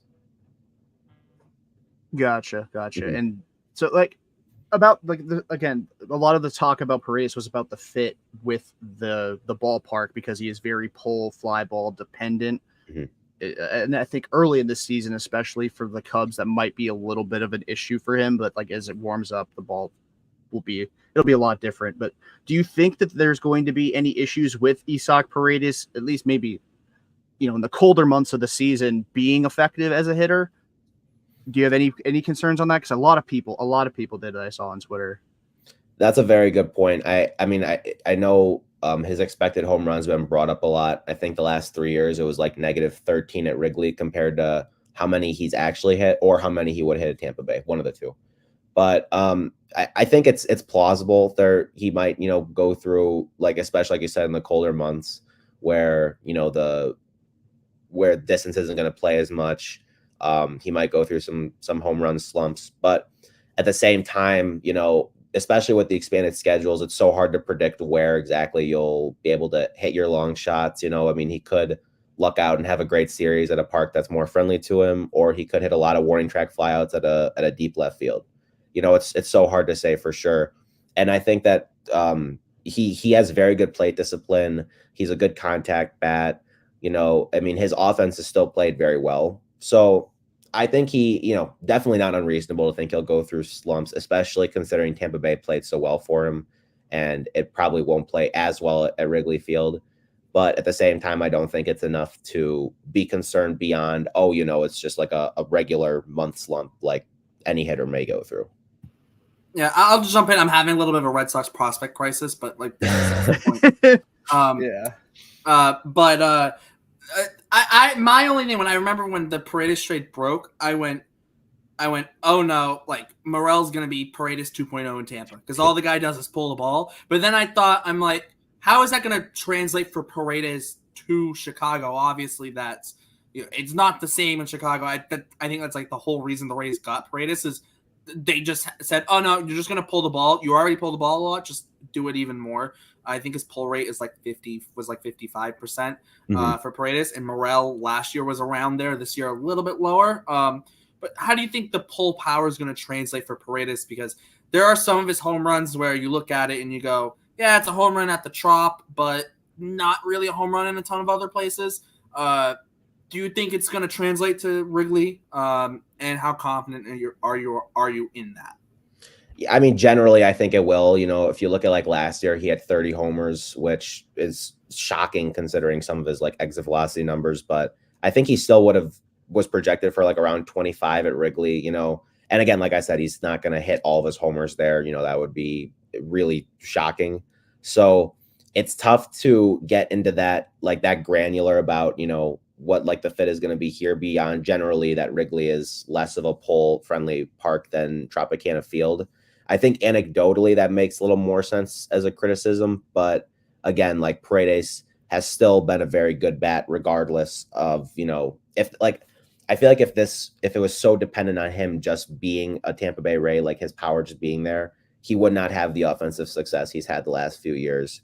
And whether that continues or not, I think he's going to be dependent on more than, the park factor at Wrigley. It'll be, just how his game continues to translate and continues to play in general. So even if he doesn't have a 130 WRC plus, I expect him to be a valuable hitter for the Cubs. And even if he doesn't have 30 home run seasons, which again is surprising for his profile, I think he'll still be able to provide them some adequate power.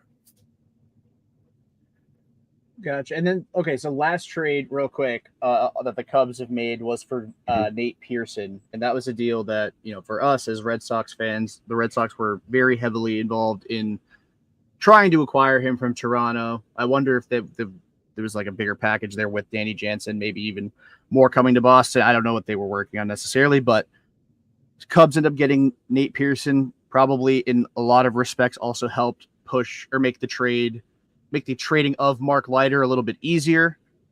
Your thoughts on Nate Pearson as far as projectability goes in the future for the Cubs? Yeah, I mean, like we've been talking about, it's 2025 and beyond move. I think Pearson, his stuff just flies off the map. It's very easy to project him as a solid relief pitcher, even though he struggled in Toronto. And I think there's going to be some, molding there, just maybe some just kind of developing confidence, that kind of thing. I wouldn't expect him to be extremely good for the Cubs just right off the bat. And he struggled a little bit last night.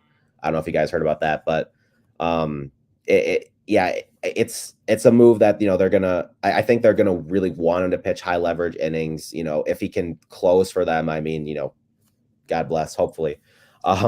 But it's he's going to take some molding, but like I said, like the stuff just jumps off the map. He's a relief pitcher that's very easy to see having success if he's just given continued reps and just shown continued confidence in by his team, which the Cubs are absolutely going to do, because he immediately slots in as one of their better relievers in terms of stuff. And like we said, like they're not looking to, like, winning this year isn't their super priority.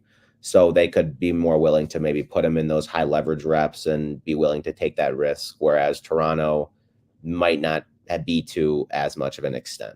I don't know, but I do think the move makes a lot of sense for the Cubs. Yeah, it really started kind of the confusion about what the Cubs were doing, because they did kind of catch fire, like 2-3 weeks ago. They won 4 or 5 of 6 or something. They won a series against Baltimore in there as well, and everyone was like, oh, maybe the Cubs aren't sellers after all, and then kind of struggled a little bit recently. But yeah, I love the trade for Nate Pearson. Again, I like him. He obviously former top prospect for Toronto as a starter, didn't work out. Explosive stuff, and if you are able to, I don't want to say fix him, because it's not like he's damaged goods. Like, he's still solid, he's just not elite at this juncture.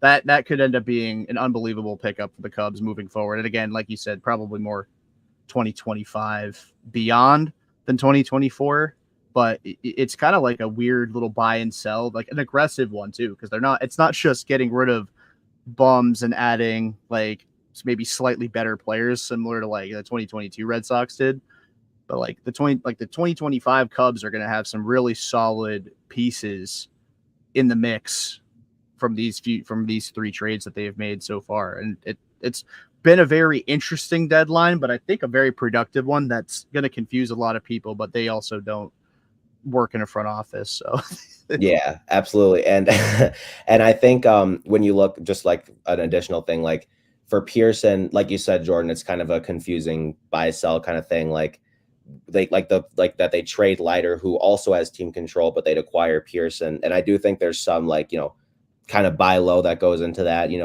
They think that Pearson is more valuable to them than the 2 prospects they traded.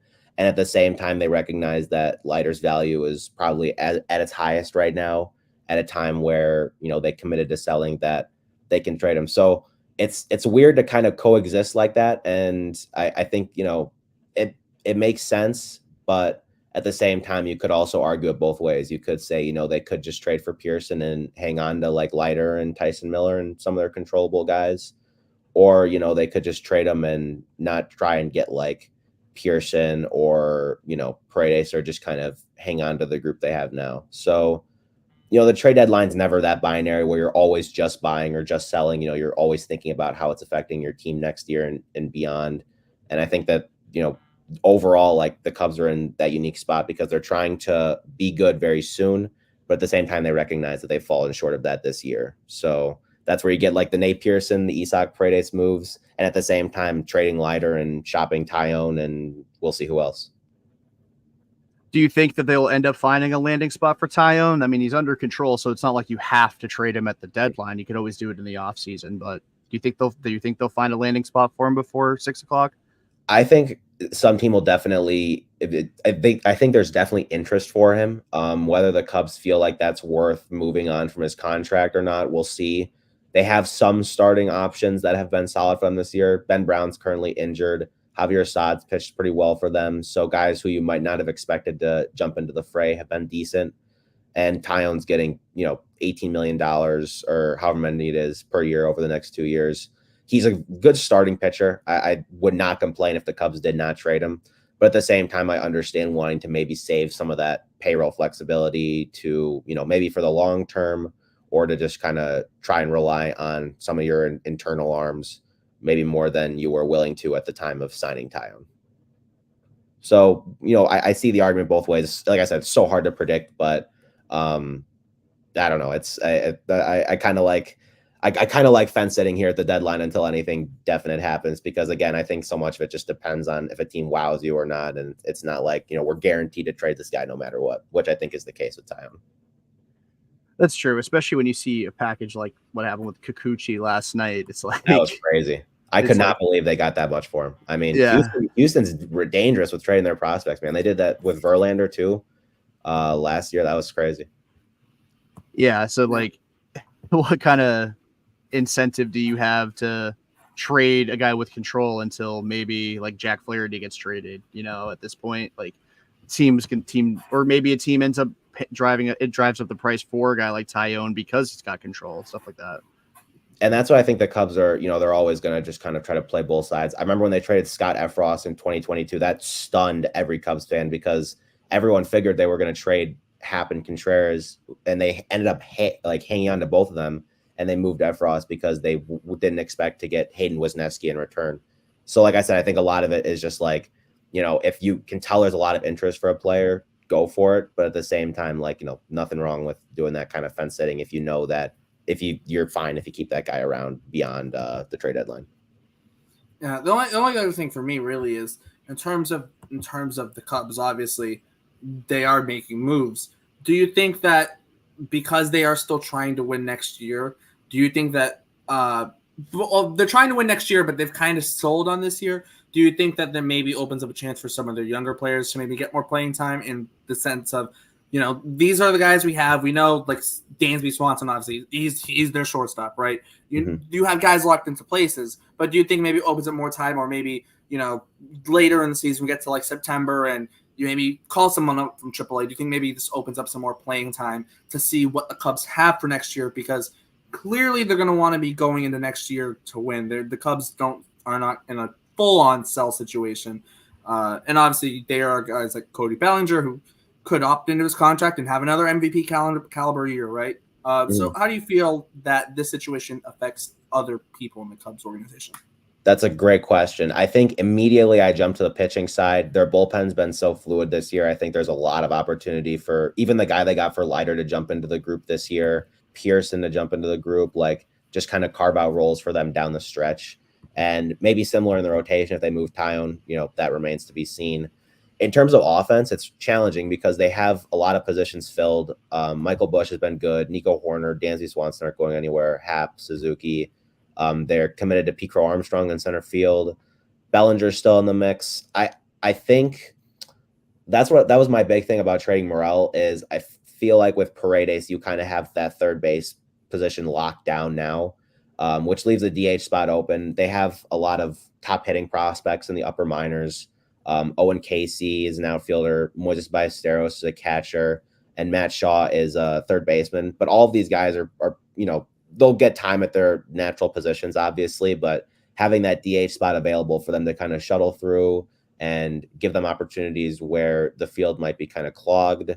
Again, that probably would require moving Bellinger or, something happening with kind of like one of their current group outfielders that pushes Bellinger over into the field. It's tough to say. Or health always, Yeah, or someone might get hurt, God forbid. But there's always something's always going to happen. But you leave that DH spot open for some of these young guys to kind of shuttle back and forth from the minors to the MLB, because ultimately that's going to be the way they want to win, is to get the most they can out of the guys that they've committed to developing over the last 2 or 3 years. Gotcha. Sorry. There's been 2 trades that have happened in the last like 30, really? it's like 25 minutes. Yeah. Red Sox got Yeah. Lucas Sims, and Nice. the Orioles just traded Connor Norby in a prospect for And Kyle Stowers. Wow. Kyle Stowers for Trevor Rogers. So 2 trades happened. I hate Lucas Sims, so you guys are going to absolutely love him. That guy kills my dreams, dude. Last 2 years he's done that. He's got the nastiest slider I've ever seen. That thing moves off the map. The Reds started in 2020, man. They just started calling up all these dudes who have insane spin on all of their breaking pitches and fastballs, and they just have never looked back, and it just keeps frustrating me. But no, he's a very good reliever. I mean, Boston has really surprised me in terms of how good their pitching's been this year. Like, I figured even before the season started, they were a really strong sleeper for making the playoffs, but they've done it in ways that I would have never fathomed. Like, their pitching has just been so rock solid, and their offense has gotten better now. Like, I know it's a stacked AL East, but like, if the Red Sox were in the NL Central, you guys would be wiping the floor with all this, except for maybe Milwaukee. They have way too much good luck on their side. That's what I like to hear. I've been saying that for the last 2 years. Oh, the Red Sox would be winning this division. They'd be winning that division, last place on the AL East. So. I can definitely confirm you'd be a strong contender in ours. You guys, I'd be very frustrated having to play you guys very often. But I mean, I'm really happy that they found success, and Breslow did so much great work for us. I'm glad he literally just jumps right in and makes his mark on the organization. I mean, he is a really I really like Heim Bloom, and it's surprising they got rid of him, but I think Breslow is a really good guy to slot in place of him. Well, now you get to hate Heim Bloom because he's working with the Cardinals now. So. Story of my life. Yeah, all the good executives get canned, and then they end up going to the NL Central. Oh well. Barrington too. Yeah, exactly. Oh well. Very, very unfortunate. Steven, thanks for joining us, man. A lot of Cubs stuff to talk about today. So thank you guys very much. I'm glad I could bring some of my expertise, and I really appreciate you guys listening. And you guys are running a great show, and hang in there today and keep it moving. All right. Thanks, man. Appreciate it. Thanks, guys. Have a good one. You too. Yeah, I'm having a little bit of a prospect crisis. The Red Sox traded Ovis Portes for Lucas Sims. And if you don't pay attention to our minor league show, Ovis Portes is the only ever professional baseball player from Antigua and Barbuda. So now my bit of just every single time we mention him, of having to mention he's the only professional player from Antigua and Barbuda, is now kind of over because he's not with the Red Sox anymore, unfortunately. You get one more sad opportunity to say it tonight when you get before the minor league show. But joined by Max Greenfield here. Max, thanks for joining us, man. Yeah, thank you so much for having me. Super excited. A lot of pitching trades to talk about, which is right up my alley. So we're good to go there. Yeah, perfect. Yeah, perfect timing. We had 3 reliever trades in the last 45 minutes. So like this was kind of what everybody was expecting. Although I don't know if the Orioles plan to use Rogers as a reliever. I only saw the report that some teams My guess is no. No. Okay. I think they plan to use him as a starter, which, well, I mean, we could talk about that. I mean, the Red Sox made a trade, and that's a little bit more relevant to you guys. So I'm sure you guys have plenty of things to discuss in regards to Lucas Sims and the Red Sox, because they need bullpen help, and Lucas Sims has a functioning arm. So that's like you accomplish a couple of things in that regard. Yeah, definitely. And Lucas Sims is somebody who's always been kind of an intriguing reliever option. I think some more like better results in recent years than I think this season. What his ERA is? That's 3.57. It's still pretty good. I know he had injury issues kind of a few years back. Has really solidified himself as a solid reliever for the Cincinnati Reds. A lot of strikeouts, a lot of walks. What is from your vantage point as an outsider, not, a Red Sox or Reds fan, your viewpoint on this trade, both going out and coming in for the Red Sox? So I think it starts with Andrew Bailey is very good at his job. And I think you don't make this trade if you don't have confidence in Andrew Bailey, because Sims the ERA is nice, but the stuff under the hood is not as kind. The stuff is crazy. Really, really great stuff. The slider is really good. And so my first guess is like he's going to come in and Bailey's going to be like, we're going to make that, like, we're going to throw that a lot. Like, we're going to try and land that in the zone for strikes early in counts, and then we're going to work off of that and go from there. That's my guess. His fastball velocity has ticked up the past 2 years, slowly getting back to where it was pre-injury levels, if I remember correctly. So that's encouraging. I think they're going to try and find a way to maybe potentially get even more out of him in that regard. Again, but it starts with the slider, like finding a way to execute that in the zone to create swing and misses in the zone, I think is a big key there. I have full confidence that Bailey can make that happen. The downside of Sims is that he has a very, very low ground ball rate, like crazy low. We're talking sub 30%. Like that's he's a fly ball pitcher essentially, right? And so you're taking a fly ball pitcher and you're putting him in the AL East.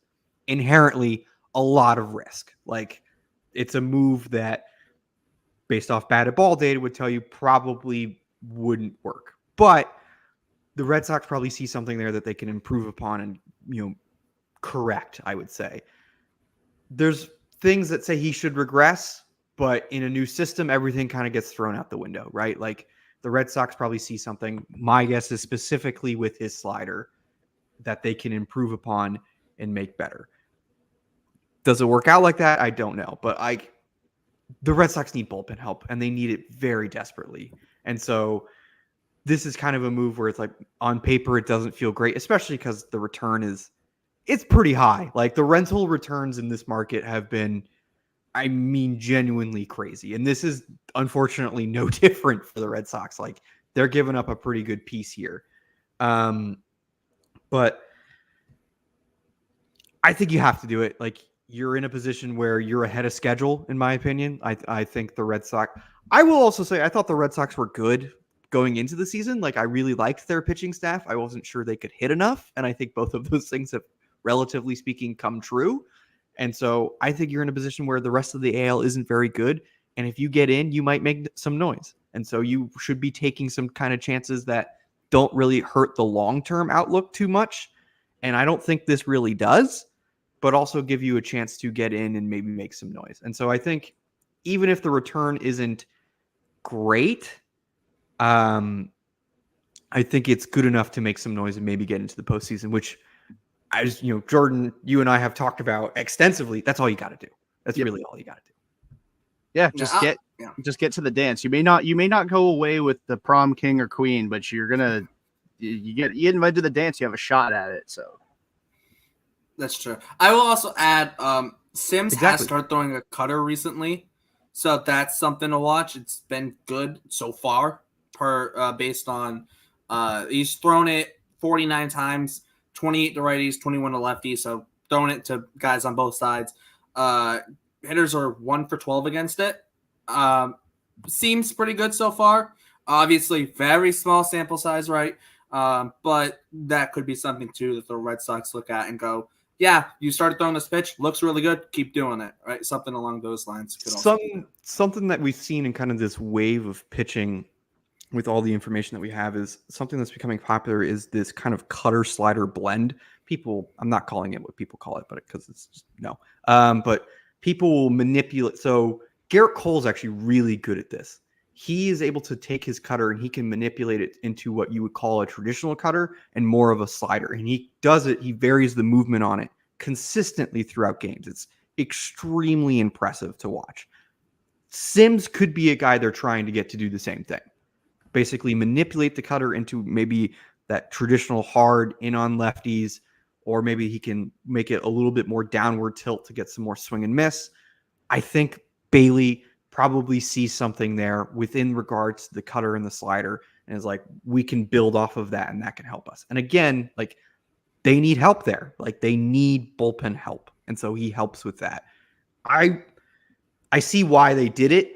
The cost they gave up, obviously quite high, but in this market, the Trevor Rogers deal is far more significant than Lucas Sims here. So I like it for the Red Sox in the sense of they're getting an arm that should help them, that doesn't really cost them too much in the long run, which is rightfully what they should be focusing on. Yeah, like if you want Jack Flaherty, you might have to give up like your left nut or something. But like, correct, like the cost give a of, lot, yeah. the cost of Flaherty from other teams' perspective, like clearly with the Orioles going for Trevor Rogers here, they're uncomfortable with the cost of Jack Flaherty. And after the trade yesterday of Yusei Kikuchi to the Astros, where they gave up arguably 2 top 100 prospects, depending on how you view it, for a guy who's, had a 6.5 ERA the last 2 months. It's a lot. Like, that's a lot. So imagine saying, like, hey, you can have Jack Flaherty, but this other pitcher who's significantly worse, who has the same amount of control, just got 200, 2 top 100 prospects, arguably. Yeah. Good luck. Good luck. Good luck. They screwed the Tigers over because now, like, the ask for Jack Flaherty is going to be ridiculous, and it's sort of like when the Phillies traded for Estevez, right? I mean, that trade at the time, I was like, oh wow. I mean, it's aged better just because of the way the market's gone. But at the time, I was like, that's a lot. That's a lot for a guy who's just a reliever and gave up, a lot of balls in the air. Like, something I'm big on with relievers is you need to be able to do 2 things pretty well. One is you need to be able to miss bats at an above average rate, and then you need to be able to control contact. And control contact is either avoid the long ball, which is preferred, or get balls on the ground. And Estevez is not super great at avoiding the long ball, and he's really bad at getting contact on the ground. Sims, it's that same concern with Sims that I have is if they can tap into the cutter and the slider, that'll help because the cutter is a very good quality, a very good contact controlling pitch, right? You're able to get ground balls, you're able to avoid hard contact, you're able to avoid damage. So the cutter is good for that. And that's probably why Sims is starting to throw it because he would give up a lot of bad contact. So you also have Kenley Jansen to help develop your cutter too. Right. Like you need it. Another part of it. Yep. They have guys on the staff who can help with that, right? Cutter Crawford, Kenley Jansen, like he can come in and Sims can immediately talk to not just Bailey, but 2 guys who throw really good cutters. And so that'll help. Cutter is another guy who's actually really good at the manipulating of the cutter. He does the same thing that I talked about with Cole, about how he's able to manipulate it into that sharper cutter and also the downward tilt one. Again, those guys have been good this year. Well, Cole sort of, but like those guys are good because of that fact. So very interested to see how it plays out with Sims. Again, the market is just the market. Like, I think if you're a team that's trying to make trades, you've got to be uncomfortable. You've got to be comfortable with being uncomfortable at this point. Yeah, it's definitely not. You're definitely not getting anybody that's being given away at this point, and like that's why I think Breslow in particular caught wind of that early, which is why James Paxton's back in Boston, which is why they claimed Yohan Ramirez from the Dodgers. Like they went for cheap alternatives, and like I mean the Red Sox are in an interesting position because they're in a year 1 of a contention window as opposed to like it seemed like the Yankees, who you only get 1 guaranteed shot at it with Judge and Soto. Now they may end up with Soto long term, but right now you only the priorities are different. Yeah, absolutely, completely agree.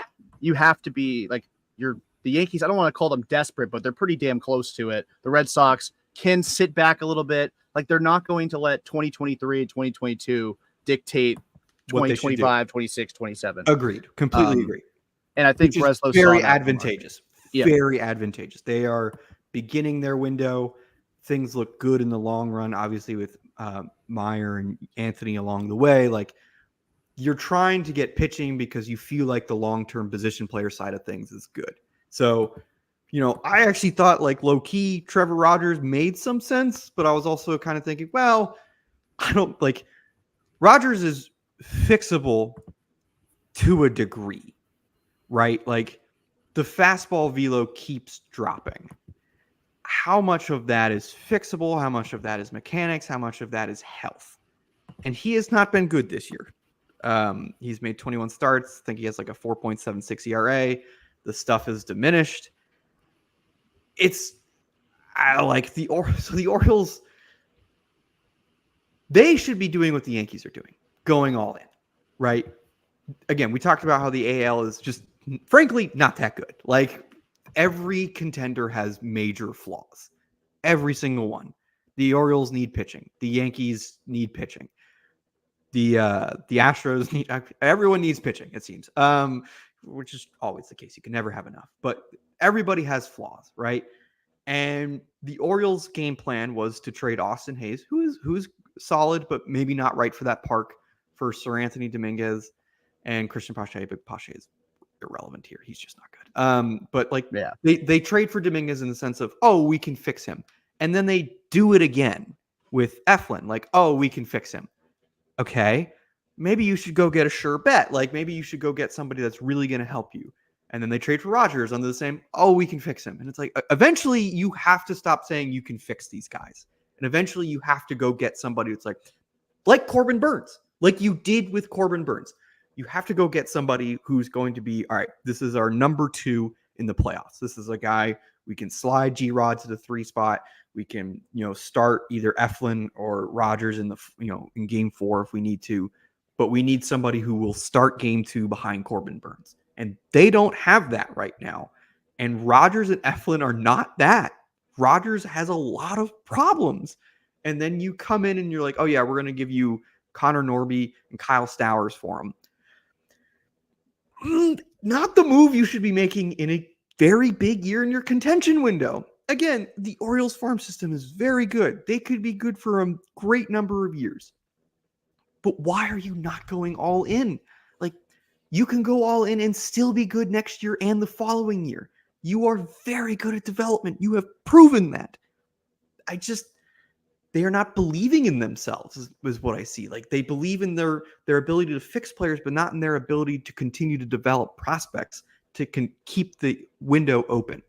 Something you can say about the Yankees and the Dodgers is that, well, I mean, the Dodgers are the best ranked team in sports, but something you can say about the Yankees is, oh, they have flaws. They don't do things really well, but they always are in contention.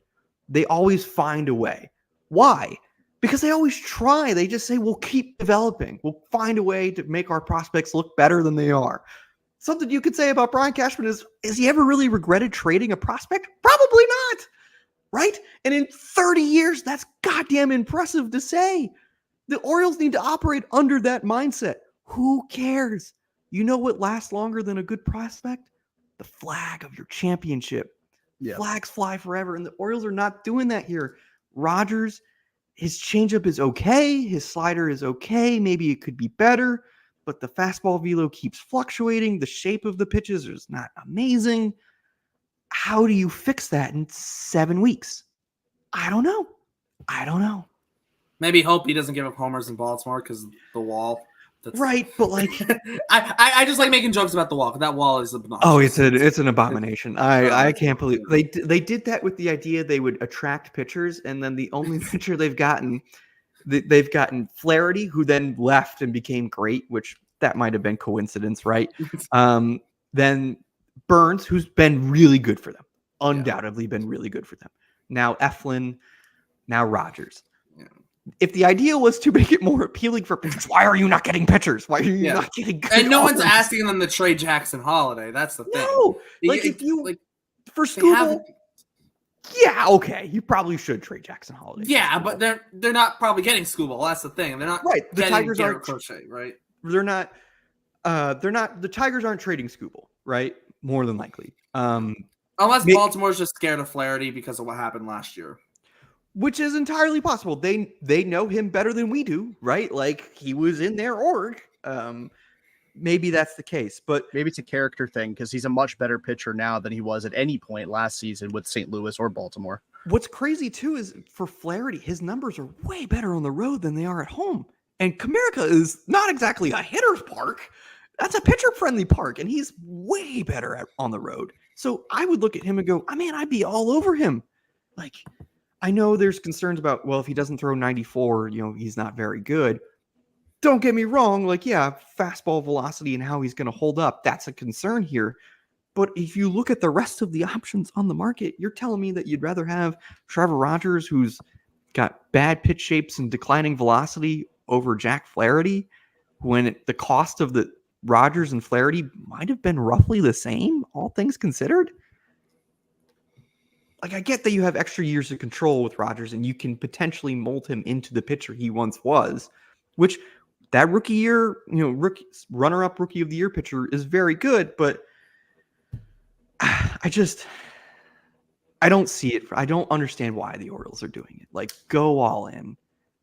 This is a chance to take advantage, win the ring. You've been doing this all to try and win, and then they won't take the last step. It's great for the rest of the AL East that they won't do it. Don't get me wrong, but it's very frustrating as a baseball fan to just see a team refuse to take the obvious step, right? Like, just go all in. Go get the good pitcher. Go get the guys that you need. The Dodgers do it every year.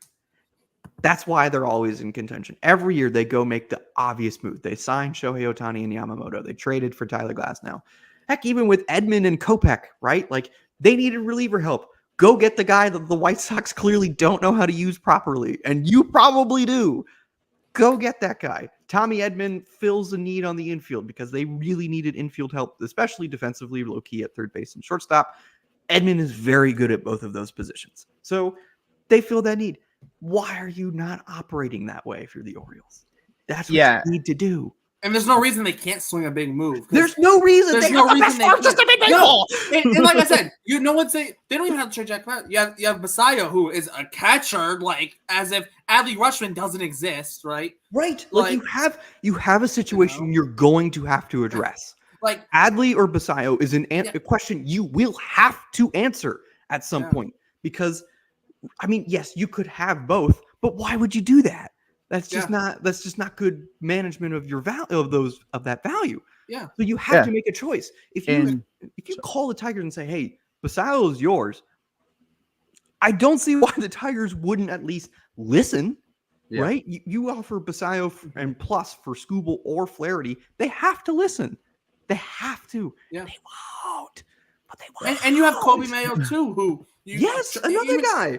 Yeah, I mean, to be fair, Ramon Urias is not the greatest third baseman ever, but you're going on. He's your 9-hitter, right? He's the 9-hitter. It's not like he's batting fourth or anything, right? If the Orioles out of any team have the opportunity, and if you go get a guy like a Skubal, he's under control for more years too, right? Yeah, you get the best of both worlds. You get a guy who is probably the Cy Young winner this year, and you have him for another couple of years, right? Yep. There's you could make a very real argument that Tariq Skubal is the best pitcher in baseball. Yeah, a very, very good argument that he is currently the best pitcher. I will make the argument because I made a bet on Skubal before the season started, $5 bet for MLB strikeouts leader. Yeah. He's close.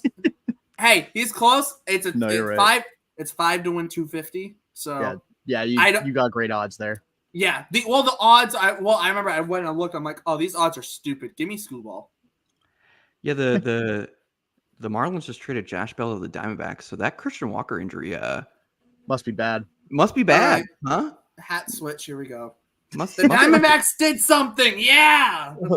Josh Bell. Okay, so I know we've been talking about pitching, and I do want to quickly mention, because we were talking about Basayo versus Rutschman, not necessarily the team whose model you want to follow, but the Blue Jays had to make a similar decision with Moreno versus Alejandro Kirk, and I don't know if they necessarily regret the decision they made, but they didn't keep both of them. They kept Danny Jansen. They ultimately traded him, but they kept Danny Jansen as a veteran backup, and they traded their young up and coming catcher for Varsho. I would rather. I mean, Varsho had control, but you're talking about a guy who could legitimately put you in World Series contention firmly. And I don't want to pretend like they're not a contender as constructed with the trades they've made. But again, if you're going to trade Connor Norby, why wouldn't you just add a little bit to the package and go and get somebody better?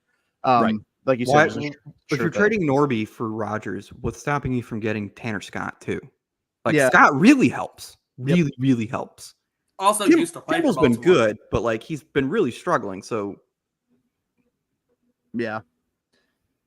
But the Bell trade is interesting because he has become the guy that's passed around at the deadline, and he's either great traded then bad traded then good. And then so this year, since he's on a multi-year deal with the Marlins, he was good with the Marlins, or multi-year with the Guardians, was bad with the Guardians, traded to the Marlins, and then bad with the Marlins. Caught fire a little bit recently, and now traded to the D-backs. So he's going to go nuclear. Yeah, I was about to say he's about to go off. They're going to find a way to keep him. Well, they'll probably just move him to DH because if Walker comes back, assuming it's not a season-ending injury, that guy's a whiz over there at first base. Oh yeah, he's an animal. Holy cow! That's a guy who will probably get like 70 or 80 million in the offseason, and there will be people like, really? I'll be like, nope.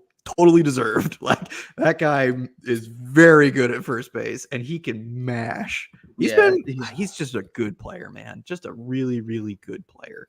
The only thing hurting him is he's 33. That's the only correct. Thing if he were 4 years younger, we'd be talking about him like 8-year deal or something wacky. Exactly. If we were if you were 4 years younger, we'd be talking about him the way people thought they'd talk about Pete Alonso. Yeah. But like except Pete Alonso's, Yeah. His last 3 fully Christian healthy seasons Walker. for 29 Christian Walker's a homers, lot better than Christian Walker is who people think Pete Alonso is. Yeah, honestly, pretty true. Like, but Walker was on pace to have basically his 3rd straight 4-win season. Yeah, and I know he had some issues like early in the playoffs, but really settled down. Obviously plays an elite first base regardless. I know it's a low value defensive position, so it's like it doesn't necessarily like jack up his WAR numbers, but like if he was like, he's a great defensive first baseman, great hitter, literally like the perfect guy to slot into like the 4 or 5 spot in your lineup. And yeah, you have him, and if Bell is continues his little torrid pace that he was on the end of his Marlins career, that's a good little like back to back. And then again, to the point, like they got 1 more year, I believe, of Josh Bell. Jock Peterson's only there for 1 year, I'm pretty sure. So it's not like it's creating a long-term logjam in that little first base DH window. Like they can move on from Peterson if they want to, and they'll have a guy in Josh Bell who more than fine. Yeah, this is the kind of deal. It's like, all right, the injury happened. This makes sense. Like he was placed on waivers. The return's not going to be anything notable. The Marlins are going to probably clean up on some other of their relievers that they're going to try and trade. Obviously, Tanner Scott is the main one, but there's some other guys in that bullpen who are like really, really good. Andrew Nardi is a guy that I really wanted for a long time. I don't think they end up trading him because he's still got 3 years of control. Another guy where the ERA, not super pretty, but the underlying stuff, really good. There was the rumor today that what's his name? The great name. He has an absolutely awesome name. Let me go look it up real quick. Let's see. What's his name? There it is. Huascar Brazabon, I think is how you say it. Oh yeah. I love him. Yeah. Sub 20% hard hit rate allowed, sub 2% barrels per PA allowed, with a 50% ground ball rate and like a 20% strikeout minus walk ratio or something like that, something crazy. That guy's going to get a haul. He's also 34, which is even crazier because he didn't start pitching until he was, I believe, 28, 29. So that's a guy I would be on the lookout to see if the Marlins trade. I mean, he's really good. I think the big bat left on the market is just Yandy Diaz, figuring out where Yandy Diaz ends up and everything like that.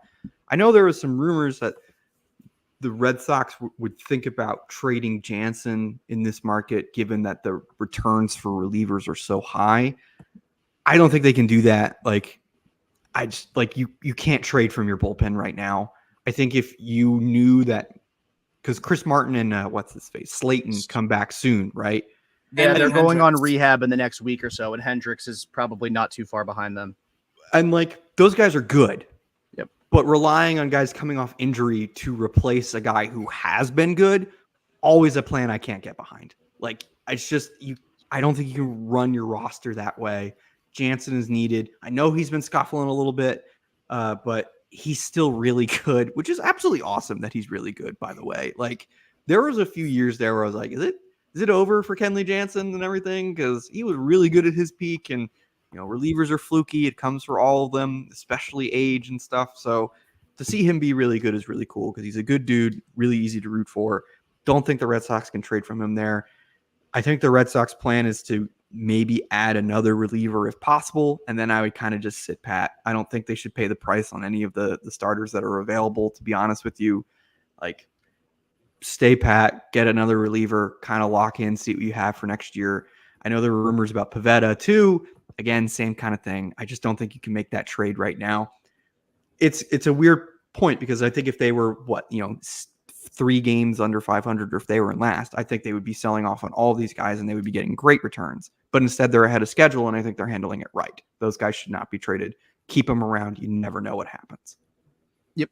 Yeah, you got to have some adults in the room for a young team too. Like, you can't just run a young team. Like, which is why I like the moves they've made in the sense, like Lucas Sims. I'm not like he's a star, but he's 30 years old. He's been around a little bit, so he's got experience, which is what they need. Like, they've been trotting out Zach Kelly in the 7th and 8th inning, and he's a good pitcher, but clearly was not ready for prime time in that Yankee series. He got absolutely mauled by Aaron Judge twice. It's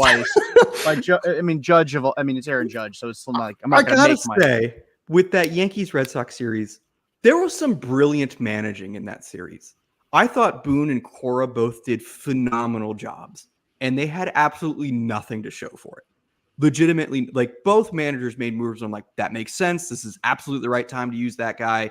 Like, he's going to come in, and immediately the guy gives up a bomb. And it's like, dude, come on. Like, there were, like, I remember after the end of the second game, I tweeted, I was like, Cora and Boone may kill a reliever today because they had to have been so frustrated just sitting there watching, like, oh, let me go ahead and get this guy in the right lane that he's supposed to be in and set him up to face these guys. And he stinks. And, like, I remember, I think it was Kelly versus Judge, and then Hill came in and got the first 2 guys out in an inning, and then Michael Tonkin came in to face, Tyler O'Neill, and then immediately gave up a bomb to O'Neill or something. And I remember thinking, I was like, do you think Boone and Cora are looking across the way at each other just like, dude, what is happening? Can we have a reliever move go our way in this series? But it felt very, like, I was watching and I was like, this is painful. I feel bad for them. Like, there's nothing they can do. That's why I hate judging manager decisions based on the result, because it's like the process is so much more important, right? Yeah. Like, I mean, it could be like, oh, we're gonna bring in Mariano Rivera for the 9th inning, and then, like, he just somehow blows up. Bad decision. No, it wasn't a bad decision. Like, you just they brought in Jansen, and if Connor Wong's a better defensive catcher, the game's over, right? No, sorry, I had to throw that. No, it's okay. I've really been barking down that tree about Connor Wong's framing, and that's why even Danny Jansen's not like. He's not as good as he used to be, which is a little weird, but he's better. He's good at blocking the ball, though. Right, like, he's a better defensive catcher than Wong is. Yep. Wong is, just respectfully speaking, he's just not that good back there. Like, he butchers pitches back there. I think he's like -10 framing by Fangraphs and like -8 by Savant or something like that. You're probably giving him too much credit. He's been really bad at both. -11 in blocks, -6 framing. Second percentile for both. Second percentile. At least he's not Reese McGuire, though. Yeah, it's true. He was too busy beating some other stick. But again, like, if Wong frames that pitch, Jansen does his job. Was it a bad decision to bring in a struggling Jansen second day in a row? No, that's your closer. You go to him. He just didn't get the job done. Some things didn't go his way. Sure. Was it a bad decision to bring in Chase Anderson? You had no choice. Again, there are times where managers put in guys and it's like, dude, look at what they have. Like, the alternative was Greg Weissert, who's been Dom Smith, 11 ERA the last month. So, and it's like you saw it in the bottom half of the inning. Holmes goes out there for a second, and there's Luke Weaver warming up. The guy hadn't worked back-to-back days while throwing multiple innings all year. That showed you where the state of both bullpens were at. Yeah. Not good. Made Rodon start even bigger. Yeah, much bigger for the he was great. Like, it was a great start regardless, but giving them the length and Houck to a lesser extent because he wasn't very good. Yeah, Houck wasn't good, but getting to the 6 was huge for the Red Sox because it affected them yesterday. It's not like they demolished Logan Gilbert yesterday, who's very good. But I checked the score and I was like, is he what to what now? so close to getting out of the inning. Bad umpiring, bad umpiring, and he imploded. Yeah. But yeah. Oh my god, gotta have some mental fortitude though to work through that. Oh yeah, no. The Abreu at bat, I will give. I like 2 runs. You know, he yanked a pitch, wild pitch. Abreu single to make it 2-0. Like maybe a little residual on the Yoshida home run. I said this at the beginning of our stream, but you know, then he gave up like 4 straight doubles to make it 7-0 or 3 straight, and then Thornton gave up a double, or was it Trevor Richards? I don't remember who came in after him. He gave up another double, and it was 7-0 in the blink of an eye. Yeah. It got wild fast. But again, they still gave up like 6, 7 yesterday. Now, yeah, again, Trey Wingenter was the one who gave up 4, but yeah, Wingerter's not exactly going to be like a mainstay in their bullpen. But again, how going 6 there means you can throw Winter, right? Like you can throw him in there and just be like, all right, whatever. I don't have to use anybody else. Yep. Right? Like he can go out there and stink, and it's not that big of a deal. If Houck goes 4, you're again just kind of going, oh, here we go again. I'm gonna have to use somebody good. It's the underrated things like that in baseball, like people don't necessarily pay attention to, but like that stuff matters over 162. Well, it's like the Yankees series, the last game of the Red Sox Yankees series, where they had to use Cooper Criswell in the 9th inning, and I'm sitting there just like hands in my face. I'm like, why can't you just screw it, throw Weissert out there for another inning? You're like, I think they were down by like 9 or 10. I'm just like, he deserved it. I'm just like, you're using Criswell. I'm like, oh my god, now Criswell's done. Because Criswell was on 4 days rest, but he threw 105 pitches, and then he comes in and throws like 20 out of the pen. Well, he's not available now for at least today, at least considering the fact that he was starting. I texted Jordan this, and I thought it was because Weiser was out there significantly longer than I thought he would have been. And I was like, are they going to DFA this guy after? Like, are they just leaving him out there to die just so that way they can like be like, all right, we got every use out of him? That's what they should have done. They should have just left him out he's there. Still there, is he not? They optioned him last night. Good. Good. He's their leader in appearances right now. Yeah, for Wingenter, who that trade has not worked for anybody, and I really I thought it would have been okay. Like I thought Weiser was interesting. I thought Richard Fitz was legitimately good, like a good starter. He has not been that great, and he's not healthy right now, right? He got hurt, if I remember correctly. You would know, Derek. I don't. Is Fitz hurt? As far as I'm aware, he's pitching still. Oh well, it's not great. Because I knew it was Judas. Judas got hurt in the. Okay. Yeah, so Judas. Yeah. So, and then Verdugo was a steaming pile of garbage for over 150 plate appearances, it felt like. So that trade has not worked for anybody, which is hilarious because I thought it would have been like, okay, the Yankees get an average left fielder and the Red Sox get a pretty good pitching prospect and a reliever who will help them get through the year. Should work out fine. And I viewed it as a win-win at the time. I did too. It's still kind of a win for the Red Sox as much as like you get the dartboard shots. You get rid of Verdugo and that issue, Yeah. It's still kind of a win for the Red Sox. You got rid of one of your issues, which is having a player show up late. What's crazy multiple is also, times. As bad as Verdugo's been, it's still better than what they had in left field last year.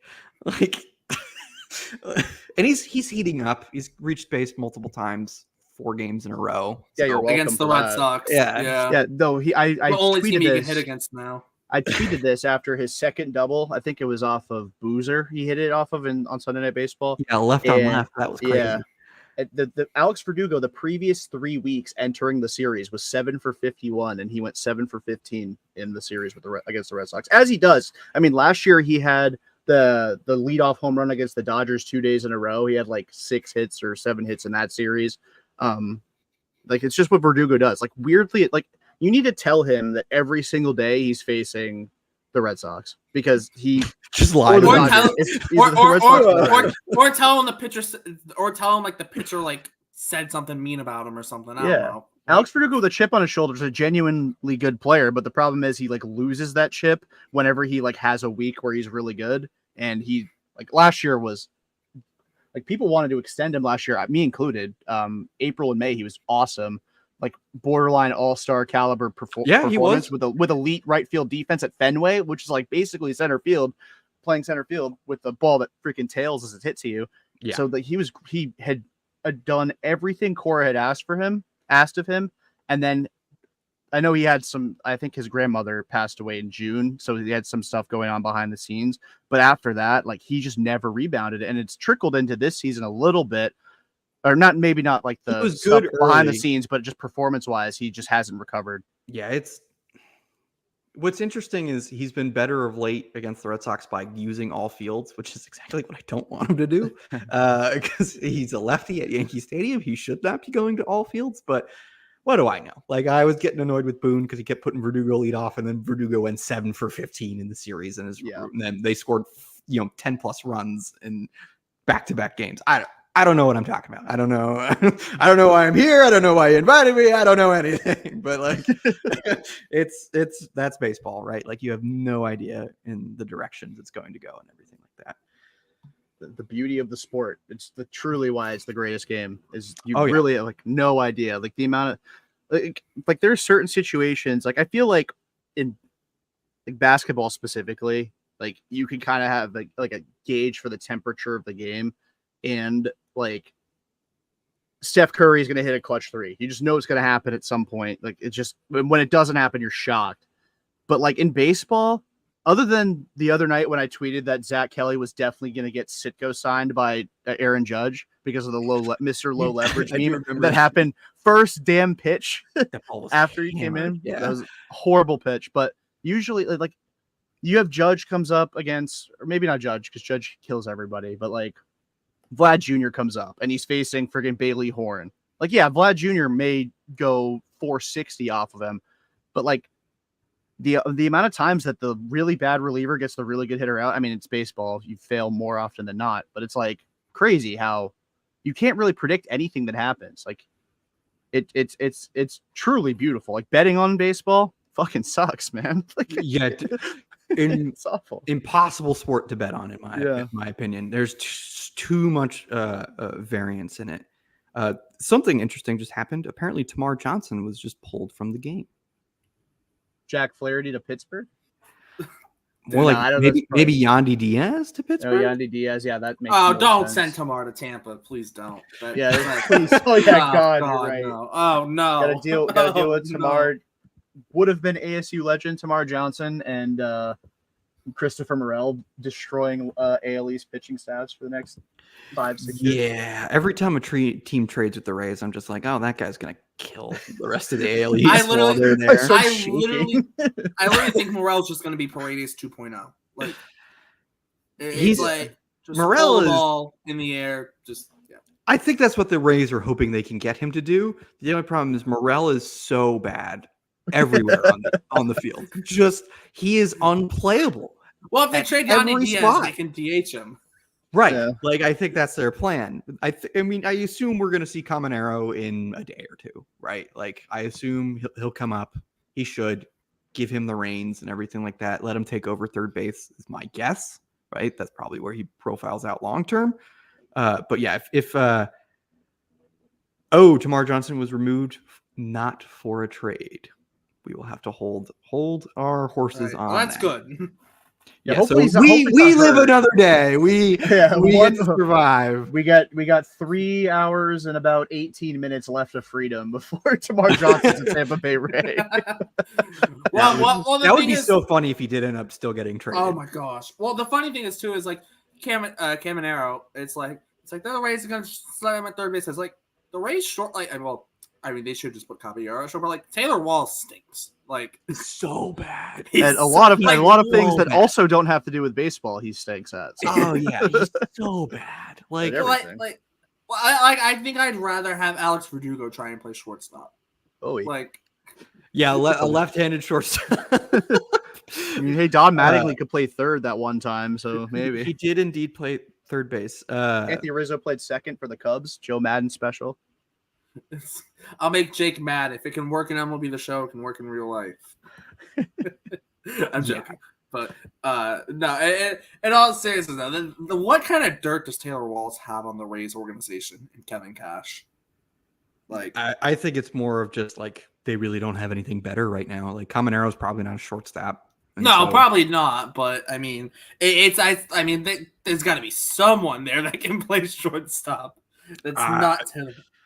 Well, it's a little like it's easy to criticize the Rays a little bit in regards to shortstop, but it's also kind of not their fault. Well, Like, that's yeah. also true. Yeah, Like, no matter they- how badly a certain former MLB Network employee wants you to believe that it's somehow their fault about It's that definitely individual? not. It's Like, not. you It's couldn't not. see that coming. Like, No.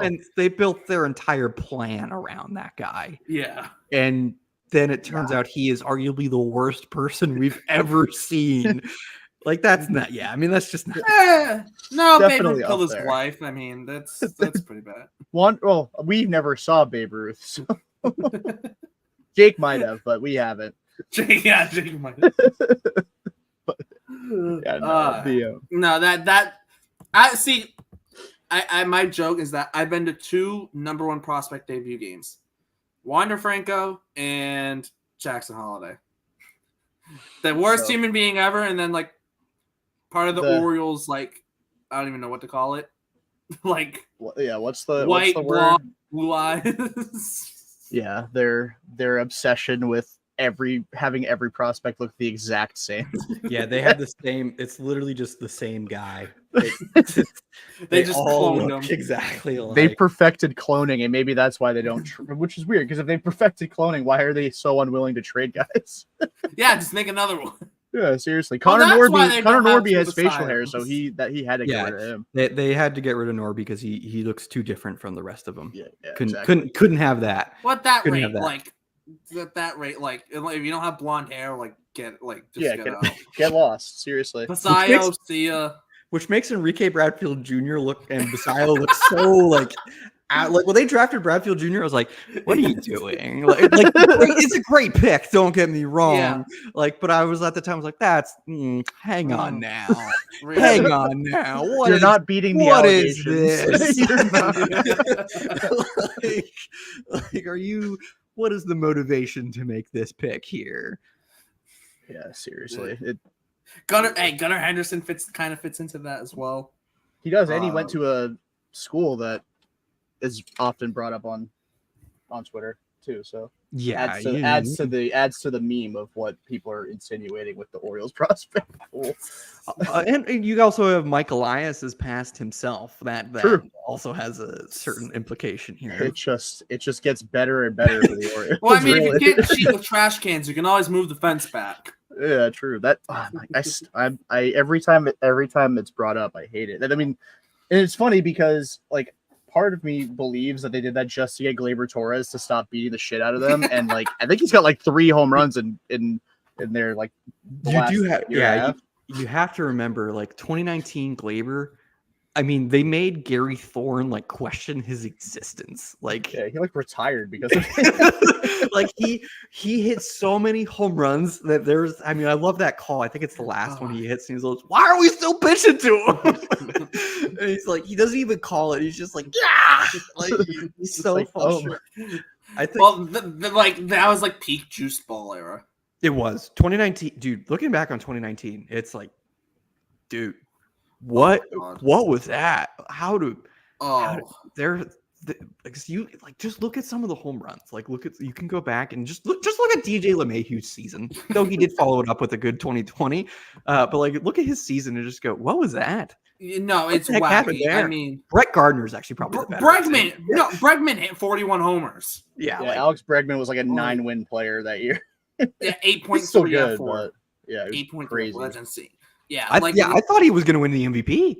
Yeah. Like I went to Trout and I'm happy it did, but like I really thought Bregman was going to win because the Astros were good and like MVP voting at that time was still kind of like, oh, good player on good team still kind of matters and stuff like that. Everything. What happened, Jordan?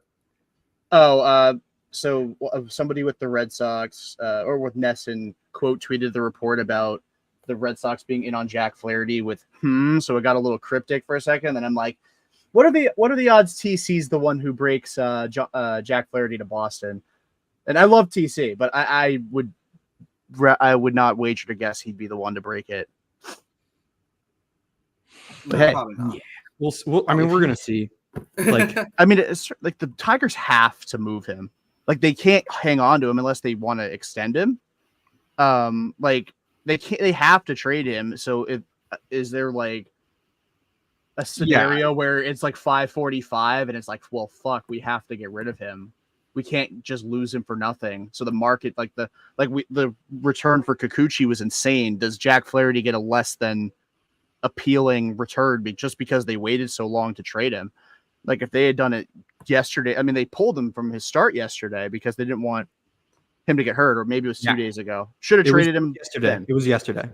So the reporting from both from the Yankees beat writer and then from the Tigers beat writer sounded like, and from Jack Curry's talking yesterday, it sounded like they were close to a deal, and then kind of it fizzles a little bit, and then the Kikuchi trade happens, and so then the Tigers are just like, hey, we're going to pause for a second, like we have to reevaluate, and that's the right thing to do, right? Like, yeah, you have new information that affects the market, that affects the deals that you're trying to make, and so the Kikuchi deal happens, and now the Tigers are like, well, we have to get that at the very least, right? Like we have to match that. And it's not always fair, right? Like organizations, what they trade for is in my opinion, they're trading for things that they like, right? So qualities that they think are good and are important to development. And they're also trading for things that they think they're good at developing, right? So what are the Red Sox good at developing, right? The Red Sox are pretty good at developing. I would say they help with bat speed and they help with bat to ball, right? They're not like elite at developing bat speed. Like teams like the Astros and the Yankees are really good at getting their prospects to add bat speed, but the Red Sox are very good at improving swing decisions and overall contact ability in their prospects. Something that they've done pretty consistently for most of their position player prospects from what I've seen. So they're going to target those things, right? They're going to target guys that they're like, hey, this guy's already got the raw baseline power that we want. We just need to get him to make a little bit more contact and improve his swing decisions. So they're going to target those things. So the Tigers, what are they good at developing? Well, they're good at developing arms, right? Like they are very good with pitchers, but they need position players. So of the teams they're talking to, right, who out there is like a surefire bet on the position player side? Really nobody, right? Like unless the Orioles are willing to trade, some of their guys, which they're clearly not. They just traded for Trevor Rogers. Like you have to kind of get creative. So what positions do they need? They need catchers, right? So, you're kind of looking, okay, who has catchers that are available? All right, Diego Cartera is available from the Dodgers. That might be interesting to see if they can get that back from Jack Flaherty. Then you're also looking, all right, we also need infielders and maybe one outfielder. Okay, so who's available? Again, Spencer Jones is probably a name that has popped up and everything like that. Guy's obviously got a ceiling of probably better than 98 prospects in baseball, but his floor is also probably worse than 98% of prospects in baseball. So a huge variance player. Are the Tigers confident in that they can develop that? Probably not, right? Like they probably look at Spencer Jones and go, like we'd have to get him in more because we're not good at developing the things that he's bad at. So then they go back to the Dodgers and they look at Cartera and they're like, and then the Dodgers are kind of like, that's kind of a lot. Then they go to the Red Sox and they look at him and they're probably like, well, it's got to start with, Anthony's got to be relatively on the board here. And Red Sox are going to be rightfully, in my opinion, say that's not going to happen. So then we're just back and forth because the Astros traded what they traded for Kikuchi.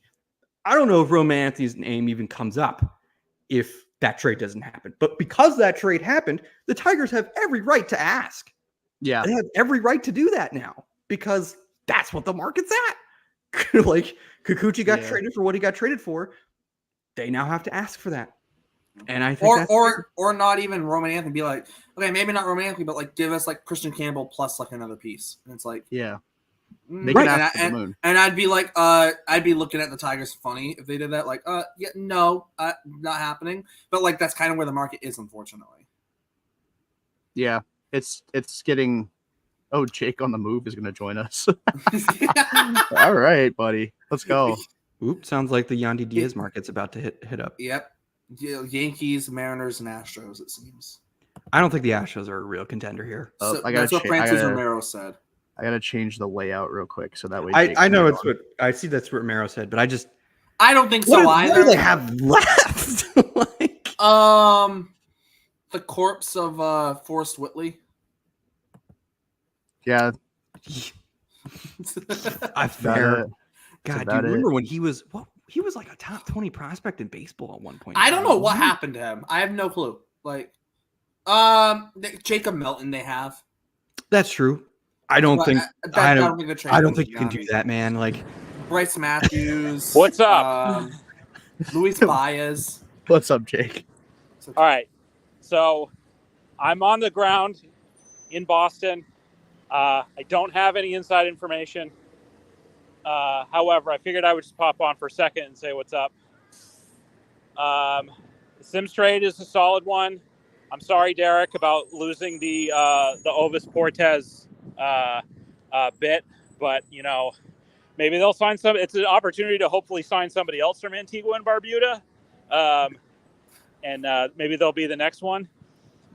But I thought that the Eno Saris thing about how he was like the second best rental reliever in Stuff Plus so far this year was really cool, and shows me that the Red Sox believe that they can really get something out of him.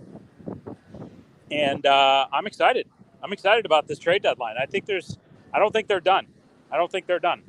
I think there's a lot of Rule 5 guys that could still possibly be traded. And I don't want to break Derrick's heart by mentioning one in particular. But there's I think that's the one thing that we haven't really seen yet, other than Paulino, is the possibility of Rule 5 guys getting moved. So I still think that's on the docket here, possibly in the last 3 hours here. I thought we were staying away from that discussion. I didn't mention any names. I didn't say any names. I'm just saying. I just said that there are still some interesting guys out there. You can trade anyone but Alan Castro. Just put it like that. Sure. I don't want them to trade Alan Castro. He's a switch hitter. I want all the switch hitters. I want all the switch hitters in the big leagues for the Red Sox. We need more. It's a dying art. It's a lost art. Not everybody can be Jason Varitek or Kenley Jansen. Yes. I forgot about that. Yeah. So we'll see. It's, but anyway, like I said, I'm on the ground in the seaport. I don't know. I don't have any sources out here in this neck of the world. But we'll see. We'll see what Craig's got cooking on the other side of town. Yeah. Hopefully he doesn't like go absolutely nuclear, because again, I think that would be irresponsible at this stage of the Red Sox contention window. But I do think that they're like one more solid reliever, maybe a lefty away from, and that's like Andrew Nardi, maybe. I don't know what the market looks like for him, but somebody like that. And they put themselves in a really good position. I mean, they've already started adding new relievers, just period, with Sims trade, bringing in Yohan Ramirez recently as well. They're in a fascinating spot. I think the big question to me is, like I said, I don't see them trading any of the top 5 prospects. The big question to me is, does anybody get traded from the big league roster? And I think that's the thing that nobody's really talking about, or that there hasn't been rumors about it. That I think that they have to be on the lookout for that. Stuff tends to happen right at the deadline that you never expect. So remember the Zach Greinke trade from 2019? I could absolutely see that being a possibility. Well, yeah. Jake remembers everything, so Jake does remember everything. Jake remembers the college of every Red Sox draftee. That's what. Yes, I'm the guess the prospect cheat code. Unfortunately for Hunter, who won. He won this past week, and maybe he'll win tonight. We'll see. You got to come up with a good one, Derrik. I think we might. We might have a special one. We might be doing trading. All right. Well, it's of course I'm going to be in the car for an hour right when all of this stuff is probably going to be going down. Whatever big move the Red Sox make will probably be when I'm in the car on the way home. But we'll see. It's a fun day. This is such a fun day. I'm glad that the deadline is at 6 not 4, to be honest with you. I think I like it better like this. What do you guys think? Do you guys prefer it earlier or later? 6 is better. 6 is better. Yeah. 6 is better because I'm typically nocturnal. Yeah. Yeah. I had to change my sleep schedule to be ready for this at 11 o'clock. Yeah, he was up at 5. Yeah, you got a long day, Derek. We were like, oh yeah, we're gonna do the miners show at after the after the deadline, which it certainly made sense, and it definitely made sense even if the It Red still Sox does make sense. Even if they only end up making the one trade today, it would be better to be able to talk about that as opposed to having recorded last night. But it made for a long day for Derek. But as Derek constantly likes to remind me, he's young, and I am not, and so he can handle it. He can handle doing a 7-hour live stream and then doing the podcast for, well, hopefully it's not going to be too long. And I hope everybody, if you're watching this, you had a chance to listen to the interview that we did last night with Alex Bouchard, Red Sox 14th round pick from that was great year. by the way. It was a great conversation. We really enjoyed talking to him. He's really personable, funny, smart, wise beyond his years. The thing that I liked was him talking about how much he appreciated the history. You know, the idea that he's going to pitch hopefully for the Red Sox and have the opportunity to pitch in Fenway Park. And you know, he think as a 20-year-old kid, I really thought it was great that he appreciated that. So, but yeah, listen to that, and you'll get a double dose of the Miners Talk this week with myself, Derek, and Hunter. And hopefully we'll have some more stuff to talk about. Hell yeah. And as long as it's not Alan Castro being traded. I'm keeping my fingers crossed. Like I said, I hope that there's other guys that get traded before him, for sure. He would be pretty low on my list of guys I would want them to trade. Yeah. But I have like a list of like 15 guys I don't want traded. So well, we might get into that at some point if nothing happens. Well, and I think Ovis Portes was one of them. So yes, he was. He was one of them. I mean, I'm not upset at it, but I'm not like upset, like mad at the deal, but I'm like kind of sad about it. I'm like, oh. Well, he was a cool name. It was a cool guy. It's cool, and I've said this on Twitter, and I'll say it here too, which is just that, yeah, like it's not easy to give up like high upside arms in a trade for a rental, but at the same time, the Red Sox literally just drafted and signed. Oh, what do we got? The Guardians just traded for Alex Cobb. Corn on the cob. Yeah. Oh, liable. Corn on the cob. Still good. He's still pretty good. Yeah. Yeah. I wanted him so badly a couple years ago. I'm about to get to Same. I'm about to get to my car, so the last thing I just want to finish that point. Basically, like I didn't like trading Portes necessarily, but the Red Sox just signed literally like 13 or 14 new pitchers. 14 pitchers plus a two-way. Some of those guys are going to be, you know, the FCL season is ending like this weekend, and they're going to need spots in Salem for at least some of those guys that are healthy enough to pitch.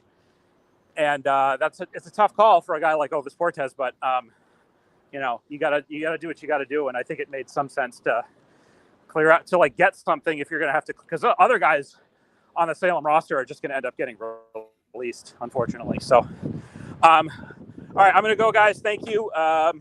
This was fun. I'm glad you guys are doing this. Cool to see some guests and some cool people come on. And Derek, I will talk to you later. And have a good rest of the show, guys. Talk soon. Thanks, Jake. All right, appreciate it, Jake. Yeah, we have a I got a long day ahead of me. Jordan too, but yeah, we're having fun with this though. At least it could be a lot worse. Oh my god, the Alex Cobb deal. So Cobb to the Guardians. No return seemingly yet. So we'll get. Yeah, that it just got announced. Yeah, it just got like a minute ago. We'll get it soon. Does this mean the Giants finally, after decades of waiting, are finally going to commit to selling? Probably not, but they should. I mean, I'll take Logan Webb. They're not going to sell to that extent. I'm joking. After decades of not selling, they're going to completely tear it down and restart from scratch and be the 2023 Oakland A's. Fine, I'll take Blake Snell. Okay, Snell would be a good guy to give up. Here's the question: would it make sense for the Red Sox to go like right up to the luxury tax for Snell? Because my only issue is you might go over. Snell. But they got under. They've been under the last. They were under last year. They don't have to go. Well, I know under this year. I mean, they don't have to be under, but I think logistically it makes more sense to be under this year because then the next 2 years you can go over and then dip back under for 27. That's fair. My counterpoint to that though is their roster is only going to get younger. Like Meyer comes up, Teal comes up. You know, well, they're also Anthony paying. Comes up. They're still paying guys like Giolito the $19 million next year. Yeah, still. I will die on that hill that I hated that signing when it happened. I get it in the context of like you could fix him, but 19 mil. Oh, at least it wasn't Corey Kluber. Yeah, that's true. I mean, the Rich Hill signing of 22 and the Corey Kluber signing of 23, I believed that Kluber was going to be good and Rich Hill would be terrible. I wasn't expecting it to be the opposite. Like Rich Hill was good in 2022, relatively speaking. Not at Fenway, but relatively speaking, was pretty good. Corey Kluber was a freaking mess. That was awful. That was so bad. Oh, okay. Anyway, it makes me sucks because I love Corey Kluber. I had to hate him for a little bit because he was on my team. The Astros just got Caleb Ferguson from the Yankees. Yeah, they traded a human being and international pool money for Caleb Ferguson. Yeah, you know what I would love for getting a human being for Caleb Ferguson. That's kind of crazy. Whoa, the Red Sox got a human being for Jake Beekman. Okay, that's true. It was a pretty awful human being, but it was a human being that allowed us to get Danny Jansen because you don't get Danny Jansen if you don't have Reese McGuire because Danny Jansen is ultimate take Reese McGuire's job guy. Yeah, that is true. He's done it twice. That is true. He has done it twice. Oh man, just like how Chaim Bloom loves trading for Tommy Pham. That is true. That is becoming a very weird, like weird thing for him. I'm hoping Chaim goes like elsewhere. It gets like a head job. Trades for Tommy Pham again, or signs him. Imagine. Could you imagine? He goes and takes over the who even knows it's actually the Marlins. It's actually because Bloom. No, I'm joking. The appendix owes Pham money in their fantasy football league. That could be it. Instead of getting slapped in the face like Jock Peterson, he just keeps trading for him. And so that way he slowly pays off the debt. Well, that's even funnier is the Diamondbacks have Jock Peterson this year. Yeah. After having Pham last year, it is kind of funny. I need them to be teammates before their careers are over. I really do. Just even if it's just like both on minor league deals when they're like 42, whatever, playing in the Mexican League with like they need to be teammates at some point. At some point, they have to be teammates. Looks like it's Jacob Breshenin and a player to be named later for Alex Cobb to Cleveland. All right. I was gonna make the graphic for it, but I'm getting tired of making them as we. I couldn't tell you who Breshenin. I think it's Bresnahan. Bresnahan, is that it? Did I misread his name? It's entirely possible. Bresna. Oh, you're right. Bresnahan. That's it. I thought the H was where the N is. There we go. Hey, Dan O'Dowd called Junior Caminero Camarino on MLB Network yesterday. So yeah, Dan O'Dowd is not exactly the we're aware. It was Dan O'Dowd, Brian Kenny, and John Heyman. I mean, what did you expect? Like, that's just like the boomer panel. They're just one after the other. In other news, it seems like the Cardinals are shopping Dylan Carlson for a reliever for either Dylan Floro from the Nationals or the Angels, which I mean, I don't know if Dylan Carlson's going to get you a reliever from the Angels. I mean, maybe depending on who you're going after, but maybe it's Luis Garcia. I don't know if that's going to get you Luis Garcia though, or Floro, depending on like straight up. I don't know. Maybe I don't know what Carlson's trade value is, but he's kind of just like a, I don't know what the right wording for it, but like it just kind of like he's like the toy that like you got new toys and he just ends up on the side, was once useful but now is like isn't useful even though there's nothing really like terribly wrong with the toy. It's collected some dust. It's maybe needs to be cleaned up a little bit. Maybe needs to be fixed a little bit. But it's just kind of laying off to the side because you're playing with the new toys, right? I feel like that's what Dylan Carlson is right now. He's just like, he's there with the Cardinals. They don't really have any use for him.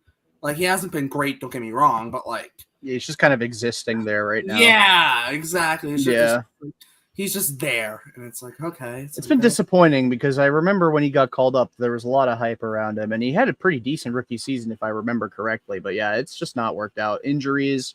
He just hasn't stayed healthy for the most part. Would be my guess. Injuries, and like Lars Nootbaar's breakout too, like last year and the year before, really kind of helped him fall out of favor. Tommy Edman's versatility allowed him to slide to the outfield. They ended up trading Edman, but you just don't really have use for a league average bat with, I don't want to downplay his defense, like pretty good defense, but when you can get an average bat and elite defense from like Tommy Edman, which they had gotten for a little bit in center field, you don't really need a guy like Dylan Carlson because it's not like he adds a ton of pop to that lineup anyway. It's worth noting that Yandy Diaz is currently, I think he is in the lineup for the Rays today. Interesting. And they could trade him in the offseason too, because they have him for they're basically under hostage next year. He's like $8 million next year, and then a $16 million club option the year after. Yeah, it's not a guarantee they're going to trade him. Yeah. No. Although I would think if this is such a strong sellers market, if you're going to trade him, now's probably the time. But you are correct. I think this is the time to trade Yandy. It's not like a necessary thing, but you're right. Unless it's to the Yankees. Sellers market. You might as well. Unless it's to the Yankees, then don't trade him. I'm not sure. It's interesting because I think the Yankees need arms more than they need. Where does he play? Right. Are they going to put him at third base? I don't think so. I think they'll. No, I'm joking because the whole Jazz at third and Glaber at third. He actually made some nice plays over there yesterday. It was pretty cool. Yeah, Jazz is a good athlete. I know that it's an unfamiliar position, but like Jazz is a good athlete. He can figure out center field. Figured out center field pretty well in Miami. He was fine in center. Like the number, if you're a huge defensive run saved guy, you probably thought he was terrible. But if you're like an ounce above average or a UZR guy, you probably thought he was pretty solid. He was playable at the very least. Like I think it was 5 fielding run value in 2 seasons in center field. Essentially, that's fine. It's pretty good for a guy who had, I don't think, ever played it professionally, and then till the major leagues, and then now that he's with the Yankees, I don't want to pretend like it's all about situation, but playing for a contender versus playing for the Miami Marlins, you're a little bit extra motivated to make sure you're in tip-top shape for October. It's plain and simple, and I think similar to like Randy Arozarena with the Rays this year, I feel like Jazz, like you finally get yourself to the playoffs, that you fire the executive that brought you there, and then you do nothing really in the offseason to improve on a team that just made the playoffs, and then you come out of the gates as one of the worst teams ever with, all those starting pitcher injuries. The motivation had to have dropped a little bit, and now that with the Yankees, I think it's back, and probably with gusto. And he's a guy who's like, again, similar to Randy, definitely not afraid of the bright lights. In fact, I think he'll embrace it and use that as a strength of his. And he's a lefty at Fenway, lefty at Yankee Stadium. So that should work. Yeah, absolutely agree.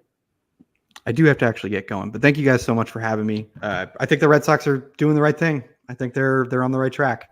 So I hope they keep it up. I think they're running things pretty well. I think they've set themselves up for the future. Sims is solid, and they're not the Orioles doing whatever they're currently doing, to be honest with you. Yeah. So I can't. Isn't that a strange thing that I think every other team in the AL East might be running things a bit better than the Orioles with their deadline? Now, there's still 2 hours and 48 minutes left, so things can change, but that's a wild statement. But thank you guys so much for having me.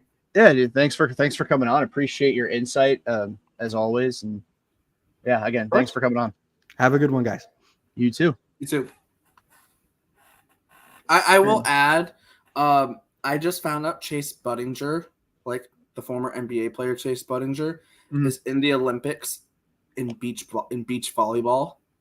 Oh yeah. He's a good volleyball player.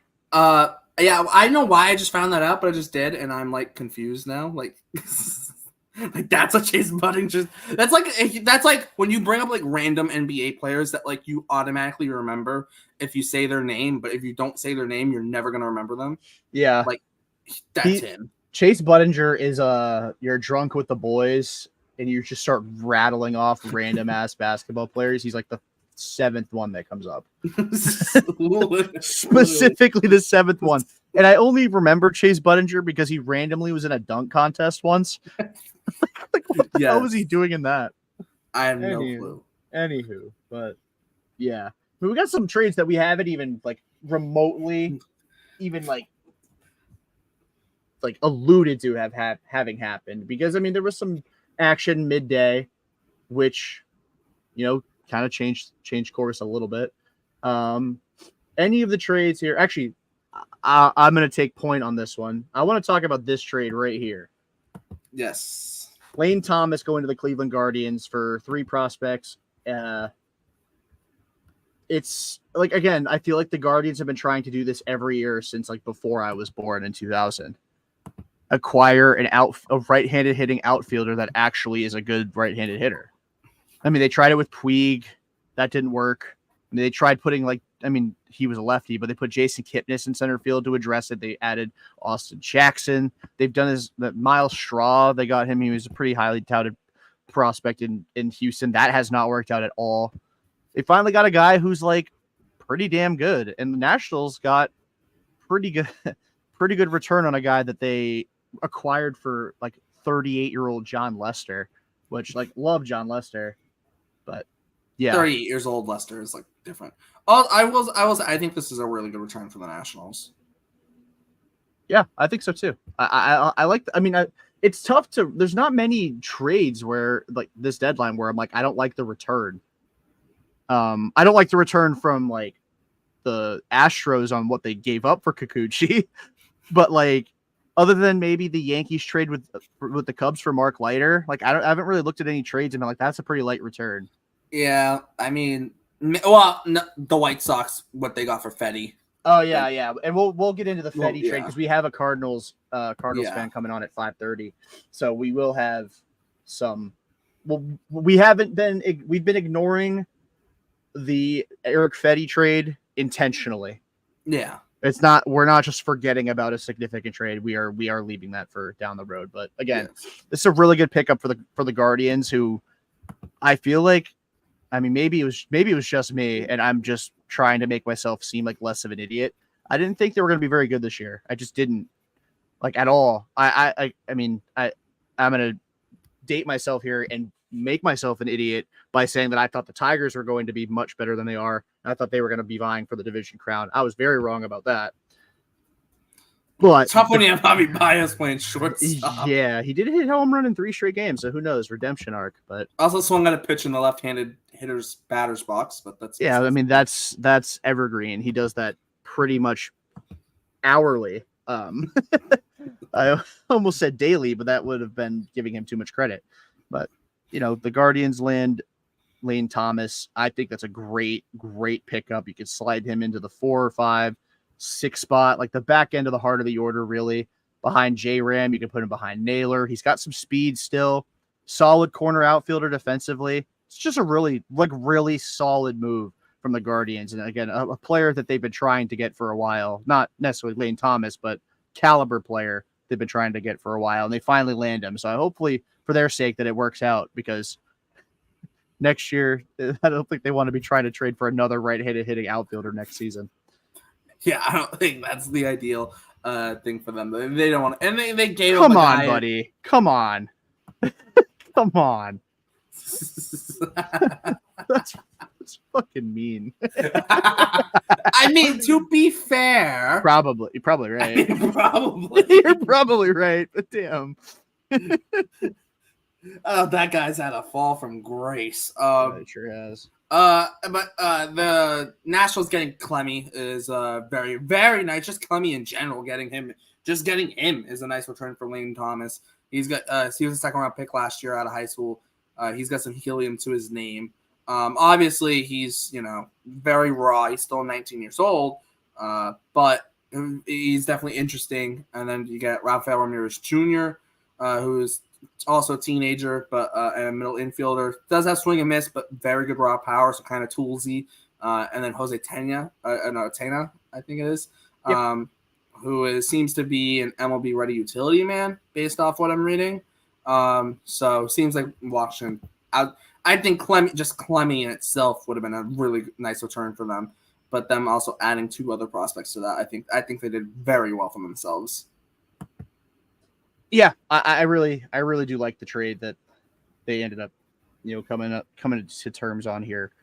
Again, sorry, I got slightly sidetracked. I've been neglecting my phone all day, pretty much, which is probably not the smartest thing to do when I kind of need to see what's happening. But making sure I thank our guests for coming on, and I do seriously. To this point, we've had Jason come on, Emily, Steven, and Max. We have a couple more scheduled. Jake, impromptu arrival for about 5 minutes. Dude just came in guns blazing. Absolutely respect the hell out of it. Dude just showed up and was like, "Yep, my turn to talk." Love it. Absolutely love it. We're like in mid discussion. He's like, "Yep, my turn." Love that. That's what being the elder statesman of the group gets. That's the advantage you get. But yeah. I don't know if you mentioned it, because again, I lost track for a second, but Clemmy is from Fall River. I did not mention that.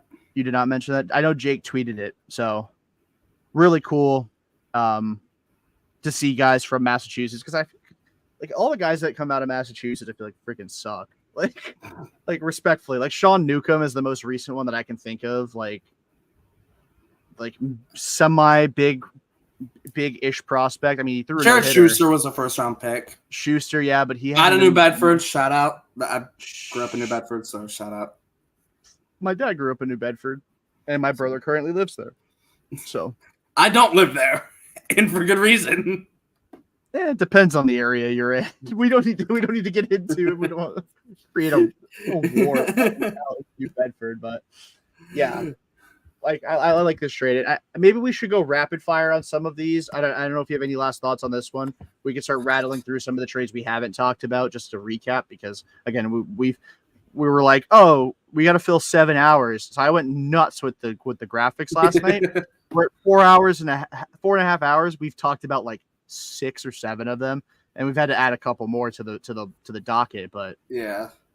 I mean, I think we probably should cover the Padres and the fact that they traded Dylan Lesko. Yep. Plus other pieces as well for Jason Adam, who to get a real winner. Yeah. As you can tell, I hope my sarcasm is conveyed through the microphone. It's real winner. Yeah, great. Also, the Rays, though, they get a Homer Bush Jr., which I mean, like, great name, name. Like, and I think he's already got like 40 stolen bases this year. So in the minors, so there's always like David Hamilton. Yeah, Rays are adding some speed to their team. They're definitely adding some speed. They're going to be so annoying in a couple of years. They always are. You know it. They always are, but they're going to be especially annoying in like 2026, 2027, when that whole rotation's nasty, and when they all hit the IL, 5 more guys come up and are also nasty. It's just going to be how it happens. It's just how it works. Yeah, no, like actually, that's actually what's going to happen. They're gonna. Well, before you know it, it's gonna be like Lesko's gonna come up, and their rotation is gonna be they're gonna turn Lesko into like their next like legit great starter, and they're gonna be like, oh, we have like McClanahan, Bradley, Rasmussen, Baz, Jeffrey Springs, Littell, Pepio. I forgot Pepio. Like, yep, it's insane. They're gonna speed up their rebuild so well, because in the off season they're going to trade like half of those guys, and they're gonna end up with Tarek Skubal. Oh my god. I would die inside. If they McClanahan and Skubal together, I would die inside. Yeah, that would be awful. I completely forgot about McClanahan's like existence because he's been out for so long. That guy was he was my Cy Young pick going into last year. Yeah. I think last year, right? Because last year was the year he was ridiculous and then got hurt. Yes, and because I remember, I I remember in 20. No, sorry. He was my Cy Young pick going into 22. He was like my, and that was the year he 28 starts, 254 ERA. That was his second season, because I remember I saw him pitch against the Red Sox in 21 in his rookie year, and he went out there 6 innings, only gave up 3 runs, but those 3 runs just came in 1 inning. Outside of like I think it was the 4th inning that game. Outside of that 4th inning, he was like amazing, and I'm like, damn it, like the Rays got something here. And then like I'm like, this is like my dark horse Cy Young candidate right here, like McClanahan. And then what do you know? He was looking like he had like the screwball start to this year, where like looked like he's gonna win the Cy Young. Well, I think through like June, it was like McClanahan's winning the Cy Young, and then he kind of started fading off. Yeah, and then the injury happened. Oh, you're talking about in 22. 22, yeah. Oh, okay, yeah. He tapered off a little bit. Still finished like 4th or 5th in Cy Young voting in 2002 or 2022, and then last year 6th. The injury 6th, and then last year got hurt. But yeah, Dylan Lesko traded it in the Dylan Cease trade, or traded to San Diego with the Dylan Cease trade, because they absolutely are obsessed with just making trades. Like plain and simple, they just make trades. Yeah. Like AJ Preller. God forbid if AJ Preller and Jerry DiPoto ever get on the phone. Oh Lord! If there's ever like they will literally cook up the biggest BTV war crime I've ever seen. They'll like somehow it'll be like a 13-player deal. It'll be ridiculous. So much like talent going in and out of these organizations. It's just like if they ever get on the phone, it's like maybe the worst thing to ever happen to mankind. Oh no, that's like I don't know, that I don't even know how to put that. That'd be scary. That'd be horrifying. You would never be able to do business with either organization ever again, because they would never get off the phone. They would never be able to take a moment to answer the call from somebody else. To be fair, like, what do I really want from the Padres at this point? Like, that they're actually going to trade. Like, I would have wanted Dylan Lesko. Yeah, but like, who are the Red Sox going to trade? Like, they're not selling. That's the issue. Do they want Nick Pivetta? To be fair, I consider that. Real quick, back to McClanahan. In 2022, his first 19 appearances, his first 19 starts, he had a 1.76 ERA. His first 19 starts. It was his last 9 starts, the back 9. He had a 4.44 ERA in his last 9 starts. So he kind of he like tailed. He kind of had a little bit of a tailspin. I would assume some of that was due to innings, because he in his 19 starts, he threw 117 innings. McClanahan went. This is a stretch he had from May 11th through July 26th. He went 7 innings, 7 innings, 6 innings, 6 innings, 6 innings, 8 innings, 6 innings, 6 innings, 7 innings, 7 innings, 6 innings, 6 1/3, 7 innings. Like, that's wild. And that's max effort the whole time too. Yeah, and the most runs he gave up, most earned runs he gave up in any game was 2. Why are the Rays allowed to have these guys? Like, why? No, literally, and for cheap too. Yeah, seriously. Well, the thing that's so obnoxious about McClanahan is that he went to college at the University of South Florida, which is literally in Tampa. So the guy was just sitting in there. He knows what it's. He actually, unlike the rest of the Rays, knows what it's like to play in Tampa. Yes, Tampa Bay is not a real place. Like, Tampa Bay isn't real. Tampa is real. The Bay Area is real. Tampa Bay ain't a real place. Not real. It is a fake news place. Fake news. It could be worse. You could be the New York Jets and Giants and play in New Jersey. That is true. So yeah, again, so rapid fire, maybe not rapid fire, but let's try and carve through a few more trades before something happens. I want to talk about this one. A lot of World Series champs getting moved in the same deal. Of course, 2 of them are going back to Atlanta because they love reacquiring guys that won the World Series in 2021. Already brought back Eddie Rosario, obviously signed Adam Duvall in the offseason. So they had to bring back the World Series MVP and Jorge Soler, a reliever that they actually all started to hate in 2021, and Luke Jackson, and traded, honestly, like one of their bullpen aces of that run in Tyler Matzik. A lot of MLB players in this trade. I think the Giants got Matzik and Cash. That was it. I don't think they got any prospects back. It's like literally just 3 players in Cash, and the Braves are probably like 9 wins better now because they got Soler back for the home stretch. I like this trade for Atlanta. I mean, it's a much better fit for Soler than San Francisco. Like, I know that he probably got the best offer from the Giants, but holy cow, that was an awful landing spot for him. Oh my God, yeah, just horrific. Funnily enough, Soler's now gonna have to play the outfield. Oh yeah, you're right. Marcell Ozuna's Marcell Ozuna's gonna have to play the outfield. Either way, expect some comedy in the corner outfield. How about they both have to play the outfield? Oh, yeah, that's a I just thought about that. That is, yeah, that's a tough one. Soler or Ozuna both have to play the outfield every day they both play. Yeah, but they're so they need offense so badly because Olsen's regressed, Acuna's out, Albies is hurt and regressed. Soler's only played DH at 92 games started at DH. Ozuna's only played DH 105 games. Oh boy. They're gonna have to put Jorge Soler in right field. Gonna be fun. Gonna be fun to see who plays. I mean, they could put him in left field, but like I don't think they will just because of like he's probably more comfortable in right. But Soler did play left field in 2021. And he could play left. Have Duvall play right field. That team's gonna strike out a lot. I feel like in the postseason. Yeah, I don't know how I feel. Like they're trying to bandage Kalanick, the team up. That outfield's gonna strike out. Kalanick, Duvall, Soler. Yeah. It's a lot of strikeouts. It's gonna be. It's just they're trying to like patch this thing together. It feels like because they're flailing because they have to win, but they've got so many injuries. Like Strider and Acuna being out for the year is like a gut punch.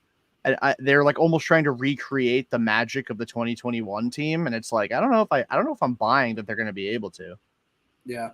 Soler played left field in 2022 with the Marlins. He played right field in 21. Oh, well. And was negative 11 defensive runs saved, negative 7 outs above average, and negative 6.9 UZR. Oh, so no matter how you slice it, absolute trash can out in yeah. the field. He's garbage out there. Yes, pretty much. Yeah.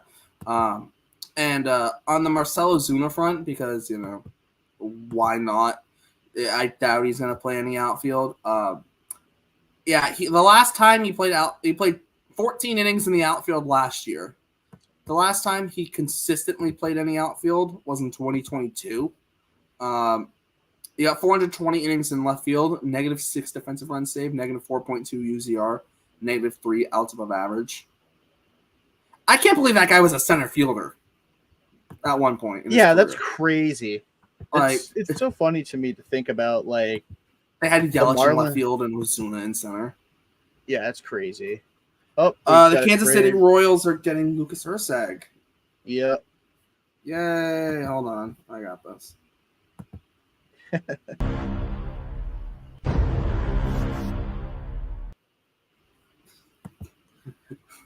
a good trade, like truly. A lot. I mean, I don't know what they gave up. Obviously, I don't think that was. Yeah, it hasn't been released yet. Urseg has kind of become like the shiny new toy, especially because Mason Miller's out. But even in the season, a lot of people were starting to catch wind of Urseg. Good reliever, like a really good pickup for a team that desperately needed bullpen help. Yes. As great as their rotation's been, their bullpen's been equally as bad. Yeah. And Urseg has 5 years of control.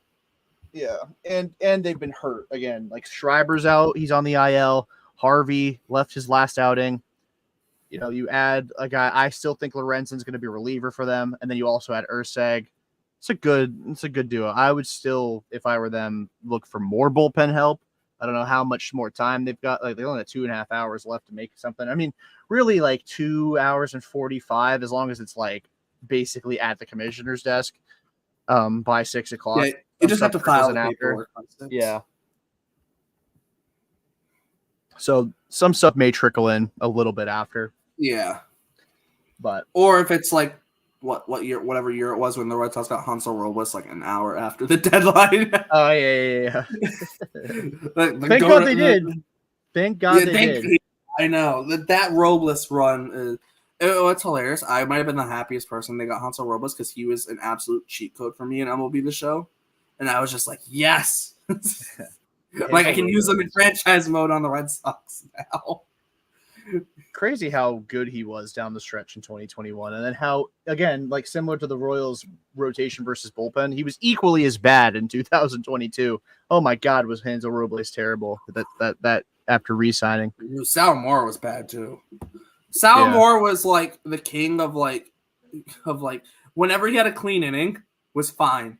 As soon as he got inherited runners, game over. I did not like Salomora. Salomora was doomed once the spider tack ban. He was like the most like mid, like not even mid, like he wasn't even that good in Japan. Like, yeah, he was fine. He had some closing experience there, which was kind of like the appeal for him. Yeah. But yeah, he was not a very good Red Sox. No. Of the trades, so we still got some more stuff to kind of power through. We actually never talked about the other trade the Red Sox made, but we don't have to worry about it for now. We could do it maybe towards the end because the Sox play tonight. But any of the other trades here that we have listed that you want to talk about, or do you want me to just fire it on the screen and we can just talk about it? You know what? Let's touch a little bit on the Austin Hayes trade. All right, that's where I was thinking too. It's in division. It's interesting because it seems like reports are that Austin Hayes was not happy about taking a platoon role. And it seemed like he wasn't happy at all with it. And Sir Anthony Dominguez, very interesting reliever. He's a guy who at times has looked really good, but also at times hasn't looked good. This year he's got a 4.50 ERA with a 4.10 FIP, but a 3.37 SIERA because that makes sense. I'd say his best year was probably 2022. Actually, no, sorry, it would have been his rookie year in 2018. 2.95 ERA, he had 16 saves, 2.85 FIP. His best year was probably his rookie year, and that's when he was 23. He's still only 29. He's got a club option for next year. So Baltimore gets him as well. And then they also got crap, I'm drawing a blank. My memory's going. Wait, sorry, the Phillies also got? No, the Orioles. Let me pull it up. Give me 1 second. I'm straight up drawing a blank. Yeah, we're literally like, again, like we're nearing the 5-hour mark. The Orioles got Christian Pache. Yes, that's who it was, Christian Pache, who's Christian Pache, that like 1 week stretch that he's inevitably going to have where he can't get out is going to be just like hopefully not a week the Red Sox play them, but yeah, for the rest of the time he's there. Like he's just not very good, like at all. Like now he's just throwing. Now he's just throwing all the time. Well, yeah, he's basically, you need an outfielder on your big league roster to replace Hayes. Here you go. Like, yeah, that's literally it. That's like literally it. It's just like, you need a big league outfielder. There's Christian Pache, and then the Phillies replaced Pache with Austin Hayes on their roster. So that helps them, obviously. The only thing that I don't know. I don't know how I feel about this Austin Hayes deal because Hayes this year has been very much a platoon split. Yep. And the Phillies need it. Don't get me wrong. Yeah, but he was that's what I'm saying. He was also an all-star 2 years ago. So it's like crazy. it's like, which player is he? Is he the platoon guy, or is he, or the all-star, or is he somewhere in between, right? Yeah, That's a good question. And like that's the thing that's like, that's with this trade. It's like, he very well could be that guy where it's like he gets back to being that all-star type guy, and the Phillies win big on this trade, or he's just the platoon guy who you can only play against lefties, right? You know? And the Orioles, let's be honest, did they really need Austin Hayes? Not really. Like, no, they don't really. I mean, they have like 73 more prospects that look like Gunnar Henderson that they can call up. Yeah.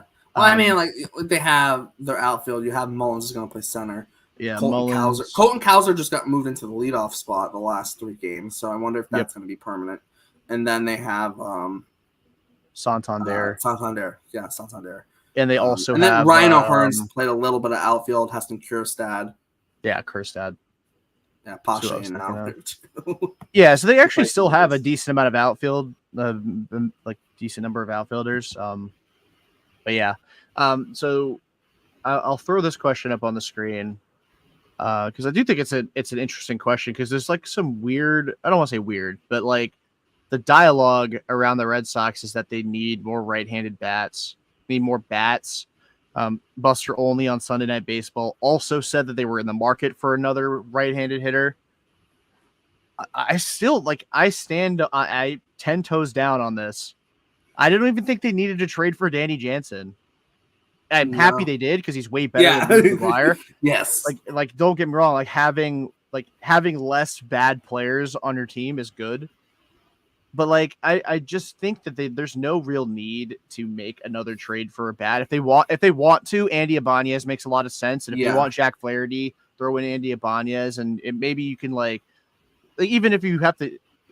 I don't think Ibanez is going to cost a lot, so you can kind of justify how much it would cost Jack Flaherty, how much it would cost for Jack Flaherty. Be like, well, we're trading for 2 guys, so.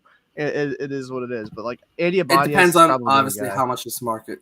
It depends on how much this market changes though in the next 2 hours plus, right? I mean, if Jack Flaherty's still a Tiger at 540, I imagine he's going to go for much less than we thought. Yeah, exactly. That's what I'm thinking. That's kind of my thought process with it. Yeah. I think Ibanez does absolutely make sense in that he kills lefties, kills lefties. And is almost like the infield version of Russ Snyder, where he can play first, he can play second, he can play third. Can't play short, but it's okay. I mean, I still would like someone who can play short, just in terms of because if you have someone who can play short well, then you don't have to rely on Rafaela being the everyday shortstop, which then gives you the option to, play him in center field occasionally, right?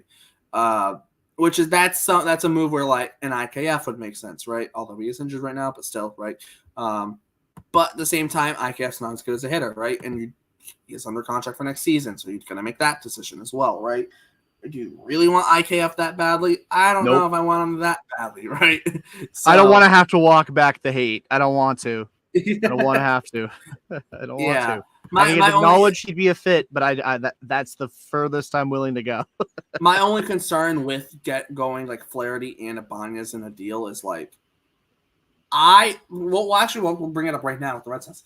Of the guys I don't want to trade, are obviously the big 4. I want to stay away from the big 4. I want to stay away from Cespedes. I want to stay away from Blaze, and I want to stay away from Franklin Arias. Those are my main 7 I do not want to touch because I feel like Blaze has had bad ball luck in high A. Plus, he's still just recently got the high A, right? Heating up too.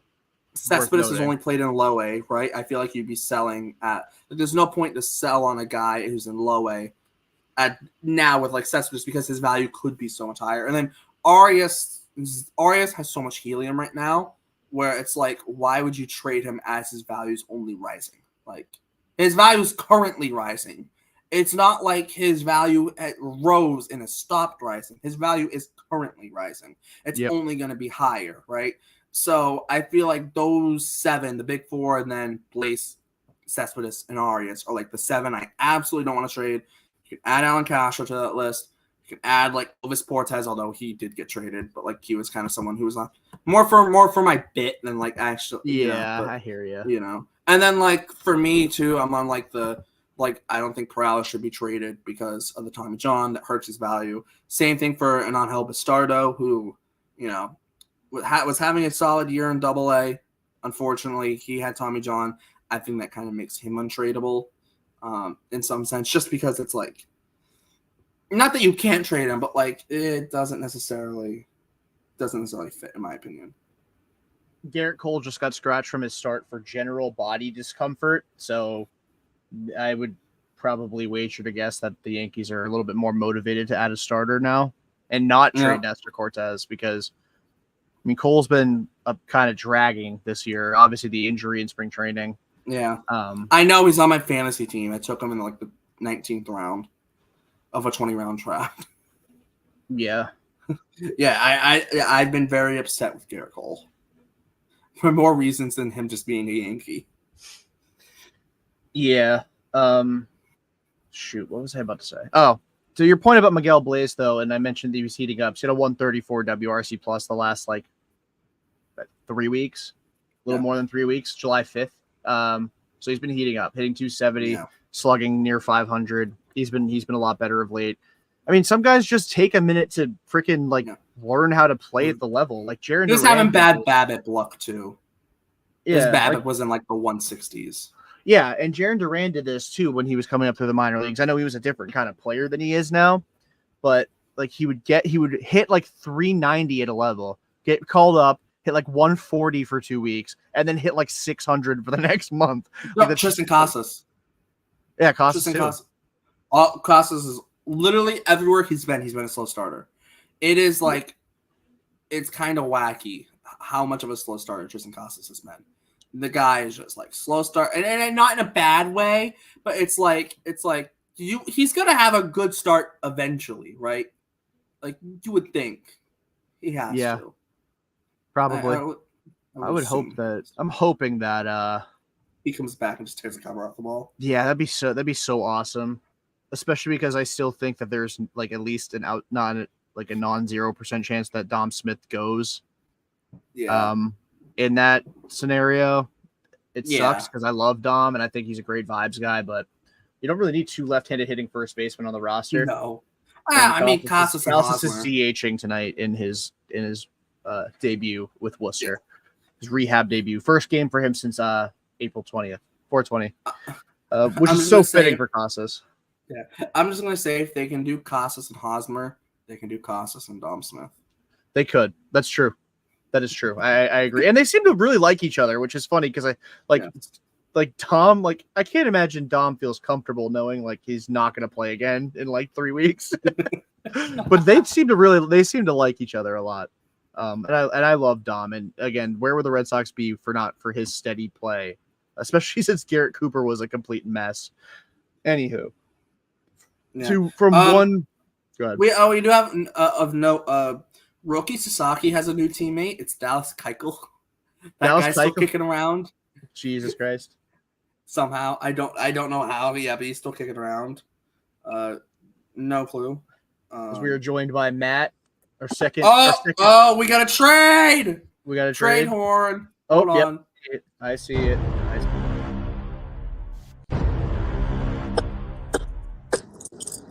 I love the trade horn, guys. That's fire. Yeah, we've been very bad about actually using it. Like there's been 5 trades during this, and we've only used it twice. At least 5 trades, and we've only used it twice. Yeah, I mean it's tough to incorporate it when we have guests on, and we're like, "Hey, shut up! There's a trade," you know. Tape into the Rangers, basically. Yep. Yeah, sorry. I was reading Hunter's tweet. I got Hunter's notifications on because minor league guru there. Yep. But yeah, so welcome, Matt. How nice of you to join us 5 hours into this trip. Just kidding. I know you have a job, so. Yeah, so I've been trying to follow it very closely, and I'm excited whenever I see a notification, and. I don't know. I kind of like Lucas Sims so far, but I hope it's not the last thing we do. Yeah.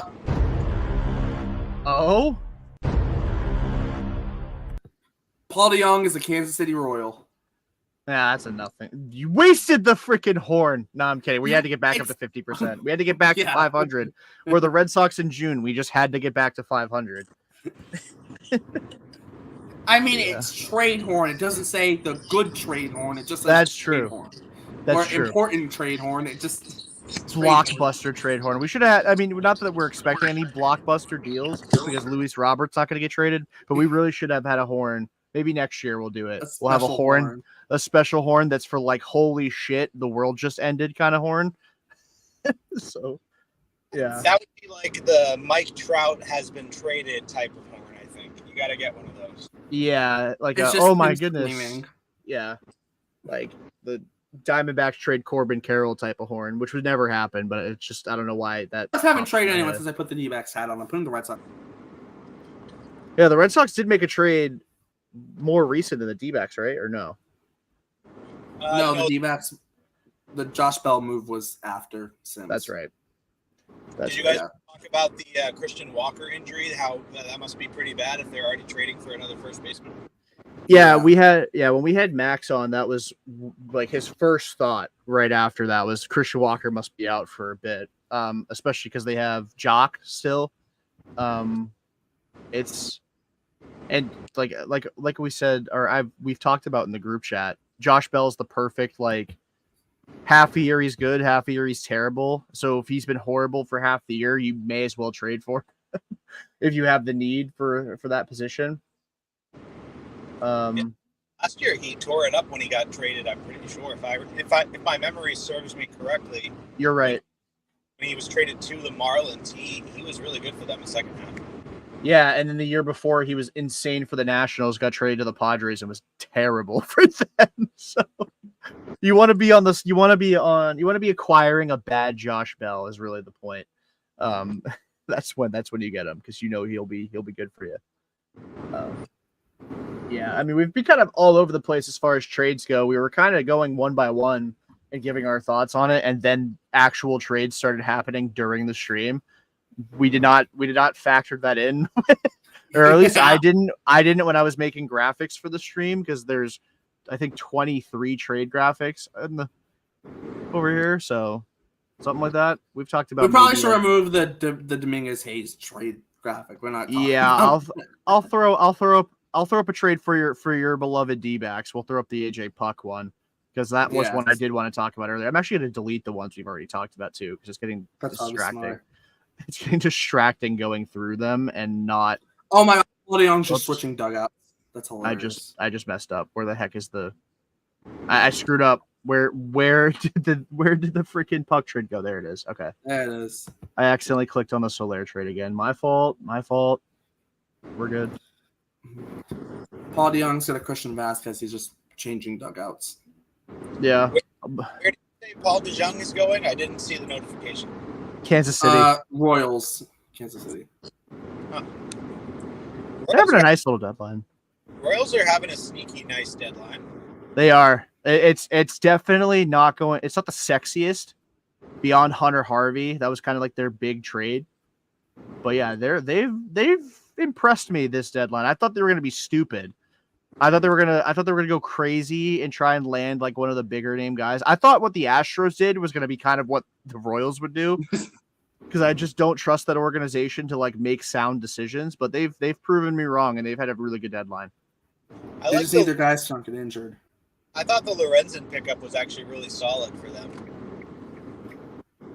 They didn't give up a whole lot for it, and he's going to fill in a solid depth role in their back of their rotation. Yeah, I'd say odds are he probably doesn't start in the postseason. Yeah, which actually isn't terrible because he does have reliever experience, and he is better in his career as a reliever. So, yeah, we've actually talked about more of these trades than I thought. Like it's deleted like most of them.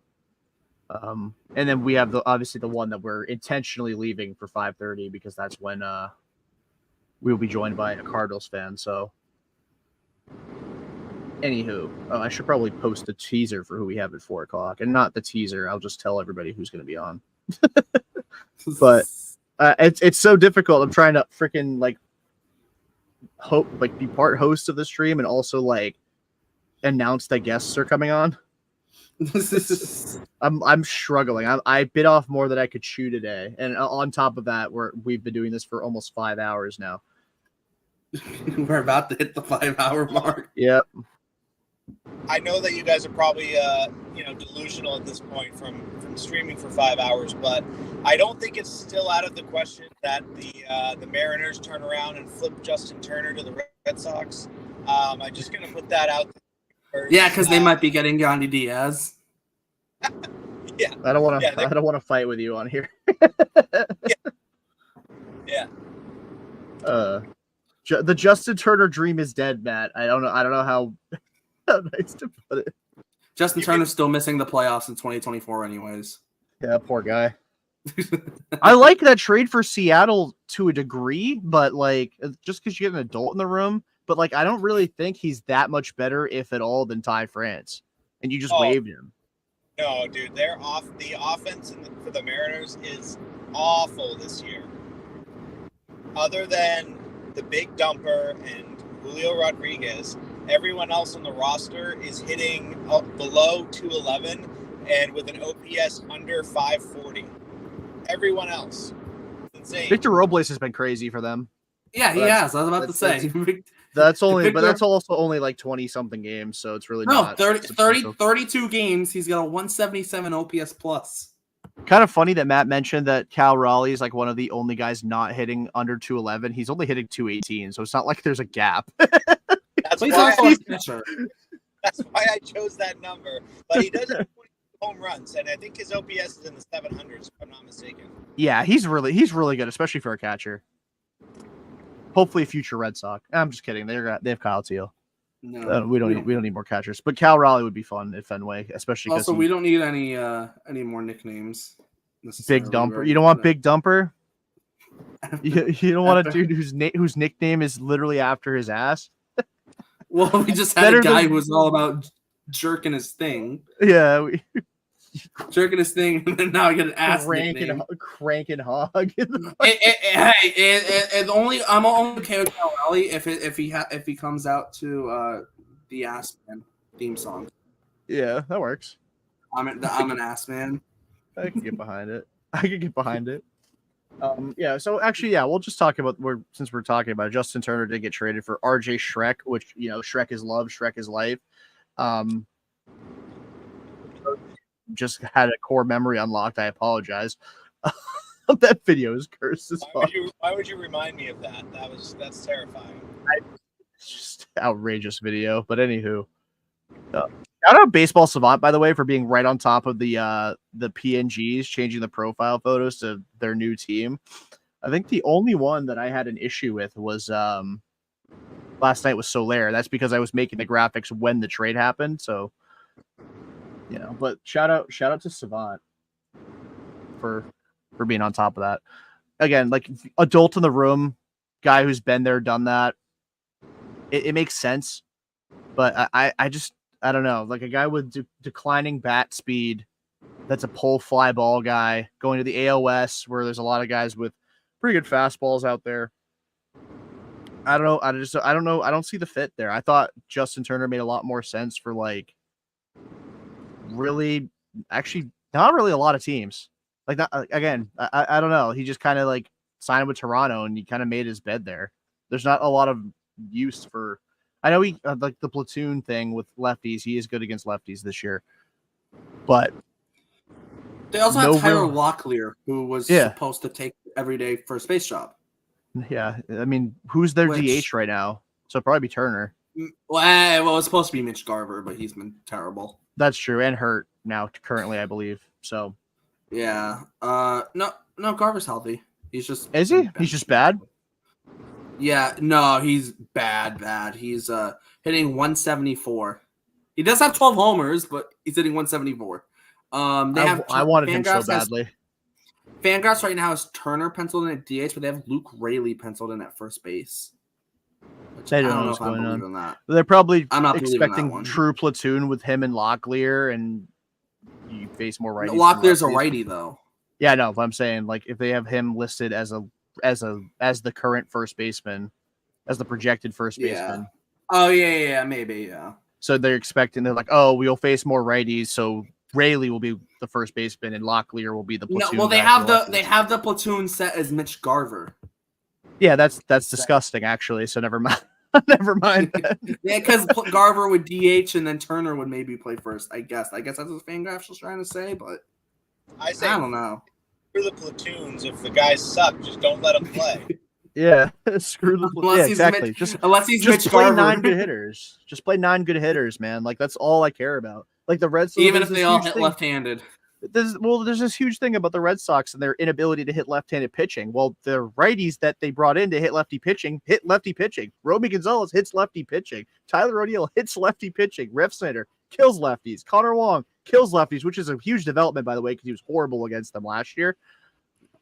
Rafael Devers has regressed from like a 119 WRC plus guy against lefties to 85, I think, this year. That's the big development there. And Yoshida was a mess. He's kind of corrected it lately. But like their lefties not hitting lefties is why they're bad against lefties. And it's the heart of the order. It's not like, and Casas is good against lefties, or was last year. And obviously haven't had him for months. But anywho, let me fix the layout on here again. I am delirious right now, by the way, guys. I'm sorry. I'm exhausted. I'm gonna fucking wait till I get to the the minor league show. Oh yeah, you're cooked, bro. you're done for. We do have a guest popping in a second. All right, guys, I'm gonna hop out. I'll talk to you later. I might hop on later again tonight. All right, sounds good, boss. We got. Hold on. We got the trade horn. Yeah. Oop. All right, let me cancel. Yeah, Paul Blackburn to the Mets. Yep. Well, anyway, their starter move. Welcome. I actually like this for the Mets. TikTok. Do you also have the TikTok shop, Mike? Ryan? Oh, I do not. I have I have. I think our mics are similar. I think they look the exact same, and I got this off the TikTok shop, so I'm like, oh my god, we have this mic. Sorry. Yeah, my boss got me this mic like 2 years ago, and it's been my old reliable. So he's my baby. Love that. Yeah. I completely ruined the intro, by the way. Thanks for joining us, Ryan. Thank you for having me. I was streaming on Fireside Yankees, and no joke, like towards the end, that whole Cole got scratched with general soreness thing happens. And so I'm like, all right, guys, we're going to start wrapping up soon. And Garrett Cole's not starting tonight. So that was interesting. That was an interesting way to end a stream. It's been an interesting deadline, to say the least. That's been a fun one. Definitely. I don't know how to do anything. I'm sorry. it's not good. I'm very bad.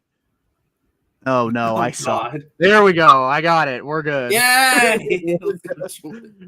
Oh man. So we had Emily on to talk about some of the the Jazz trade specifically, but right before she left, the Mark Leiter trade happened. So I'm really curious your thoughts on Mark Leiter, because we didn't get. Do you have is the trade horn happening again?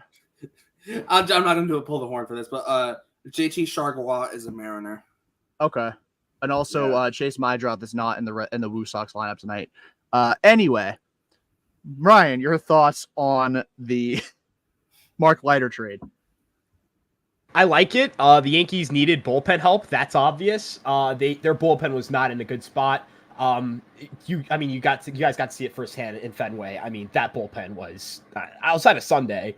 I think every hitter in Boston was licking their chops when they saw one of those relievers or any of those pitchers trot out. Like you see Michael Tonkin drop out. I don't like Michael Tonkin, but like I think he might be a little overused or a little worn down.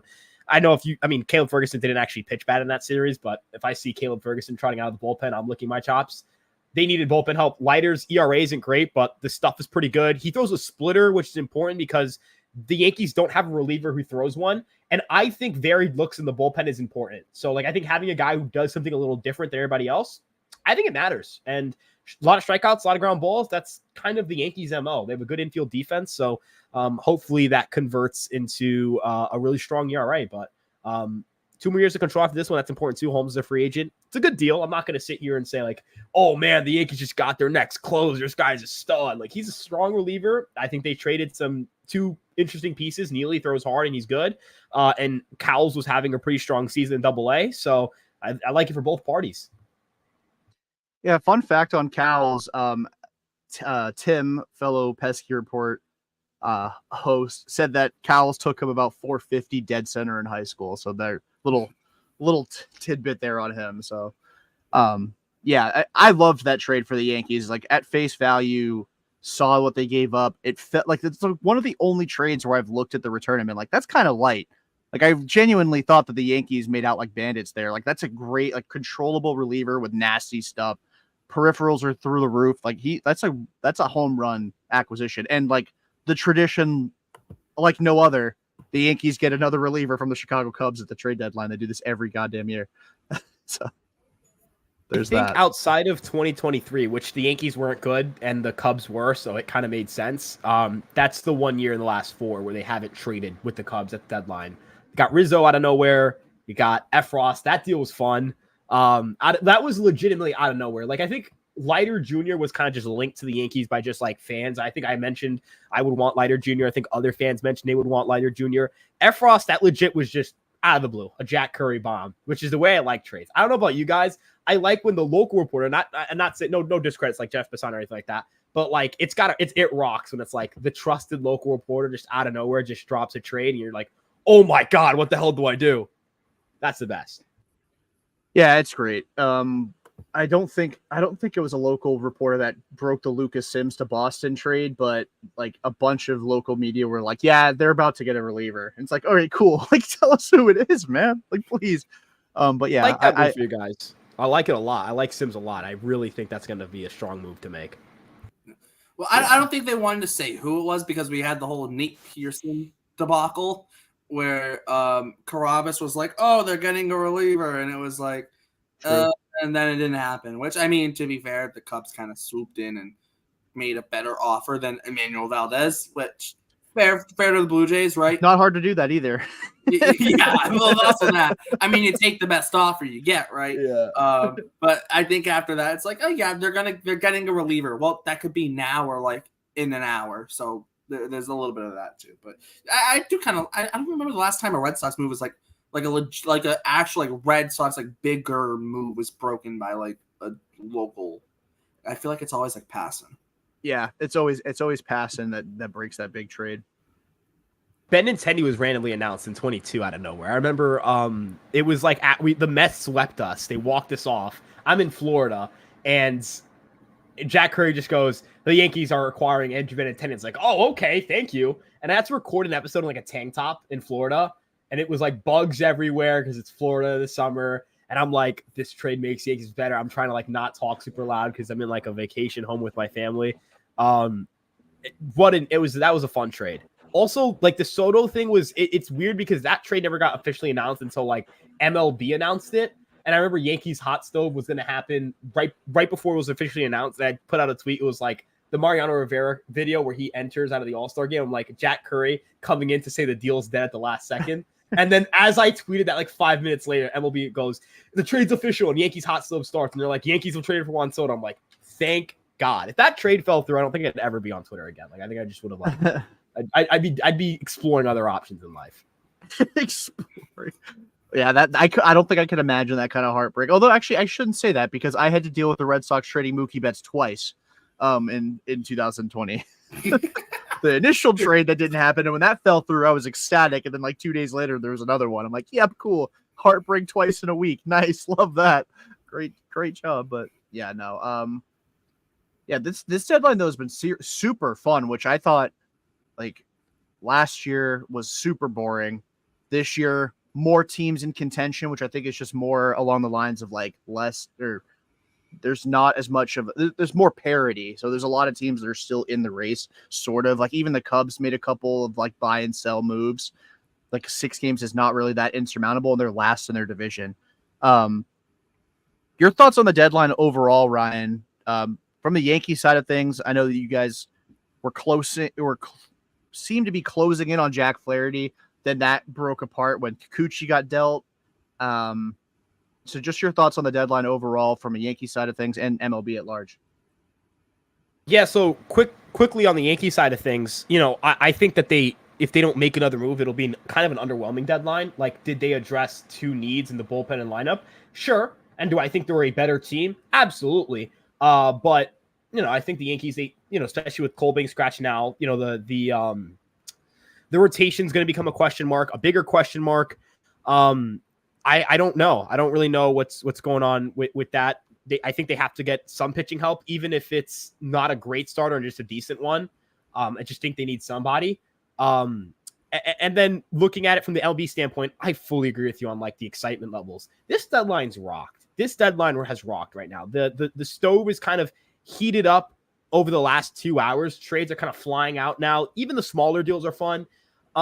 It's like what Ken Rosenthal mentioned a few weeks ago, where he was like, everyone says the deadline's going to suck, and then it doesn't suck. And this year has lived up to that, like, oh, it's going to suck, it's going to suck. And it's rocked. It really has. The Rays basically built the best farm system in baseball in the span of a week, which I hate, but like, obviously, right? Like, obviously I can't say it's bad for them. It's just bad for me. Yeah. They're doing general baseball standpoint, not me. Not from the Yankee fan standpoint. I guess us, because you guys are Red Sox fans. Like, I guess, like, yeah. Yeah, it sucks. It's awful for us. I will not put out the take I have on the Orioles until after, because I feel like if I say something, they're going to get Scooble. It's coming. So I'm just going to hold it to myself. I'm just going to hold it to myself because I know what I want to say, but I'm not going to say it to myself. I'm not. Wait till like 10 o'clock. I'm not going to say it out loud. I'll say it after. Right. Not even 6 o'clock. 7:30, 8. Not even like after the Yankee game. Don't even say it during the Yankee game. Just say it tomorrow morning. Or maybe never say it. Never say it. Yeah, don't ever say it, because you never know what irrevocable waivers happen in August. They end up with a stud somehow. They bring back the waiver trades. Oh my god, dude. The waiver trades rocked. I don't know why we got rid of this. I really don't. They were so cool. Especially with the added playoff team too. Because like there's so many teams that are like you have to make a decision pretty prematurely. I mean, a lot of the buyers or perceived like in the hunt teams have either stood pat or added. So that's been what's made the deadline so great this year. But like, I guess the Rays are the only exception where they sold and they're not like out of it. They're like 4 back or whatever. But it's how the Astros got Verlander originally. Yeah, it is. That is true. I also want to throw this out there. I really don't like the San Francisco Giants. Like they're slowly like climbing on my, like they've climbed above the Blue Jays. And the Blue Jays, I really don't like the Blue Jays. They've climbed above them. Can they just sell? Like, do you know how much easier this deadline is if like Matt Chapman's on the market? That change, like, dude, I don't have to be like, man, am I gonna do I want to throw Yandy Diaz at third base? Let's see how that goes. Do I want to like try to like Yandy Diaz at third base would be fun to watch because it's like watching Miguel Andujar all over again. And I will say this, the Miguel Andujar New York Yankees in 2018 won 100 games. We will not talk about who won 108 games. I don't remember who did, so I won't, I just bad memory, long day, that kind of thing. I mean, like, yeah, long day. It's got nothing else. It's got nothing to do with anything other than that. But like, I don't know. The Giants just, they're kind of holding not that they're holding the deadline hostage, but think of what they could get back. And it's not like they're good. It's like their farm is great. You know what I mean? Like it's like Farhan Zaidi. Like, it's like, I don't know. I'm not saying they're completely out of it, but do you guys bank on them making the playoffs? And are they making moves that make you go, oh yeah, yep, they're improving that roster. They're going to be really good come October. Because I don't feel that way about them. I don't know what they're doing, man. I really don't like them at all, man. They don't make sense. They just don't.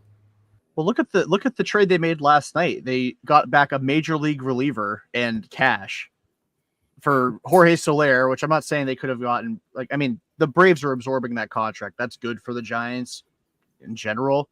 But they don't get any prospect capital back for him and a reliever. And you see the market for guys like, power hitting right-handed bat and relievers, especially. I know Luke Jackson's not friggin', a stud by any means, but you don't get any prospects back for that in that trade. I know they did for Alex Cobb, but just trade Blake Snell, man.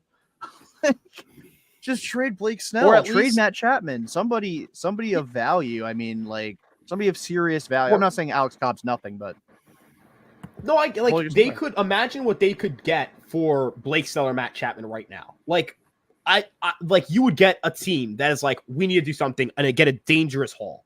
Like they would get a dangerously good haul. And considering that you're trying to beat the Dodgers, you are not going to beat the Dodgers with this half in, half out BS. You're just never. They're not going to beat the Diamondbacks or the Padres. Right. That's the other thing. Forget about the Dodgers. Let's look long term too. Whose outlook are you taking? I don't think the Giants necessarily are like positioned to have this next wave of young players come up, right? Like the whole talk with like the Red Sox, let's say, was how are they going to pass the teams in front of them? Well, you look at their farm system and you're like, oh, that's how they can pass the teams in front of them. Look at the Rays. Oh, how are they going to pass teams in front of them? You get the farm system. Oh, that's how they're going to do it. Look at the Giants and you go, what's in the farm?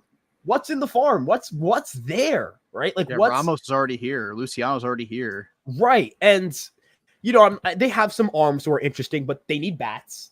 They haven't shown they haven't shown an ability to retain stars and kind of have guys come in and you know what I mean? Like they don't really have, they don't seem to be able to have that pull. I'm not saying that they don't have a great, like their market value is, you know what I mean? Like I'm not saying that their market, they don't have a market or teams don't want to go to them.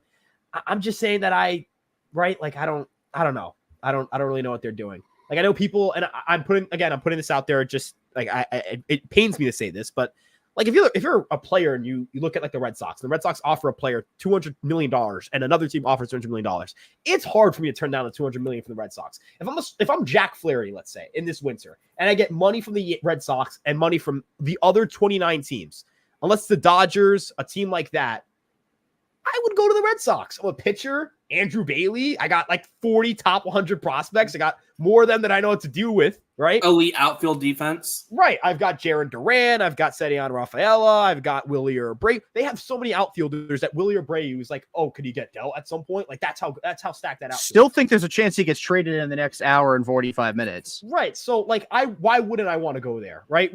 I guess the Rays, they only spend money, but like remember Zach Eflin when that whole thing happened, part of the appeal was the Rays developed well. That was part of the appeal. Yeah.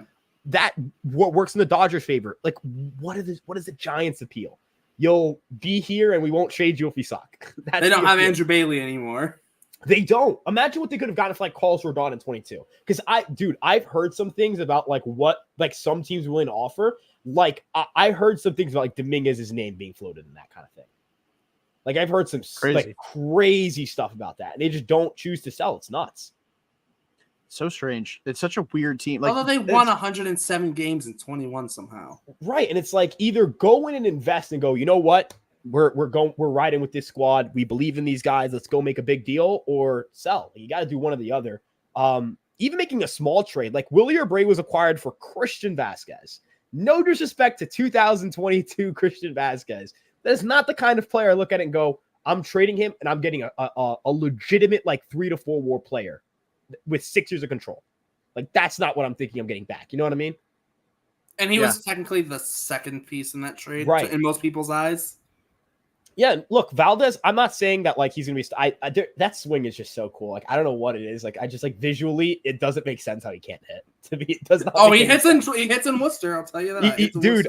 I have no idea how he doesn't hit. Like his swing is so pretty. But those first 2 weeks, every time he gets called up, though, he is the best. He is arguably better than Juan Soto. Just for those 2 weeks. Just for those 2 weeks. After that, he's not. But it's always curious to like find that one young player where it's like you just kind of like you almost like convince yourself they're going to be good. So you're like, come on, like this hot streak has to be it. This is the adjustment. This is the thing. And it just peters. It sucks. Michael Chavis in 2019. I remember when he was a dude. I remember he was a dude on the hope that like because the Red Sox had nothing else. I remember he was a dude that year. I remember was. Bobby Dahlbeck and Tanner Houck when they came up in 2020. I know Houck actually like found it, so you know that's a little different. But I remember when they first came up in 2020. I think it was Houck who like he pitched against us, shut us down, and like Bobby Dahlbeck like basically humbled Davey Garcia's career at that point. Davey was going on that some insane run, and the Red Sox like scored 80 on him. That was a miserable game. I spent the entire day in the backyard. I was like, I'm not watching this game. It's not happening today. But I mean. At least the one good news for the Yankees right now is for Cole. It was like he doesn't expect to undergo any tests, and he'll make a start when they go back to New York. So it's not an arm thing. I can breathe a little bit, but I know my one of my favorite prospects, Will Warren. He's about to get he's the Philadelphia Phillies. Bryce Harper is so scary to face. Have you guys played them yet? You guys have. You guys took that series, right? Yeah, 2 or 3. Harper was hurt though. Dude, watching Harper swing is terrifying. Like he didn't get a hit yesterday. Every swing he takes is like, oh my God, he's going to yard this ball. You know what I mean? It's kind of like Devers, that same effect where like he just swings and it's like, You hold your breath. You just kind of hope they don't swing. You hope you get a called strike. You hope they never swing. It's a scary experience, man. I was holding my breath the entire time he'll pitch to Harper. I mean, it's how I feel about Judge. I mean, I went to the first 2 games of that Sox-Yankee series, and everything off of Judge's bat was just labeled. Like he didn't. There was like he hit an RBI single in the 3rd game that was like end capped, but the first 2 games, everything he hit was just on the screws. And every time he swings now, I mean, even in the beginning of his career, I know he's a different monster now, which is crazy given, just how he's gotten to another level at what he's 30 now. It's like crazy. It's I feel crazy. Like with Shohei, it was just yeah, like every time he swings, it's the thing is like when Shohei swings, it looks like he's trying to kill the ball almost. Like the amount of like torque and like that he gets on his swing, it's like it looks like he's trying to send the ball 500 feet every time he swings. But like he's also in control of his swing, so that like he's with his bat to ball skills, all he's gonna do is touch the ball and it's gonna fly. And like that's what's so scary about Shohei, where there was a game in Tampa in 2022, I think, and Shohei, it was 21, I think. And Shohei had a pitch that had to have been a solid 3 to 4 inches in off the plate, right? And this pitch is 3-4 inches in off the plate, in on his hands, and he gets the bat head out and goes oppo left center for like 10 rows deep for a homer at the Trop. And I'm just like, huh? Like you should not be able to do that. You shouldn't be able to do that, right? There's just some guys where it's like Judge is one of them, Soto's one of them, Bryce Harper's one of them, where they do things that like every time they do certain things that are like so insane every time they hit. Sometimes you just go, it doesn't matter who the pitcher is. I'm scared. This guy's gonna hit a homer. That Michael Tonkin home run that Devers hit is just like rent free in my head. I'm like, dude, how? Like that ball was literally. You could argue that if against the right kind of right-handed hitter, that could hit them. Yeah, and just gone. Just not even like hit and like short porched, poked and it hit the foul pole, like destroyed, like hammered. Also hooked it. Yeah, like, was it an elbow shit? I'm like, dude, I was like, yeah, pulled 423 feet on a pitch up and away out of the zone by like 4.5 inches. That was one of those swings where you're like, okay, sure, like just you know what, that's just I can't do anything if this is all you can do. But I do have one question though. When it comes to the Red Sox and the deadline, like, do you like how would you feel about their deadline just as currently constructed? If they don't do anything else after this, like what would your immediate thoughts be? Like, what are your thoughts on it? I'd say a little short. And this goes back to like Heim running the ship. And Heim, the moves he made for the most part were good moves. It's the moves he didn't make that killed his run as CBO. I think like the big one was like you look at 2022 and they didn't get under the luxury tax, which forced them to be under last year, and that's part of the reason they're under this year, right? As well, because they had to go under last year.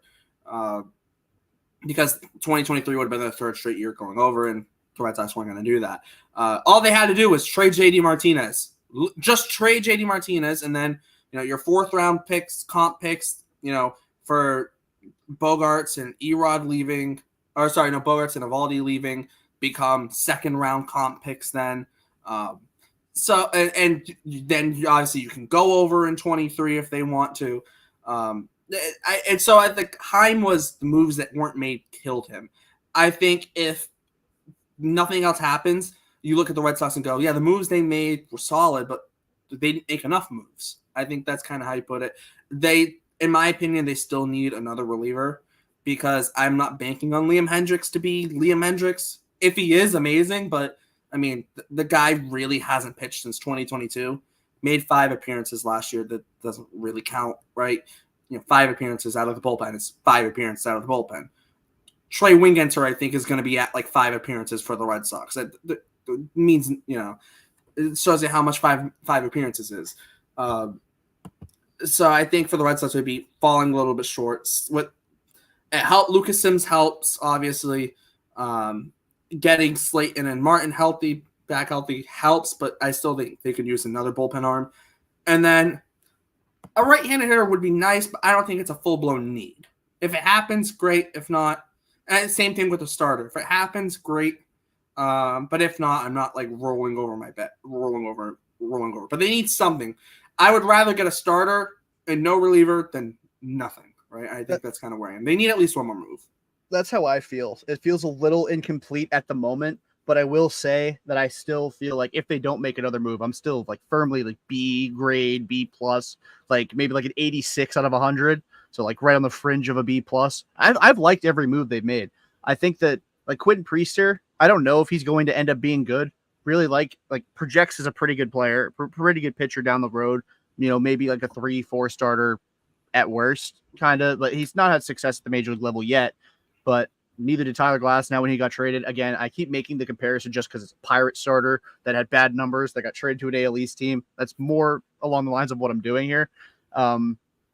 I like the moves they've made. Danny Jansen, I thought, was really savvy. You upgrade, like, yes, it's the backup catcher, but he's not. I know he's only played one of the first 3 games he's been on the active roster because he's not in the lineup tonight.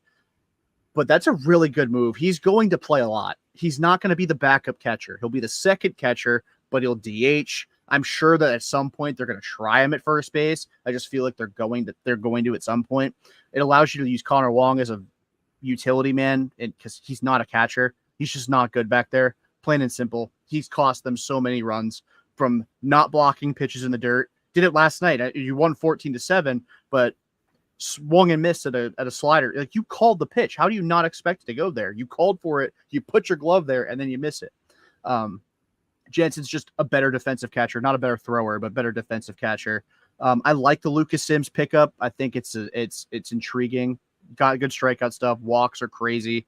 And then I'm missing one other move they made. Oh, Paxton. They brought Paxton back, which a guy familiar with the organization, a little wrinkle because he's a lefty.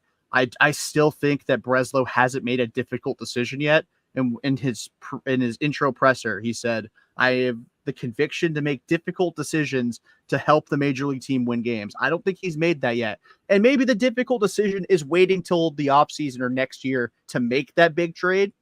But I would be dangling Wilyer Abreu out there if it, like, a team like the Tigers. I'm not saying that Wilyer can headline for Jack Flaherty, but a team that probably isn't too far, like, it's the AL Central. You're like 1 or 2 good moves away from being the second best team in that division. You don't think Wilyer Abreu could be very effective for them? I mean, I think Wilyer Abreu, like, I think if you offered Abreu for Flaherty and the Tigers said no, they'd be crazy. I think they'd be crazy because Wilyer Abreu, I mean, maybe I'm overrating Wilyer Abreu. Maybe there's something I don't see, but like, I'm getting a good defensive outfielder who already plays in a difficult part of the ball, like a spacious part of the outfield in right field. He is a good hitter. He's a plus base runner. He's cost controlled. Like, what prospects are, like, their median outcome is being as good as Wilyer Abreu has been. That's I guess my first question I would ask if I'm the Tigers GM and the Red Sox go, hey, we'll give you Wilyer Abreu for Jack Flaherty. I'd go, where can I sign? They get a corner outfielder.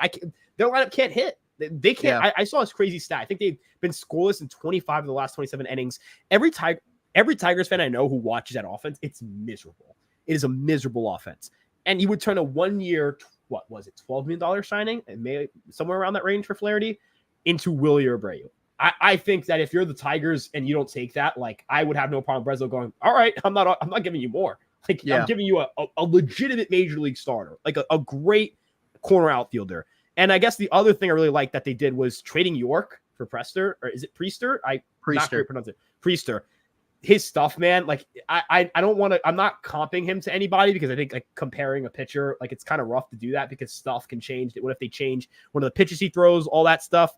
But dude, he's got good stuff. He's got multiple fastballs. That's really important. He's got plus breakers. York not that he didn't ever feel like a guy who would contribute at the major league level, but I think you can tell when there's a gap between, like, there's a gap between a Nick York and, like, a Christian Campbell. And it's, you know what that gap is, right? Like, it's not just the numbers. It's not the results. It's from a talent standpoint. One guy can impact the ball harder than the other. One guy provides, maybe a little more defensive versatility, whatever it may be.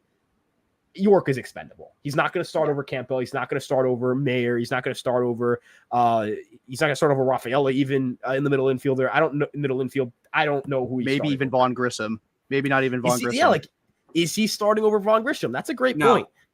we also do have a trade. You have Trevor Richards going to the Twins. I know I didn't. I don't know if I just ruined it for you guys. Is that like trade horn worthy? No, we'll pull the horn up. I love the horn. I love the horn. That's I love that thing.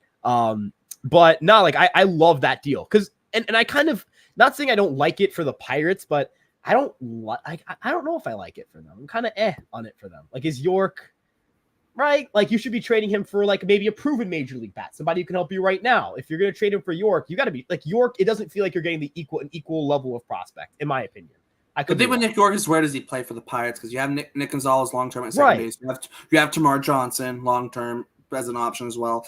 And I know the Red Sox have been playing York in left field, but it seems like Brian Reynolds has left field locked up, right? So then you start to become, okay, Nick York might even be blocked in Pittsburgh. So Nick York's almost in a similar situation as he was with the Red Sox. Because you could say, yeah, Marcelo Meyer's blocking Nick York. Marcelo Meyer wasn't blocking Nick York. Nick York is playing second base. Marcelo Meyer is playing shortstop. Now, that does cause some getting reps to second base when Meyer's in the big leagues, right? So, yeah, that blocks as well as all the other guys like Vaughn Grissom, David Hamilton now, who's proven to be a solid big leaguer this year.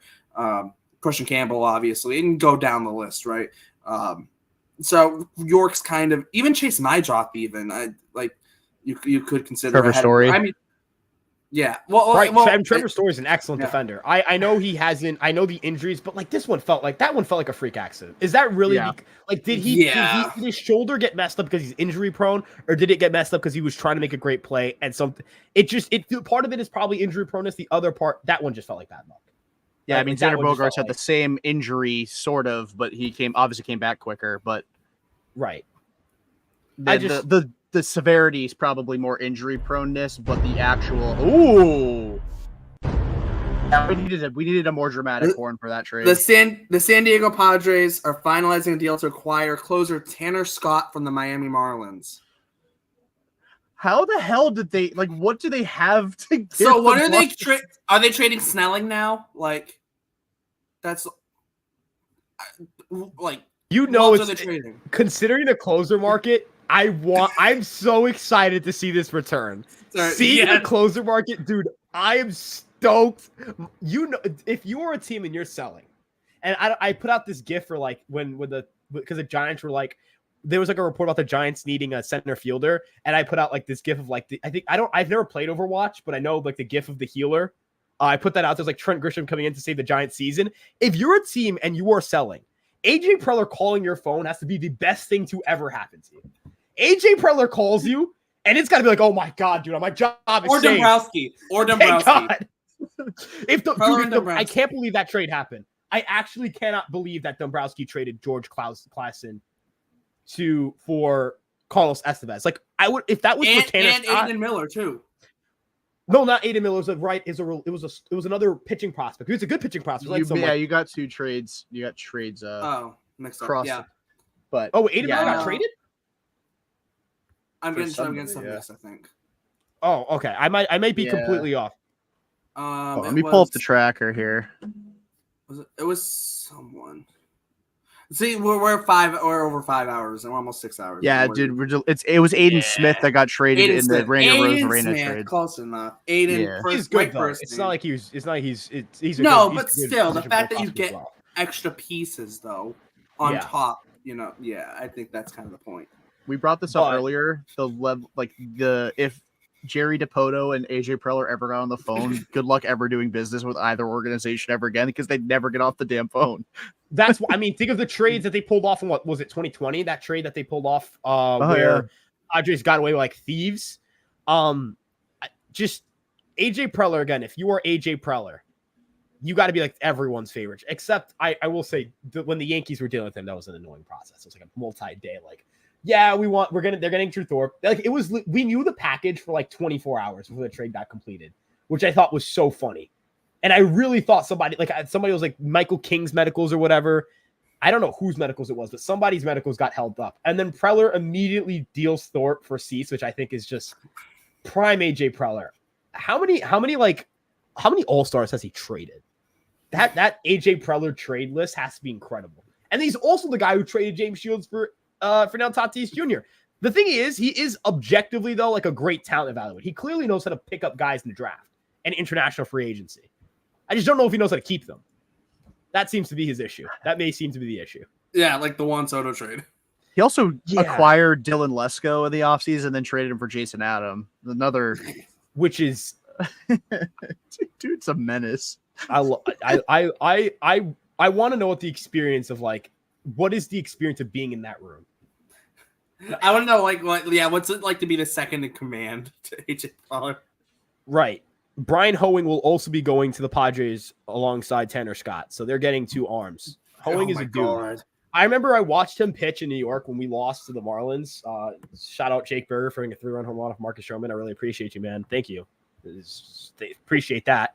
And I was telling my boss, I was sitting there, I'm like, dude, I'm telling you right now, Brian Hoeing is going to he's going to be a Yankee. Unfortunately, that prediction is dead. So I can't wait to see who gets traded in this deal. Like this is going to be so exciting.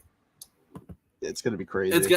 It might be I don't know if it's DeVries or DeVries or whatnot. I mean, I'm joking, but I'm joking. It's not actually going to be him, but it's the Padres. They're crazy. They are crazy. Man. I feel like I feel like it's going to be Snelling plus pieces. I mean, with Hoeing in the deal, man, they have to you imagine they're doing something crazy. Yeah. My question is, will they go out and get Flaherty? Like, I think it's the Dodgers. That's my guess at the end of the day. Like, I know the Yankees are in. I know the Red Sox are in. But I feel like the Dodgers, they have to get a starter. And, time is running out. Like, I think for the Yankees, I think they'll go to themselves, all right, we can get a reliever. You can get a bat. You got Schmidt coming back, that thing. For the Dodgers, they don't get a starter, man. And they're kind of – maybe it doesn't have to be Flaherty, but they need an arm. Like, they didn't get Fetty, which that's fine. I think the Cardinals, that fits better. The Cardinals are destined to get every solid contact pitcher. Right? Like, they can't get a guy with a strikeout rate above 25% in their rotation. That's never going to fly. You strike out batters, you're out of here. Get out of here. You miss bats, got to get out of here. Isn't Chaim Bloom with the Cardinals now? Isn't that where he is? He is. Yeah, I traded for Tommy Pham again. Bobby Snelling and Adam Mazur is in the deal. Yep. See? Wow. And 2 other prospects. Jeez, what? Oh, God, yeah. The Red Sox had no shot at getting Scott. Oh, my God. Why couldn't we be bad? Why were we not bad this year? Like, if we were bad this year and not last year, dude, I would have traded Clay Holmes. I would have traded everything. Why can't the Red Sox have been bad this year? You know what they could have gotten for Kenley Jansen and Chris Martin and Nick Loretta and Tyler O'Neill? I'm gonna be completely honest with you. I would have traded multiple top 100s for a Jansen O'Neill package. Like, I would trade I'd trade 2 in a heartbeat. Tyler O'Neill, look, I know it's half a year, but production, whatever. He rocks. That's also part of it. Tyler O'Neill, the home run he hit off of, was it Tonkin, I think, or was it Cousins? I was jealous, dude. I was so jealous in that one moment. My guy's my left fielder's hitting ground balls to second base, and I guess Verdugo played well in that series, but you get my point. Yeah. And dude, that just the pimp job, man. Little hop step. Oh my God. He gets offended by how hard he hits the ball, how far he hits it. The one he hit off of Anthony Banda right after the All-Star break on Fox, he hammered the ball and he looked pissed. Almost he was mad he didn't hit it further. Like, he was offended he got that pitch. He does rock, and it sucks that he feels like another one and done in Boston. But also, if you trade Willie or Abreu, you could always just bring Tyler O'Neill back. If you trade Willie or Abreu, I really if you're the White Sox, Willie Abreu's got to be an attractive piece if you're trying. My hot take has been Abreu was before they got a Rosarina was send Abreu and Hamilton this offseason to the Mariners for Bryce Miller. I would even aim higher. Maybe I'm being overly maybe I'm overrating Willie or Abreu here. You love Willie or Abreu. Dude, he rocks. I love guys who you can put them at any ballpark, any corner outfield spot. They're going to play great defense because he can play great right field. He can hit the ball hard, generally makes good swing decisions, good base runner, super controllable. That's the kind of guy that projects well, pulls the ball in the air. That's the kind of guy that projects really well. I love that kind of player. All around value everywhere. Dude, there's got to be a big time starter that I could see. We've got the full package. We got the full package. What do we got? Tanner Scott and Brian Hoeing for Robbie Snelling, Adam Mazur, Graham Pauley, and Jay Bashirs. That's a haul. That is a decent bit. I know Mazur struggled as a that's a- starter at the major league level, but he's young and controllable. Yes. Paulie, he's shown some signs at the minor league level, but I'm not. But it's, I mean, for a It's rental Snelling. closer. It's the fact that Snelling's in there and 3 other Yeah. players are in there. Snelling rocks, dude. I don't know. It's literally, I know this is per pipeline, so it's not like pipeline kind of stinks, but it's their 2, 4, 5, and whatever, right? 2, 4, 5, and 24 prospects. I'm trying to That's see what ludicrous. It is. That is ludicrous. I'm trying to see what the Fangraphs has them as. Yeah, this is also a very good point, real quick. How are the Giants not taking advantage of this? Like, you see a trade like that happen. Why are you not jumping in on that? Like, you got to start selling dudes. You have to get into this market. They're just so lost. They're just so lost. The Giants, like, if the Giants were to go out and dangle Matt Chapman, Tyler Rogers, Taylor Rogers, I get holding on. I 100% would understand holding on to Camilo Doval because his value it could get higher. You know what I mean? Like, it could get higher because he's not having a great year right now. But if a team gives you a lot for him, you got to make that deal. Think of the team, the farm they could have, what they could be, the money they could have to spend, and they're just not doing it. They just don't want to. They're such a weird team. Per Fangraphs, it's 5, 7, and 13 in the Padres system. Plus, they don't have Bashir's ranked. But still, that's still insanity. That's insane. Like I said, Hoeings is like a piece, but even then, like, he doesn't make enough of a difference where that's like, if this is last year's market, people would look at that trade and go, like, what the hell are the Padres doing? I think at least Hoeing has multiple years of control, but man, yeah. Like, that's the Padres are going for it, but like that's. I mean, it's a lot. I mean, they did just have Josh Hader. Now they have Tanner Scott, I guess. I mean, they had Taylor Rogers at one point, right? Then they traded him for Hader, and then they got Tanner Scott now. Yeah. They just love churning through like elite left-handed relief pitching. Because Taylor Rogers was a dog when they got him from Minnesota. Yeah. And then I remember they got him in that trade for Paddock, and both players have just, like, in that, for their team, has not really done much. Then Rogers, it's been fine in the Giants. He's done a job there. Yeah, this market, though, is crazy. I completely understand why some teams who are, like, not really in it are like, we'll sell off a couple pieces and we'll chill. Like, the Rays, I'm so upset that they are. Why are they so smart? Why do they exist? They're the bane of my. We need to realign the divisions. There's no good reason why the Tampa Bay Rays should be in our division. There's no good reason. I don't need the Orioles in my own division. We can keep the Blue Jays. Keep the Blue Jays, right? Yeah, that's fun. I can agree with keeping the Blue Jays. They should regionally align the division. So it's like except the Blue Jays can stay in our division. That's fine. Yeah, they can stay. They can stay. Well, my hot take is that technically my hot take is when they expand, I think they're going to expand to 32 teams at some point. And when they do that, they should go back to 2 divisions in each league and 8 teams in each division. So you have 4 divisions. Like you would have more divisional opponents. You'd have 7 other teams in your division, but you also play all of them a little bit less than you do. Yeah. You wouldn't play them all 13 times a year. A few fewer games against Aaron Judge. Yes. Let's move Tampa Bay out. Baltimore doesn't belong as well. And let's bring in, again, because we want to just, we're talking about like teams that really belong with us, right? A historic franchise like the Tigers, right? The Reds are a historic franchise. Just bring them to the AL. They actually are. Pirates are a historic franchise. Let's bring them to the AL. These modern franchises, like, we don't need the Orioles. They can go to the NL, right? They're not really a modern franchise. They're actually pretty historic too, but we're gonna ignore that. Give us the Marlins, right? Give us the Marlins. Don't give us the Marlins. Why did we get the Rays?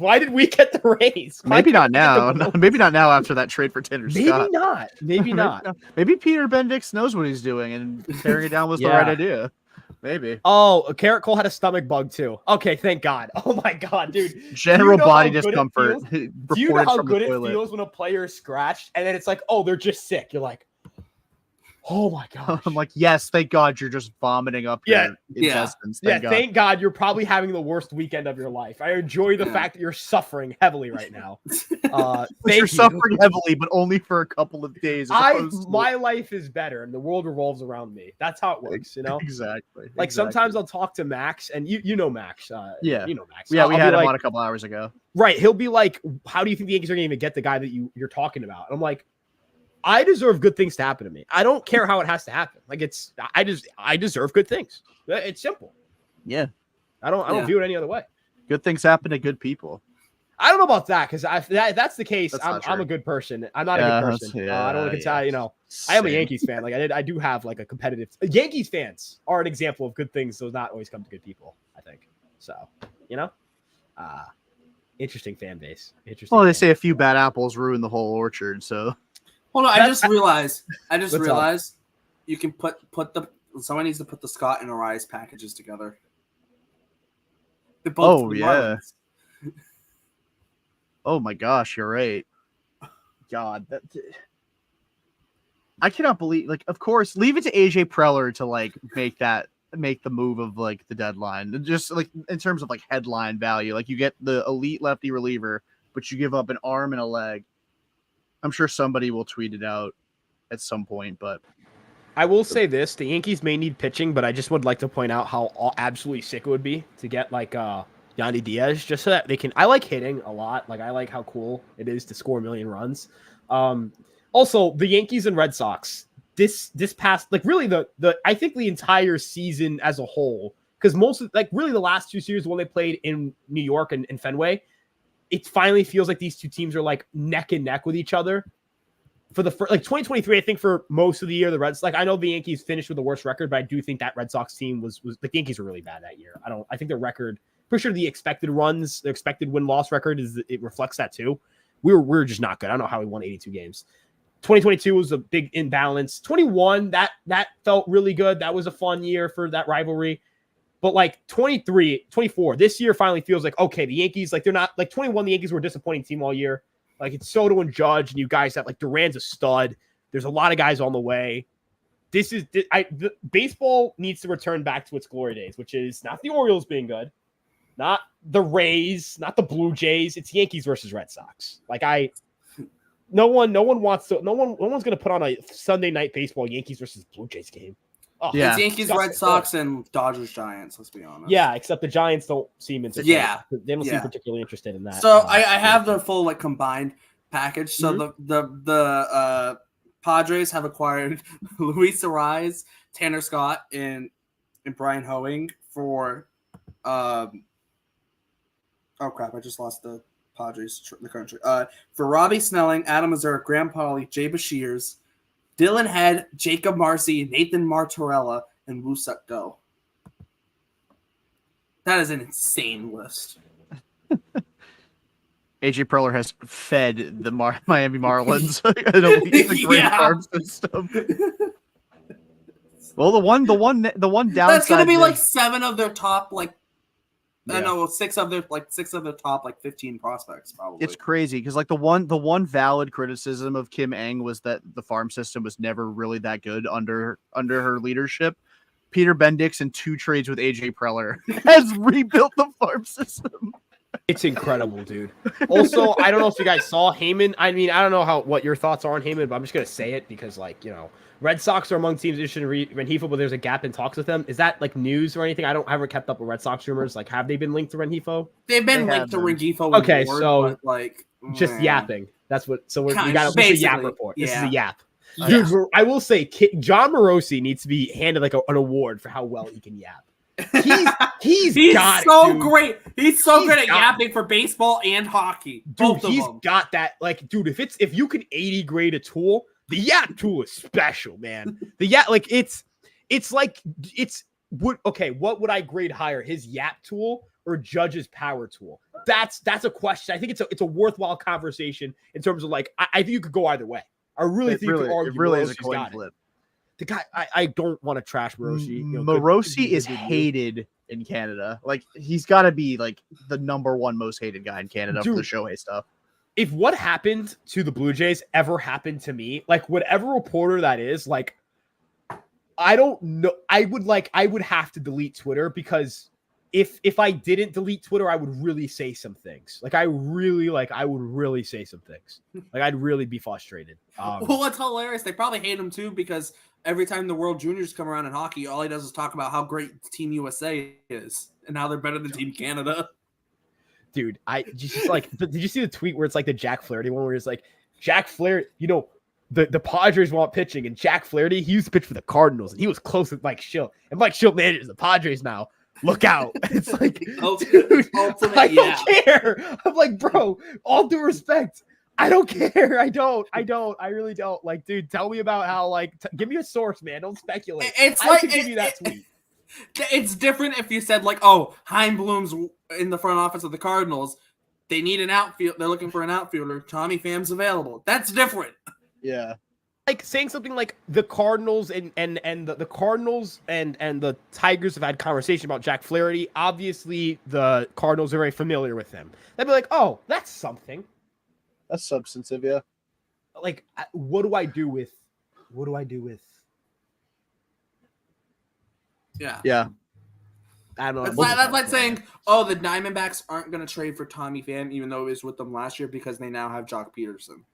Right. Or like when he was like, oh, the Mariners and Rays have made 20-something trades with each other. It's like, look out for that. It's like, yes, Jerry DiPoto, who might be crazy, and a team that is honestly kind of dying to sell, they may make a trade together. I agree, Mr. Morosi. I fully agree. I see the vision, man. I see the vision. I will say this too, like, man, the Yankees haven't dropped their lineup and they're like not releasing any corresponding roster moves. Like, please, something. I like the feel. The thing is, like, it's like the rush of adrenaline, or what's the dopamine rush? There we go. The dopamine rush when a trade gets announced is special, man. Like it's special, dude. Like I need this. You know how hyped I got for Lucas Sims, man. Lucas Sims rocks. Lucas Sims. I do like that trade.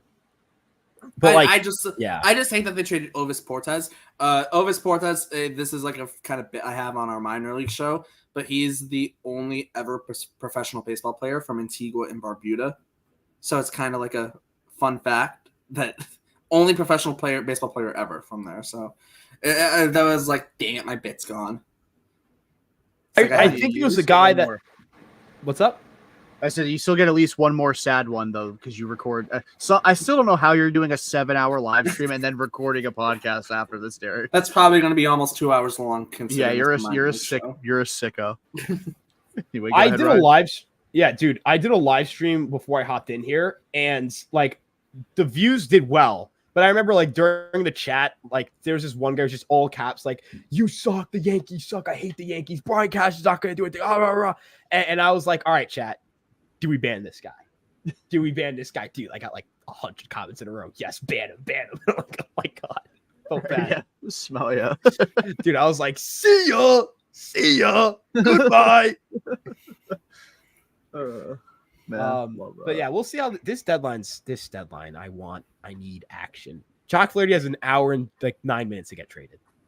I like the crazy thing is though, and I brought it up a couple of times, and I don't know how valid it is, like, historically, but the Tigers have to trade him. Like, they can't keep him. They can't. No. They have an hour and 9 minutes. Not to going to be good him. enough. The comp pick is not better than what you can get on the market. It's you, like, especially in this market. Yeah. Right. That excuse existed for, like, I think Wilson Contreras. That's a fair excuse because he is a catcher who, like, had very big defensive questions, and I think, you know, you could argue that if you're a contender, why would you, like, give a new pitch, like your pitching staff, a new catcher who isn't necessarily a great catcher? Does not exist here.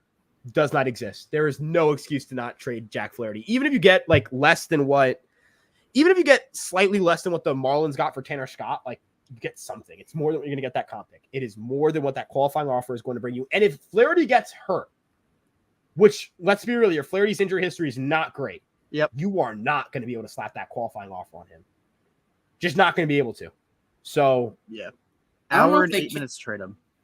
I I don't know if it makes sense to put a qualifying offer on Flaherty, even in the sense of if he struggles down the stretch too, Right. not even if he's healthy, if he doesn't, we saw it last year with the Orioles, he fell apart after the deadline after getting traded.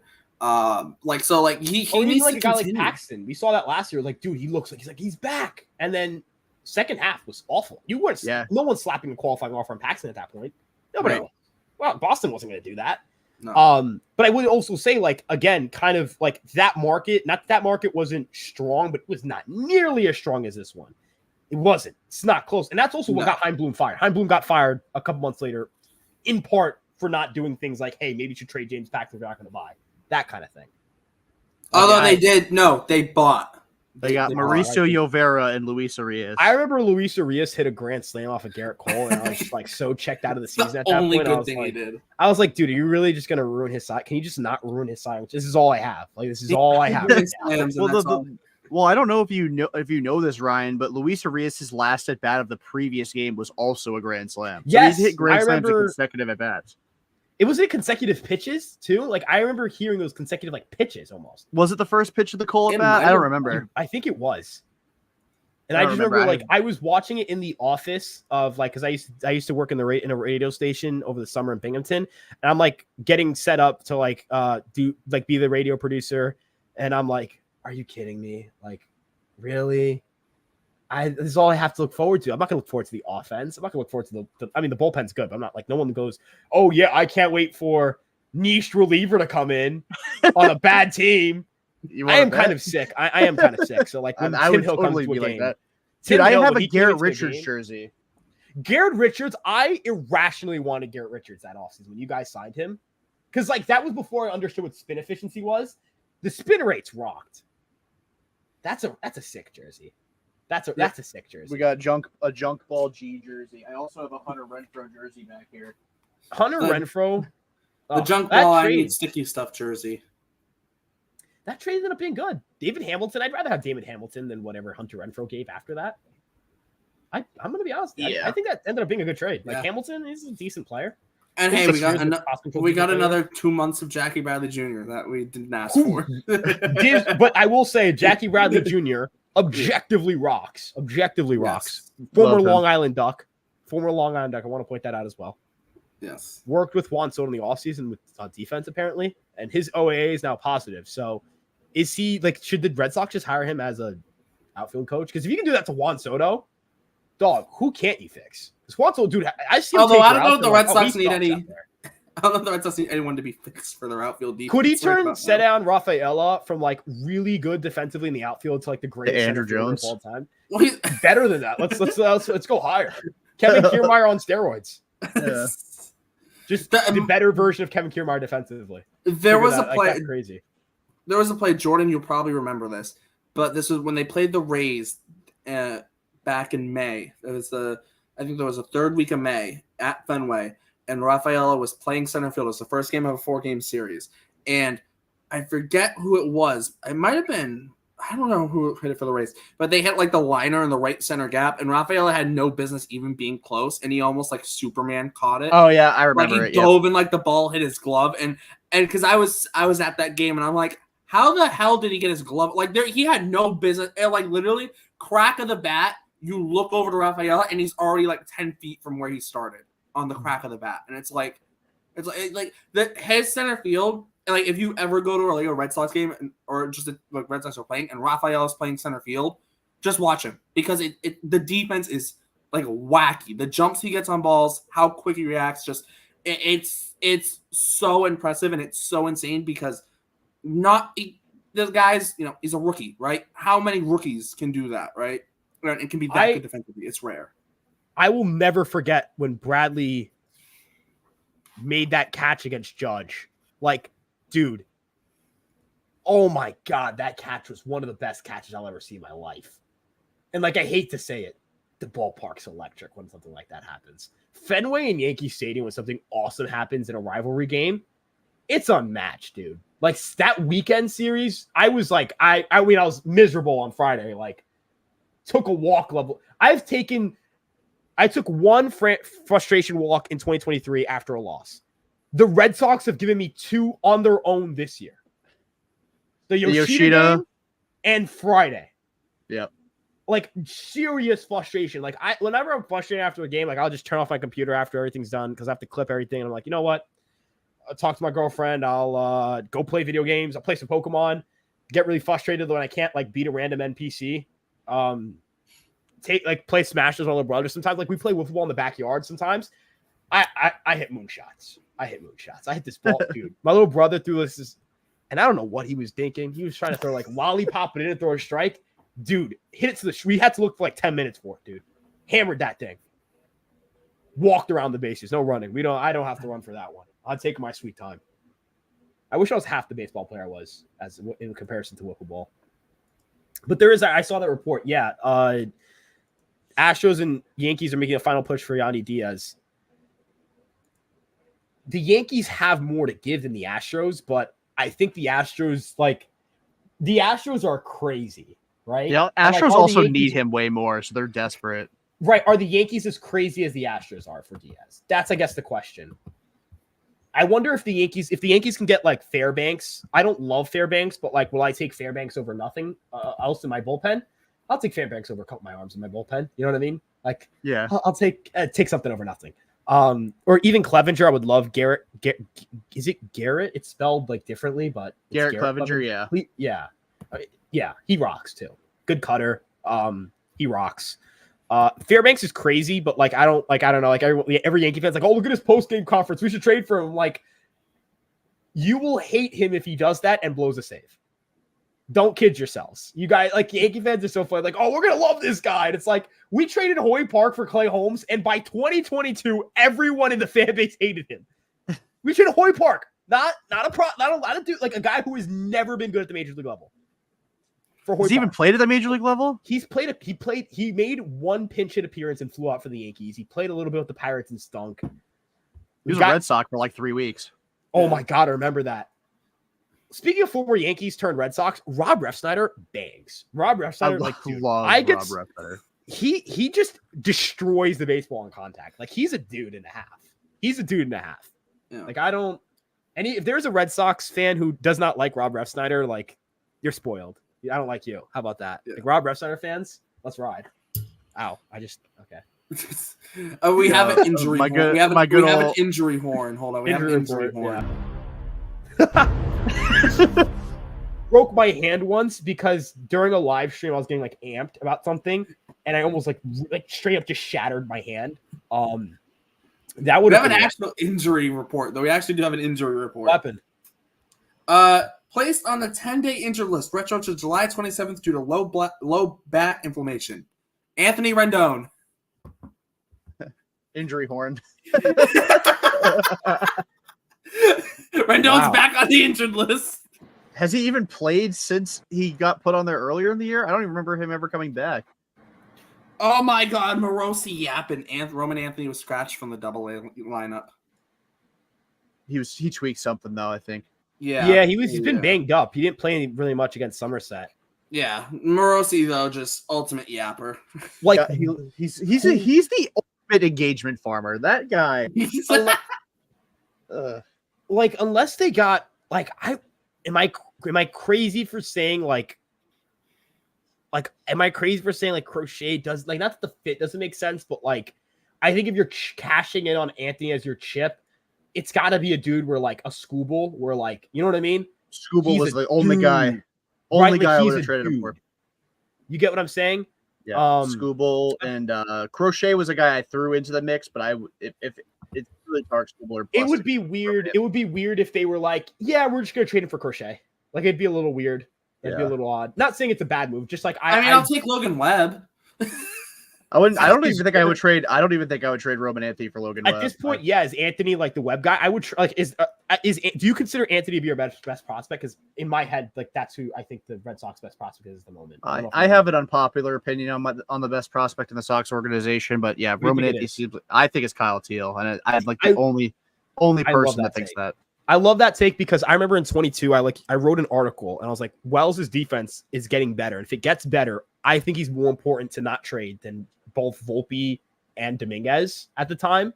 Granted, Dominguez didn't have that breakout year that he had in 22. Like in 21, it was that year where he wasn't very good, and it was like, oh, is he even that good? And I feel like to this day, like I think about him like one of the few times where something is aging well. Because a franchise catcher, like not that you can't get a franchise shortstop, but you can find your defense first guy somewhere. It's so hard to find the catcher who does both. And Teal's defense, I've heard a lot of good things about how that's progressed for him, and he rakes. So yeah, like.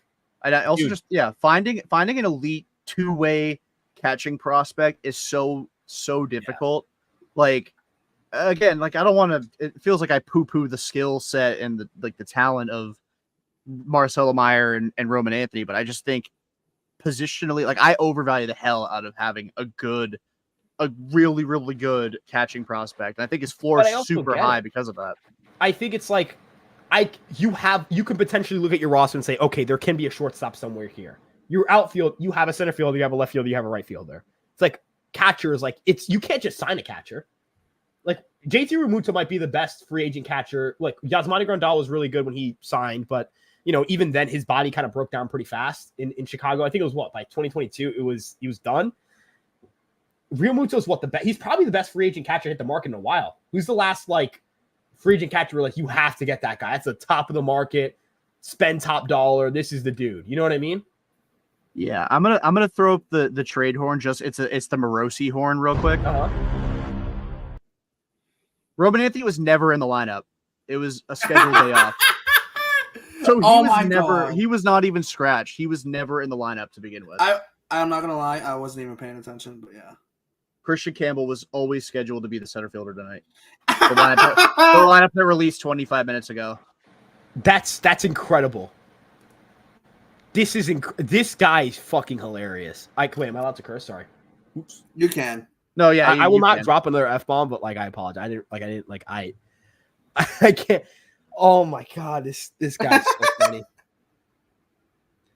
I love the varied reactions and tweets. Some of them are like, "Oh, I would trade Anthony for." Dude, the Red Sox just started losing their absolute. And another one is, "I will murder Craig Breslow with my bare hands. I promise you. I swear to God." It's like, okay, Jesus. It's like there's no in between. It's no in between. Yeah, seriously, it's crazy because I feel like ideologically I fall way more in line with Chaim Bloom than any executive of my lifetime.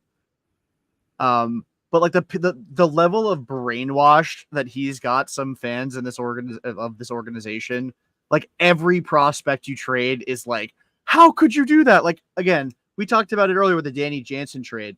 Guys like Cutter Coffee and Edison Paulino, you're hoping they ascend and become guys you could trade for better players. But if you can get a good player for them now, you do that. Edison Paulino's like Brock Holt. Cutter Coffee could be something. He's still super raw, but you can get a good player for him now. And if you spend so much time focused on making the perfect trade, you end up with nothing. And that's what happened last year with Chaim Bloom. 2 years ago with Chaim Bloom. He wouldn't trade JD Martinez unless he was getting Mark Vientos. And the Mets made it abundantly clear and wise of them to do so because they ended up with fucking both of them anyway. They did trade Vientos, and the Red Sox kept JD Martinez and stayed over the tax. Yeah, I mean, I get it. I get liking prospects. I love the Yankees prospect. I love talking Yankees prospects, a lot of stuff. It's fun because you get to kind of put when you have that one guy who you think, hey, they're good, and they end up making it. You feel great about yourself. Every prospect, for really the majority of them, what is their median outcome? It's not what you think it is. You know what I mean? As much as we want to dream on those tools and whatever it may be, the median outcome of your 25th best prospect, it's nothing. Yeah. It's not great. It's not even a major leaguer. It's not. Yeah. It's not. So Danny Jansen, he has half a good year with the Red Sox and they make a deep playoff run. More than worth it. More than worth it. It is if Paulino goes out and has a couple of 2 war years and has a fun one half where he looks like he's tearing up the world, good for the Blue Jays. Good for the Blue Jays. I mean, but the Red Sox aren't in the market of, we have to make sure that we have the Red Sox aren't in the market of praying to God they get a 2 war player from one of their prospects. They're in the market of, we want our prospects to either become superstars or we'll sign the players we can't get great players in that position. You know what I mean? They can't find a great starting pitcher, they'll sign one. If they can't find one in their farm system. They can't find, you know what I mean? Like that's what good teams do. That's what the Dodgers do. It's what the Astros did. They're like, oh, you know what? We couldn't develop the equivalent on the rotation of Jose Altuve from our farm system. We're trading for Garrett Cole, and we'll trade for Justin Verlander. We'll just turn them into aces, that kind of thing. That's what really good organizations do. And I think the Red Sox position themselves very well to do that. Not even like a year from now. Well, like maybe an hour from now. Yeah. Maybe I still think the biggest domino is yet to drop. And again, like I would it's either like for me right now, it's Jack Flaherty or it's nobody. I really think that. And like my thought process yesterday before the Kikuchi trade was Red Sox would have to bite the bullet and trade Luis Perales. I know that he's a 60-day IL guy, but was comfortably in the top 100, but because the injury fell out. Mydroth, and I settled on Blaze Jordan, maybe somebody else for Jack Flaherty. I feel like that was a fairly decent and fairly hefty haul for him. And now it's completely changed. But my thought process was you trade for Jack Flaherty and you immediately capitalize on the seller's market and Nick Pavetta's out of here. That was my thought process. I don't know if that's changed. Or 3-team deal. Yeah, or 3-team deal. You get Pavetta out of here, you get prospects, and you get Jack Flaherty. I will wager this. Would you rather have Yusei Kikuchi or Nick Pavetta? Because I might argue I'd rather have Nick Pavetta. And I don't know if that's particularly close to me. I think I'd much rather have Nick Pavetta. Kikuchi has like a 6.50 ERA in his last I know how Pavetta looks in the bullpen role, and it looks good. Also, come on, like that performance in 21, that ALDS on off every other start, pretty much. He's pretty. You know you're gonna get bad starts from Pavetta. You know you're also gonna get starts where he looks like he could win a Cy Young.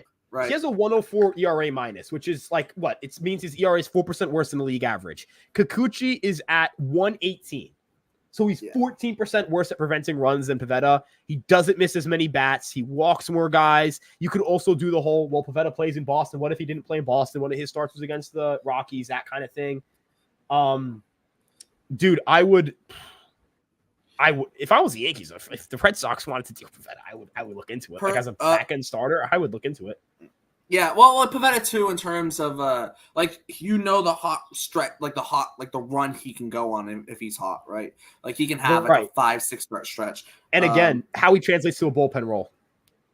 Yes, in the postseason, that's huge too, because hypothetically, let's look. You look towards before you even get to the ALDS championship series. You got to go through the wild card, and in the wild card, you probably only are using 3 starting pitchers.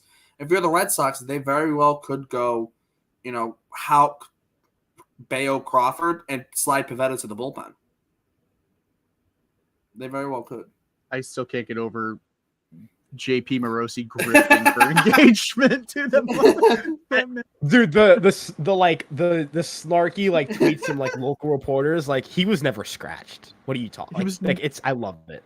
He wasn't even in the lineup. It was a scheduled off day for him. What do you think the insider conversations like? John, they're do you think Heyman texts Morosi dude, what are you talking about? He wasn't scratched. Even Heyman put out tweets he's not scratched. When John Heyman is running laps around you as an insider, you got to ask yourself what we're doing here, man. But the thing is I don't even consider him an insider. I just consider him literally an MLB Network pundit. That's all he is. You know what he's kind of like? In how in 2K they have the Twitter accounts that pop up. Oh, yeah. That's John Morosi. He's the AI generated Twitter account that just goes, whoa, LeBron just dropped the 40. Ooh, Lakers getting hot. That kind of thing. That's he's like Magic Johnson. At least Magic Johnson, the thing is, it's funny. It's funny. You know what I mean? It's not funny when it's Morosi. It's funny to laugh at him. Yeah, dude, I can't. I don't know. He's got to work on it, man. It's funny because I was I don't want to trash him. And then he immediately just does something to make it. It just does something to bring that upon himself. Per John Heyman, Red Sox are still looking to add lefty reliever, to which I have now decided that is Taylor Rogers. So you're welcome. Nobody has to speculate it. Can we just get both of them? Both Rogers? Yeah, sure. Why not? Why not? I won't get greedy, and I'll say did not speculate. It's going to be Taylor Rogers. I don't know that, but I'm going to say that. I'm going to manifest it.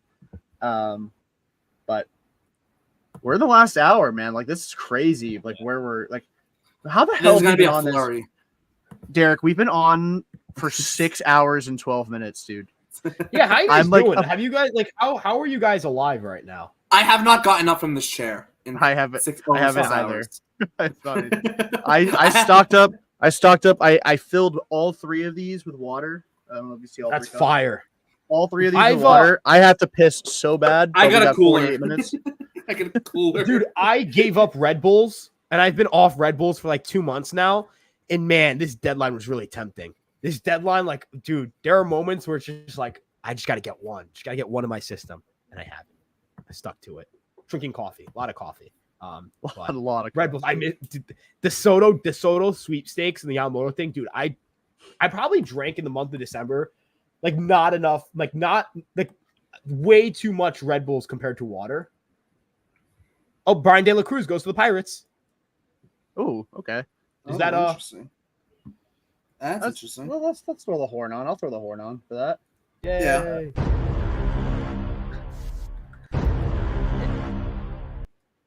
What is he even doing this year? I've never looked at his numbers. Like he's got a 96 WRC plus, so and he doesn't really play defense. So -4 outs above average, -7 outs. No, -7 outs above average, -4 fielding on value, and a 96 WRC plus.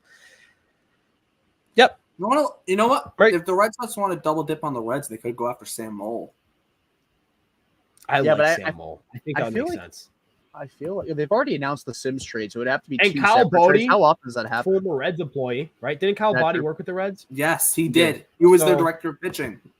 Hey, booyah! You got a little connection there. Let's. I mean, I don't want it for you guys. I'm still a hater. But, from a baseball, Oh, sense. his savant page, if he was qualified, would just be red all over the place.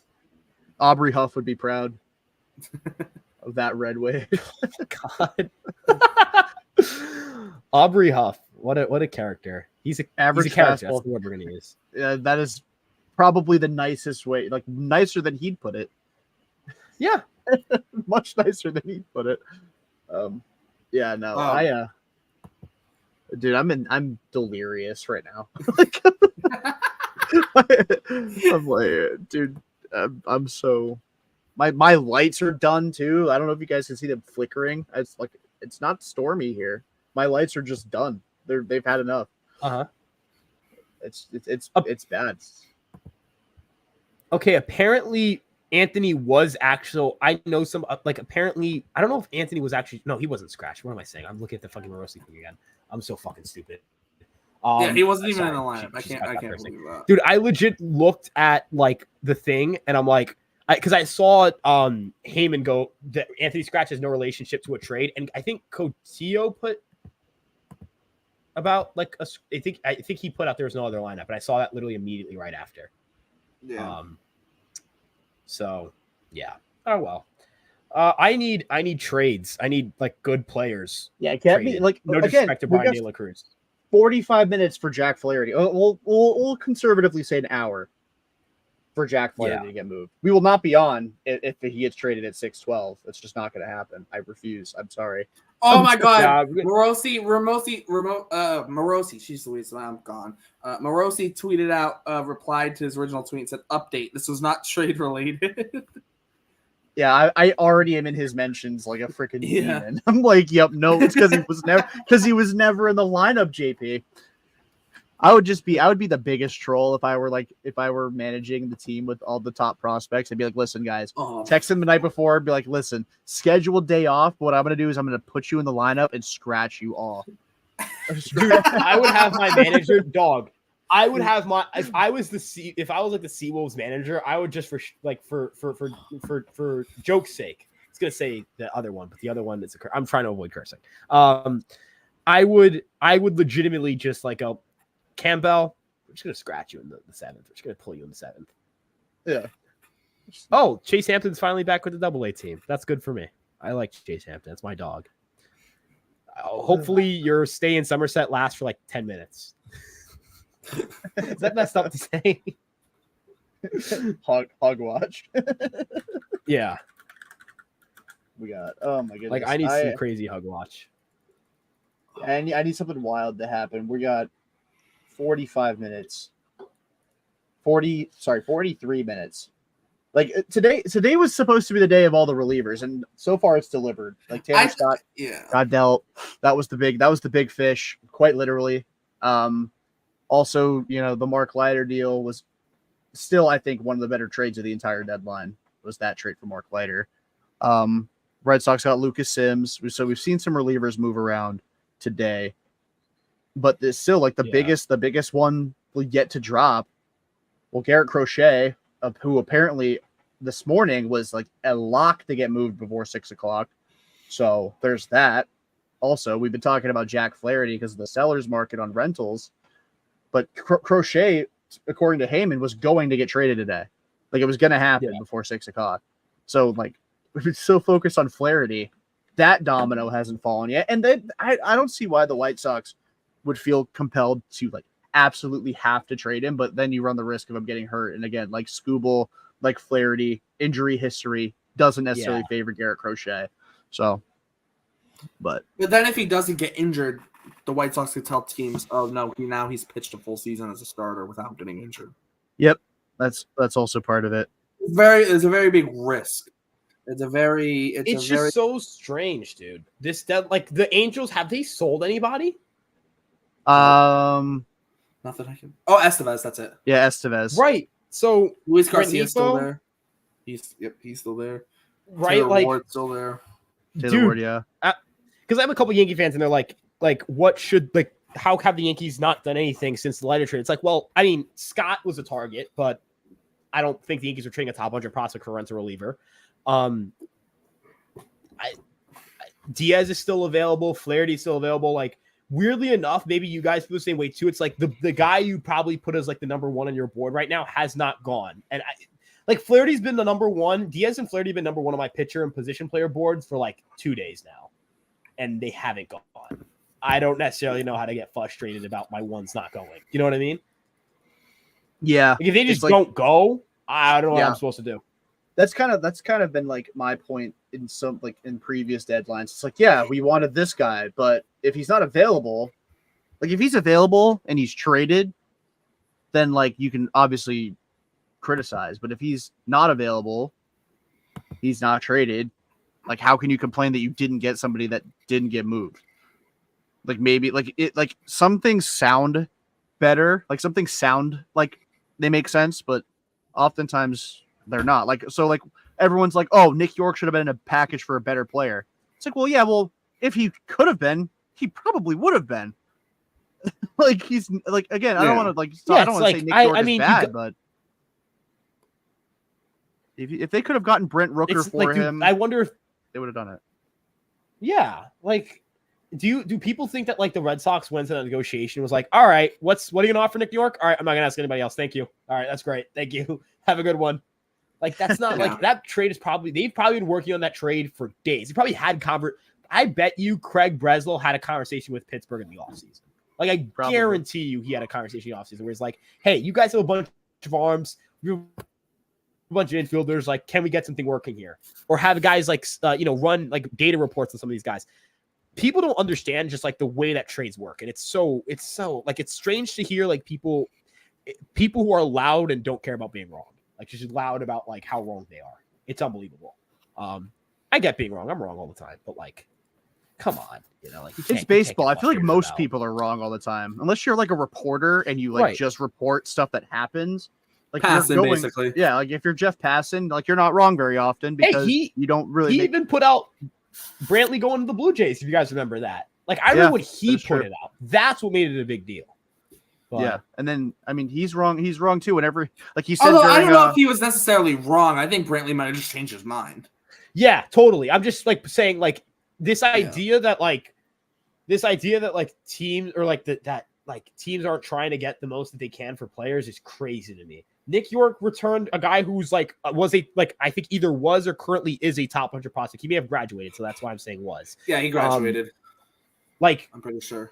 And a pitcher, like in a position that you will always need. If Priester just becomes like a really good reliever and York is like a bench piece, What do you think the Red Sox would rather have? A reliever or a bench infielder? David Hamilton's your bench infielder if you want that. You know what I mean? Just have Hamilton try to learn, like, try moving Hamilton around. You know what I mean? You're getting decent infield versatility from, like, Romy Gonzalez. Do you really need... And you can play the outfield. Right. So, like, if Priester's a good reliever, great outcome for the Red Sox. Not even if he's a solid, like, if he gives you 5 to 6 years where he's got like a 4 ERA flat, considering it's Fenway Park, that's probably an above average ERA. That's great production. Or even if he's the number 5 starter in your rotation. Right, because you don't have to pay $18 million or $15 million to get a guy who isn't very good. And you can throw that money at, like, a reliever. You can go pay $50 million a year to get 2 great relievers. You can pay $50 million a year to, you know, take a flyer on a Tyler O'Neill, whatever it may be. I get frustrated when I see people make those kinds of comments, you know. I am going to say this right now. Whenever I make an edit for a player, they get traded, because Jazz, it happened, and Leiter Jr., I was working on one. So I'm saving one for Yandy Diaz, just exporting it. I'm labeling the file the same way. Let's see if something happens. He's going to get traded to the Astros 5 seconds after I said that, by the way. Like, that's how this deadline's going to go. It's interesting that, like, I feel like he's got to be a Mariner. Like, if anyone... I was trolling. Oh, what happened? I was trolling. Oh, Jesus Christ, dude. My heart actually stopped. The Pirates and Astros are working on a deal. Nothing done so far. Oh, please. You guys work on a deal, please. Bring me in. Please distract him. Please, dude. Here we go. So the Yankee fans, like, everyone's saying like Brian Cashman says the price are high every year. Like, we just got Juan Soto, dude. We made 2 trades already. No one has gone that I thought was going to go to the Yankees. Tanner Scott once the trade for Carlos Estevez happened, I think my desire to get, like, a big name reliever died. Because I'm like, that's George Klassen, that's what happened to me too. Yep. I'm like, our farm can't sustain losing George Klassen right now. If we had that was exactly my thought too. Because I think that's also what happened with Breslow. Like, Johan Ramirez was a waiver claim. They traded Ovis Portes for Lucas Sims, and I know that breaks Derrick's heart, but it does. But, like, you got 2 relievers who are intriguing, or at least intriguing adjacent if you're Johan Ramirez. And you traded 1 prospect to get those 2 guys. And then if you want to go a step further, like, Trey Winginter was for CJ Weens. It's Wines, sorry. Yeah. My fault. But, like, you trade 2 prospects for 3 relievers, and Winginter is a whatever guy, but, like, you dipped into the market for guys with stuff and didn't go for pedigree or, like, name value. And that's I think the smart thing to do, especially, again, I've said this before, Red Sox are in year 1 of a contention window. Going nuclear at the deadline this year would have been irresponsible. That's how you shrink your window. If this were year 4 or 5 of their contention window, that's a little different, but they're in year 1. Yeah. The one thing I will hope for not happening, let's please not do the whole the Montgomery for Bader thing again. I remember that happened, like, last second of the deadline. That was awful. We do have a trade for now. Got it. What's up? Yeah.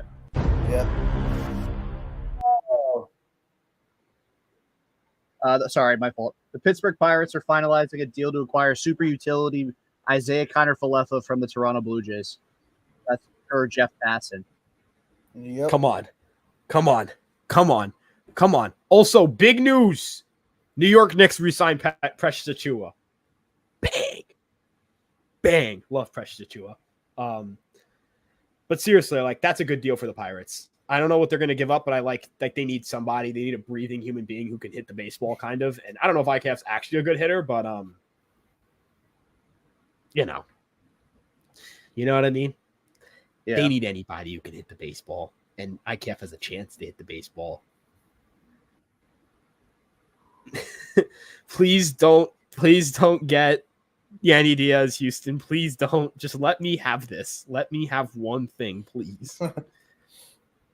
I want one more. I just want the rush. And there's some Yankee fans who are like, you have to at least trade Nestor. Like, no, you're not going to just trade a starter because you just saw that everyone's trading starters and getting a bunch of value back. You have to actually get a starter to replace him. I know Nestor isn't great, but like, you can't pray Will Warren's that guy. You know what I mean? That's a little, that's a little extra. Like, just go like, hey, Will Warren, you got it. Pennant race, you got it, Will. Don't worry about it, buddy. That'd be so funny, dude. I will say though, and we talked about this in our chat on Twitter, Ryan, during the series, the Sox Yankee series. Yeah. Every time Nestor Cortez opens his mouth, it's the worst possible outcome for the Yankees. Although they ended up winning the series, so maybe not. But like the this isn't a rivalry thing anymore, like implying that the Yankees were a tier or two ahead of the Red Sox. Objectively false. Red Sox have more than held their own since then. I genuinely think that like if you can justify trading Cortez and not adding a starter just because he said that. I think you can justify it for solely that reason. Yeah, from a baseball standpoint, it doesn't make sense. But how are you going to be terrible after also tweeting about how people basically going on they hate us because they ain't us type rant on Twitter? What's funnier is the fact that he's like could get it's still on the table for him to get traded. Yeah,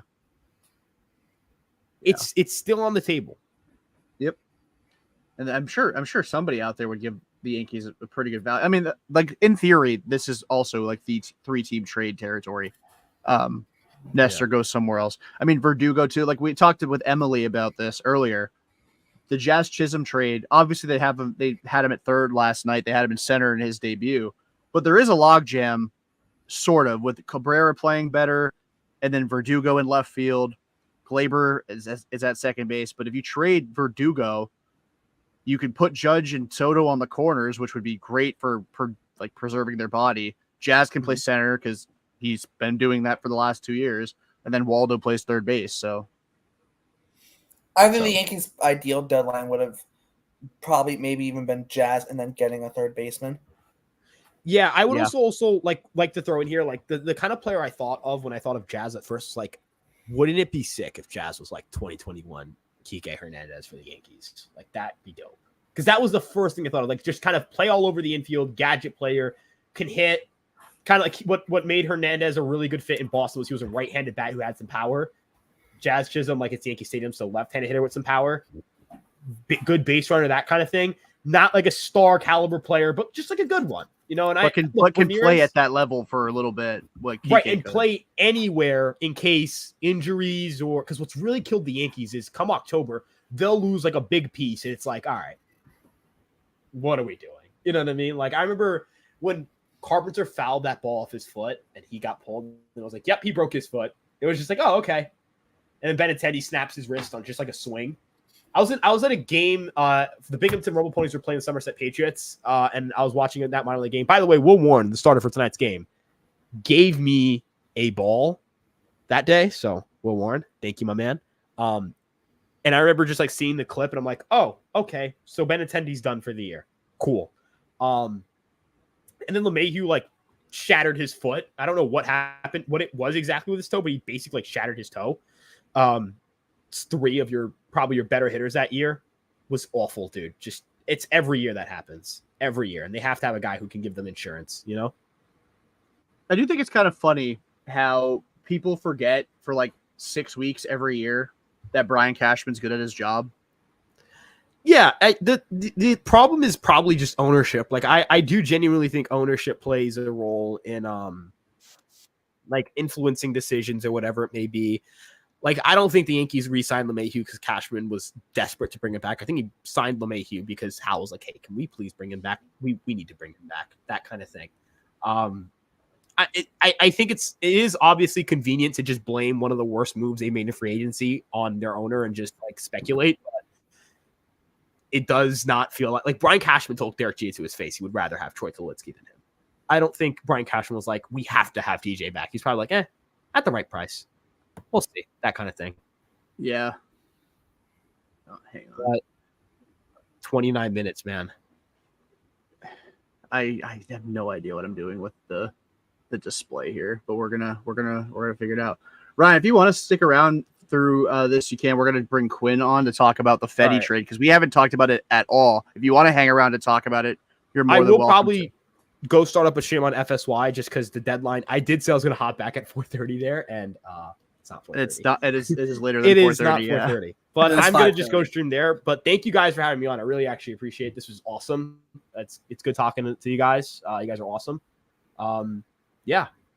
Yeah, of course, man. Thanks for stopping by. Seriously, and again, appreciate the insight and everything. And yeah, good luck with your stream. That's an hour late. Yeah. Peace out, everybody. And you guys got like 28 minutes to go. Final push, boys. Final push. Yeah. Peace out. We're there. We're getting there. Getting there, almost there. Again, thanks to Ryan. And yeah, we are joined by Quinn here from his car. Hello. Got a couple. We got we In the finally got parking lot at work. Yeah. We love that. I will throw the graphic up on the screen. We've literally held off on talking about this for when you jumped on. So, Cardinals get Eric Fetty. We basically nipped Ryan talking about it in the bud because he was like, the Cardinals acquired Eric Fetty because they can't have guys with 25K rate or better, and we just immediately moved on. But I'm curious your thoughts on this trade, because getting Fetty is huge. I know Tommy Edman hasn't played for the Cardinals at all this season from injuries, but he's been around for a bit, so I'm sure that was somewhat of a tough pill to swallow seeing him go. What just your overall thoughts on the deal?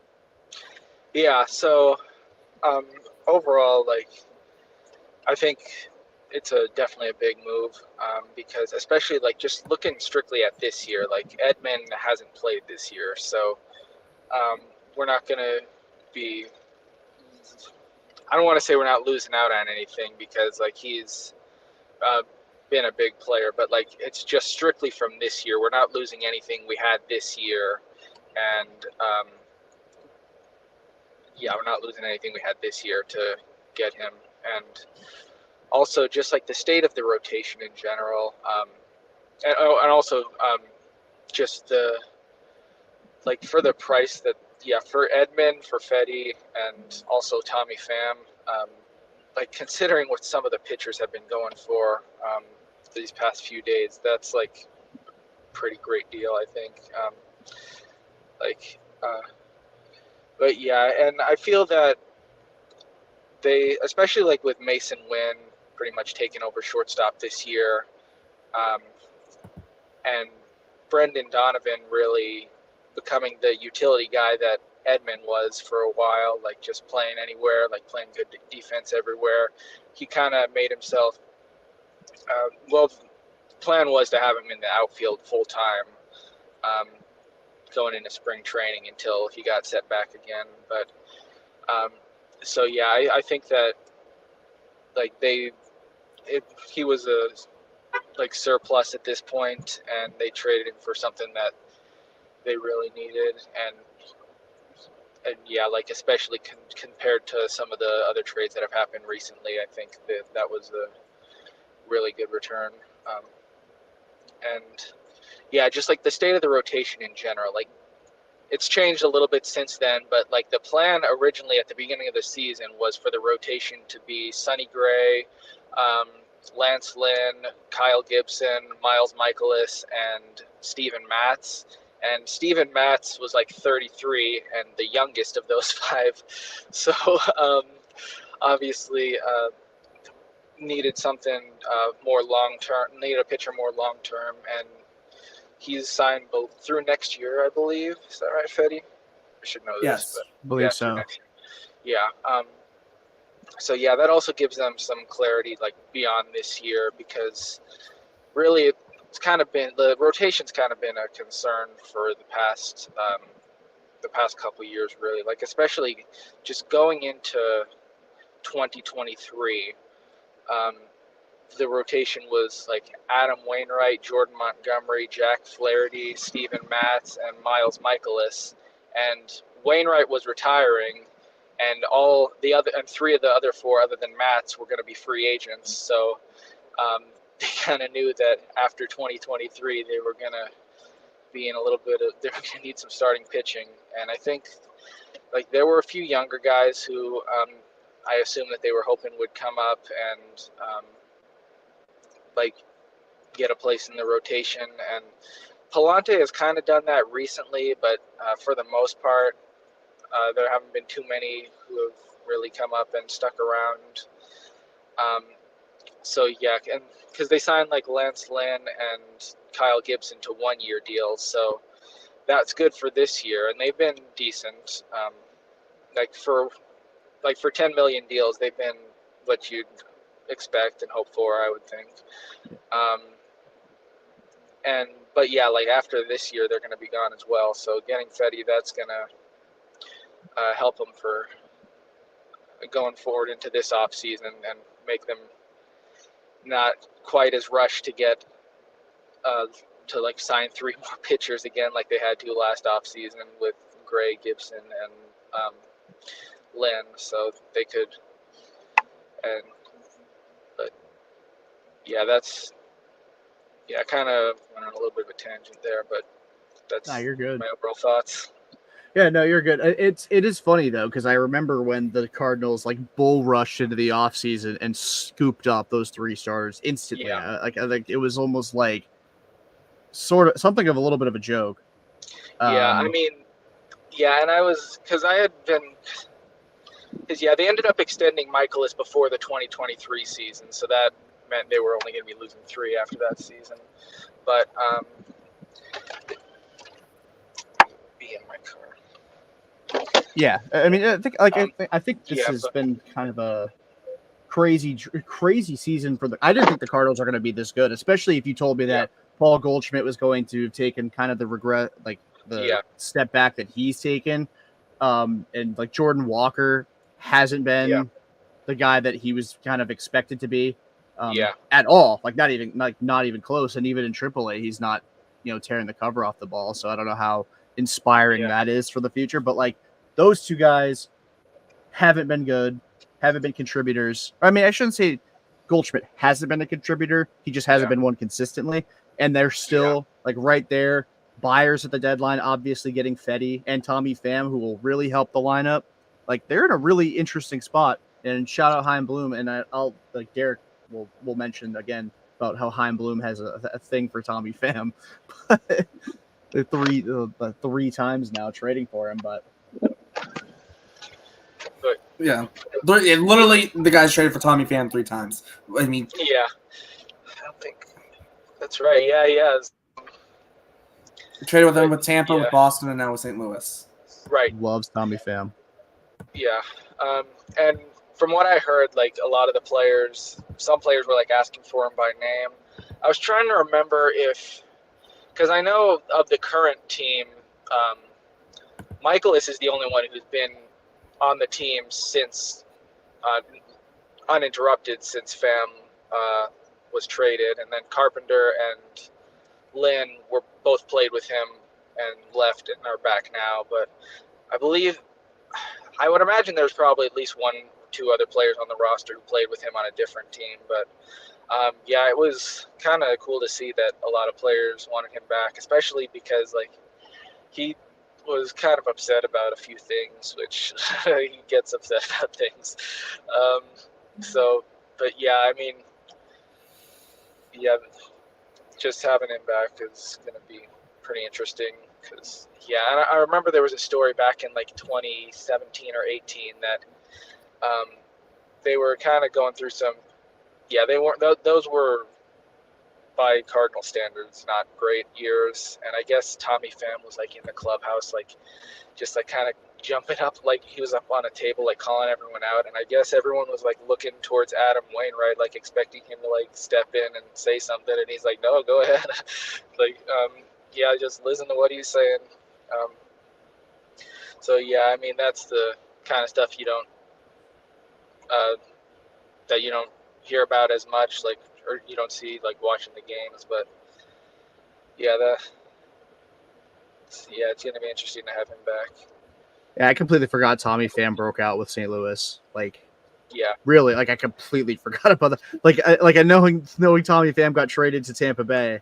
I just completely forgot about where he came from. Just completely where he came from. Yeah, because he was probably our best player in 2017, and that was not the greatest year, but I mean, he really had a good year that year. And yeah, I'm from Springfield, which we got the Cardinals AA, so I've been watching him for years before that. So I always like seeing homegrown guys end up making it and breaking out like that. Yeah, he's always been a masher, and I'm looking at his numbers. I forgot how insane he was for Tampa Bay after they traded for him in 2018. Yeah. 192 WRC plus. It was only 39 games, but he hit 7 home runs. Yeah. He hit 343. Like, dude was an absolute menace for the Rays, and that team ended up giving the Astros a run for their money, right? Or was that the year? That was the year after, I think. 2019 was the year they did. But because they faced peak Cole and in Houston. I remember that now. Yeah. So it was 2019 that they gave the Astros a run for their money. But yeah, he was still on the team then, I believe. Yeah, he was. He wasn't a 190 WRC plus guy. He was just a cool 123. Yeah. But yeah, he's a masher. I love Tommy, fam. Yeah. And people will go to war for that man too, which is great because it's like you see like the stuff with him like fighting or slapping Jock Peterson, and it's like, Yeah.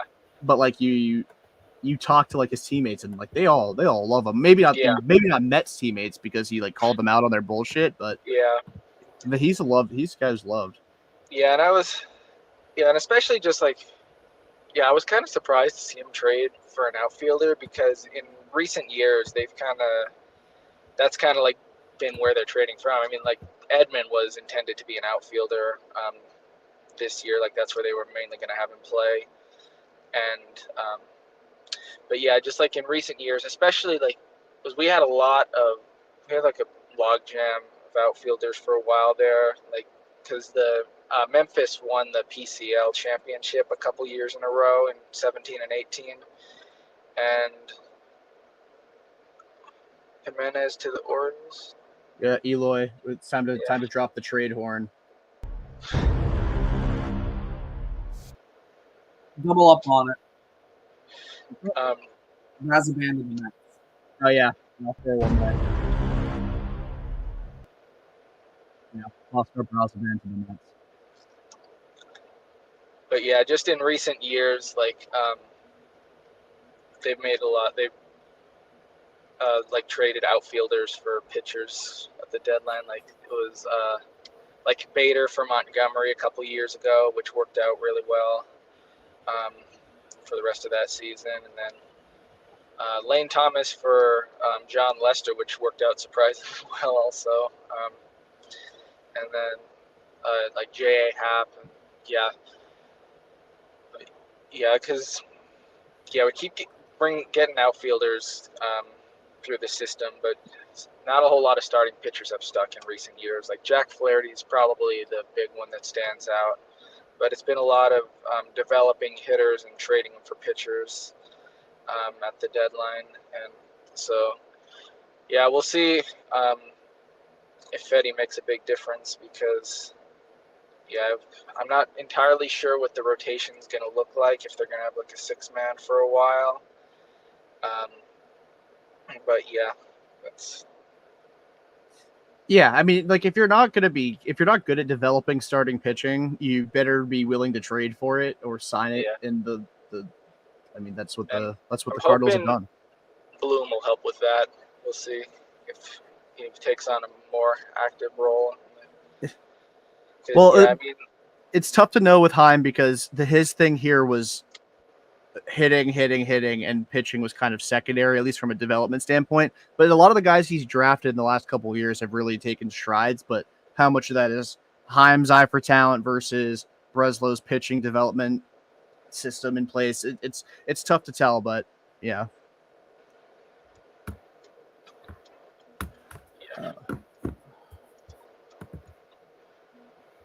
But and then also because this is like the fourth or fifth time in the past 5 or 6 years that they've been around 500 at the deadline, and like close to a playoff spot. Like, because I think they're 2 games out of a wild card right now, 7 back of the division. So definitely within reach and closer than they have been some of those years that they've Because I want to say they were 6 or 7 back to the wild card in 2021 when they made the Lester and Hap moves, which ended up, then they ended up having that 17-game win streak somehow. Oh yeah, that's right. They did have a crazy winning streak that year. Shout out John Lester too, because he got 200 win with the Cardinals. The only time in my life I've ever rooted for the Cardinals was when John Lester started. Yeah, and I remember Harrison Bader was like celebrating more than Lester was after he got to the 200th win. I think it was in Milwaukee.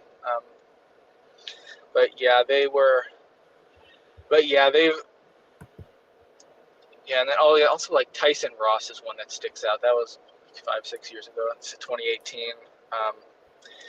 Just trading for random pitchers at the deadline and then going on a better. Well, they missed the playoffs in 2018 towards the end, but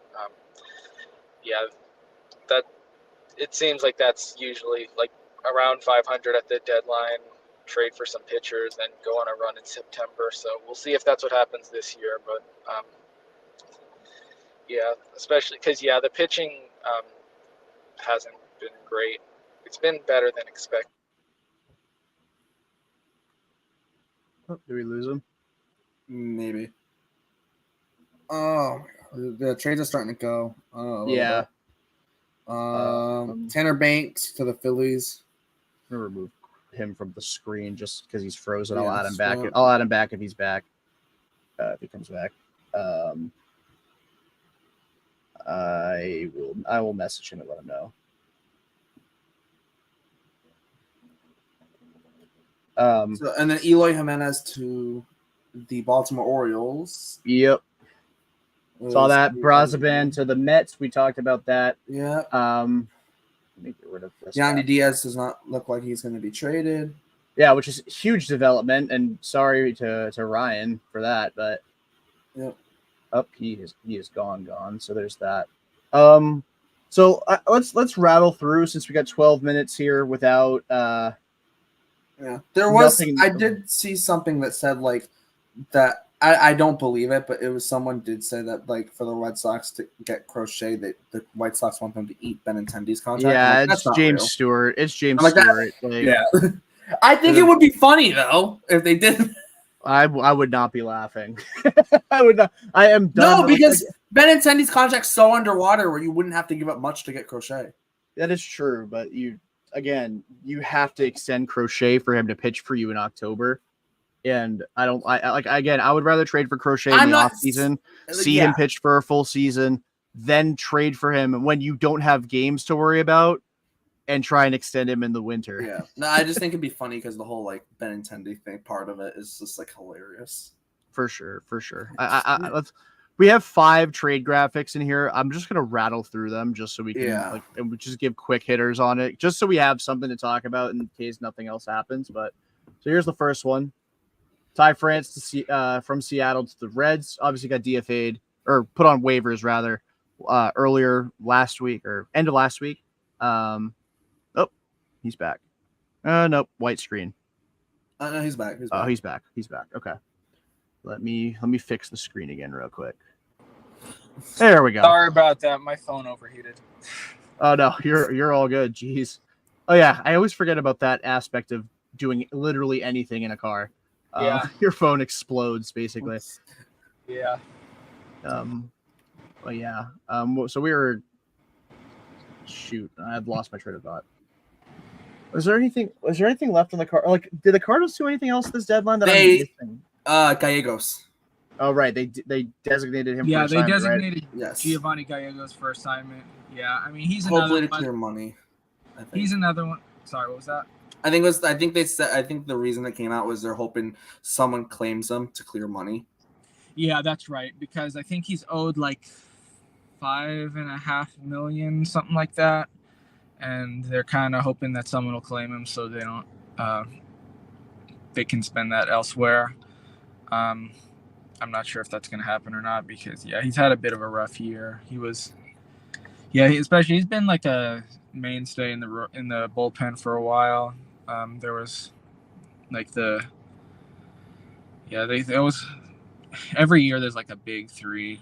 For a few years it was like especially 3 years ago, it was they bring Genesis Cabrera in the 7th, Gallegos in the 8th, and then Alex Reyes in for the 9th. They did that for a big part of the season, especially like early when they almost got buried, but they were pretty good for a while there. But yeah, and also, oh yeah, that's another thing I wanted to talk about with Fetty. Like, I think part of what went wrong last year was the starters were only going like 4 or 5 innings pretty regularly, so the bullpen was covering like 30 innings a week or something. It was like a lot. And I think that kind of fatigued them, and they pretty quickly became ineffective and fell in a hole, and I was like finished 20 games below 500 for the first time in like 30 years. So, and I think that's part of the difference this year. Like, even like when Lynn and Gibson haven't had their best starts, they've made it deep enough into games that they're not completely burning through the bullpen.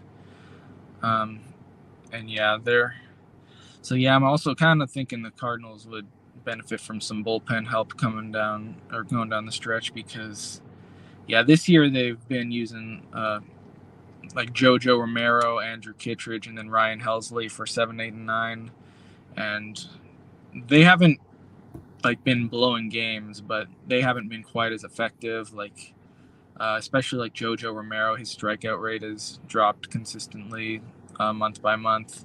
So we'll see if there's any like 11th hour trades, because I know they were talking about possibly trading Dylan Carlson. I know a lot of teams. Yeah, that's one of the names, and I think the Angels are also in the mix now. Yep. So we'll see if anything happens in the next 5 minutes on that. That would probably be Luis Garcia. Yeah, if it was the Angels. Yeah, it's interesting too. Just came out. Garrett Crochet will not be traded, so that's to note. Per Ken Rosenthal. But I will also to add to, you can never have enough pitching, right? Like the Cardinals, you might have those 3 guys in the back. We see this with the Red Sox right now, where they had Slayton, Martin, Jansen. Slayton, Martin get hurt, and now their bullpen is just complete shambles until those guys really get healthy. That's why they went out and traded for Lucas Sims. They're still looking for an additional bullpen piece, right? So I think, like, if you're the Cardinals and you're looking at it, I don't think you can have enough pitching. I don't think it would hurt them to go out and still be able to nab another reliever. Yeah. And also, another move. Michael McGreevy, their first-round pick from 2021, is getting called up, and he's going to be starting tomorrow. So we'll see if that means, like, I'm not sure if that means Andre Palante is going to be moving to the bullpen, or if another one of the pitchers is going to be moving to the bullpen, or the 6-man. They said there's going to be a 6-man rotation, because I think it's like 19 days without an off day or something like that. So at least temporarily, it's going to be a 6-man rotation. And yeah, we'll see how that pans out. But it looks like they're going to at least be adding some pitching from the minors. And yeah, because they've got a few pitching. There's got a few like around the AA levels, promising starting prospects. So Flaherty to the Dodgers. Come on, Jack Flaherty to the Dodgers. Yeah, I'm guessing that's going to be a big return. Woo! Probably. Passed and tweeted it, so that's would have been nice to get the whatever return that I'm sure Detroit's going to get last year for him. Yeah. Oh gosh. I feel like it's not like it's only shocking because we got Dodgers got another one. Another horn. Kevin Kiermaier. Interesting. Outfield defense. All right. I mean, is he like any better than James Outman? Like he is a black hole up there at the plate this year. I mean, interesting. Well, there's that. I mean, So, people have been saying Flaherty was going to go to the Dodgers for like the past 5 years, so that's not too surprising, I guess. Yeah, Outman's kind of been up and down between the big leagues and AAA. I mean, Kike's been playing third base pretty much every day right now.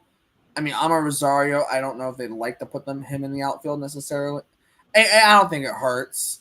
I don't think it's going to hurt them to get a guy like a Kiermaier.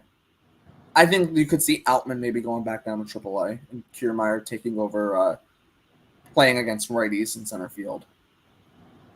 Because Outman's hitting 152 this year. Yeah. Oh my gosh! I just saw somebody with a microwave gif of Jack Flaherty pitching for the Orioles, and I'm like, holy crap! I thought my eyes completely finally left me at 6 hours and 57 minutes on stream. I will also update that I am now actually off the clock for the previous. Don't tell my boss. I mentioned it like an hour and a half in that I was on the clock. Oh, the Blue Jays are getting Yarbrough back for Kiermaier. What?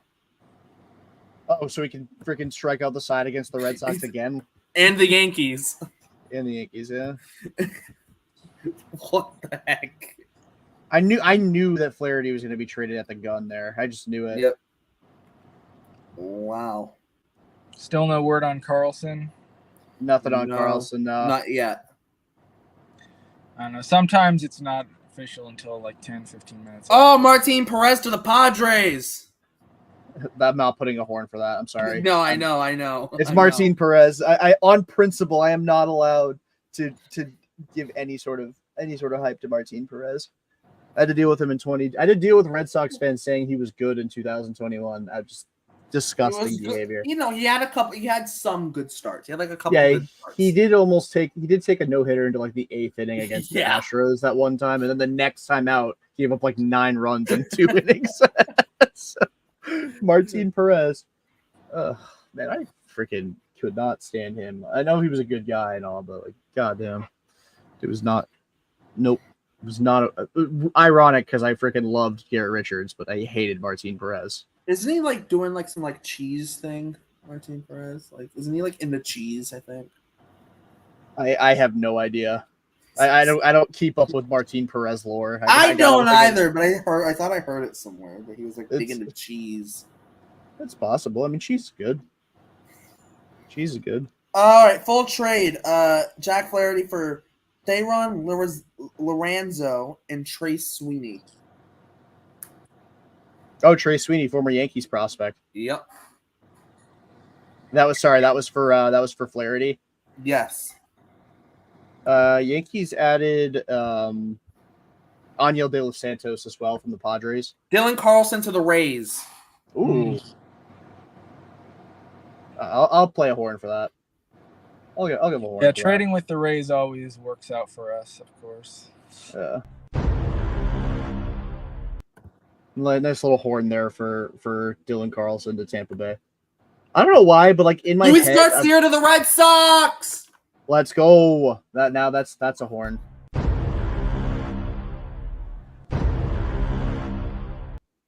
We've been waiting for hours for another reliever. I know.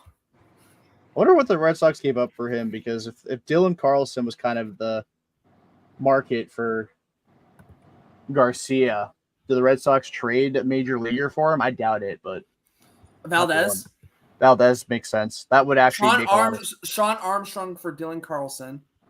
Who? Sean Armstrong.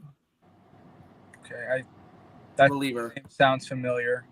I think. Yeah, he's the reliever. Yeah. I gotta go. Well, the trade deadline's officially passed. Now, for the next few minutes, stuff could happen. A lot of stuff trickling in at the last second, as we just announced. 4 trades in the span of like 90 seconds. So that's just kind of how it goes. There'll probably be a couple more in the next few minutes. Good job by Breslow. I mean, he's really, like, genuinely speaking, he's had a very solid first deadline in Boston. Like, I cannot complain about it at all. Could they have landed another starter? Maybe, but they got Paxton. So like if he's decent for them, like he doesn't even. Oh, that's a lot for Flaherty. Oh, I thought you were. Oh, and so underrated Lorenzo- part of. Go ahead. Lorenzo's catching prospect. He's in high A this year. Sweeney's all right. Lorenzo had last year had a 155 weighted runs created plus in low A. This year, only a 106 weighted runs created plus in high A compared to low A, but he's only 20 years old. He's 21 years old, switch hitting catcher, projectable, 60 grade raw power per Fangraphs. I mean, he might not catch. He might end up being a first baseman because he doesn't have a great arm, but still, like very good raw power. That's interesting. And this was a fun deadline. Like truly, like I really enjoyed this deadline. And like we were talking about with Ryan about how like the only way to not be wrong as a reporter is to never share your opinion. Jeff Bassam is wrong. He was on Section 10 a few weeks ago and said that the deadline was dead because too many playoff teams. They moved the deadline up. But this deadline was actually really, really good. Now, the deadline day may not have been the most exciting. I know there was a bunch of trades, but it wasn't like, other than Flaherty and then Tanner Scott, nothing like super, super crazy happened. But like the last week has been like a ton of movement. It's been really exciting. Is the trade deadline back? I guess we'll find out in 2025. But you know, it's been a nice deadline. Still kind of missed the Tyone waiver deadline. Yeah, I do miss that too. I do. I'm not gonna lie. What were you saying, Derek? I was saying I'm still with deadline too. I was Tyone's not getting moved. That's official.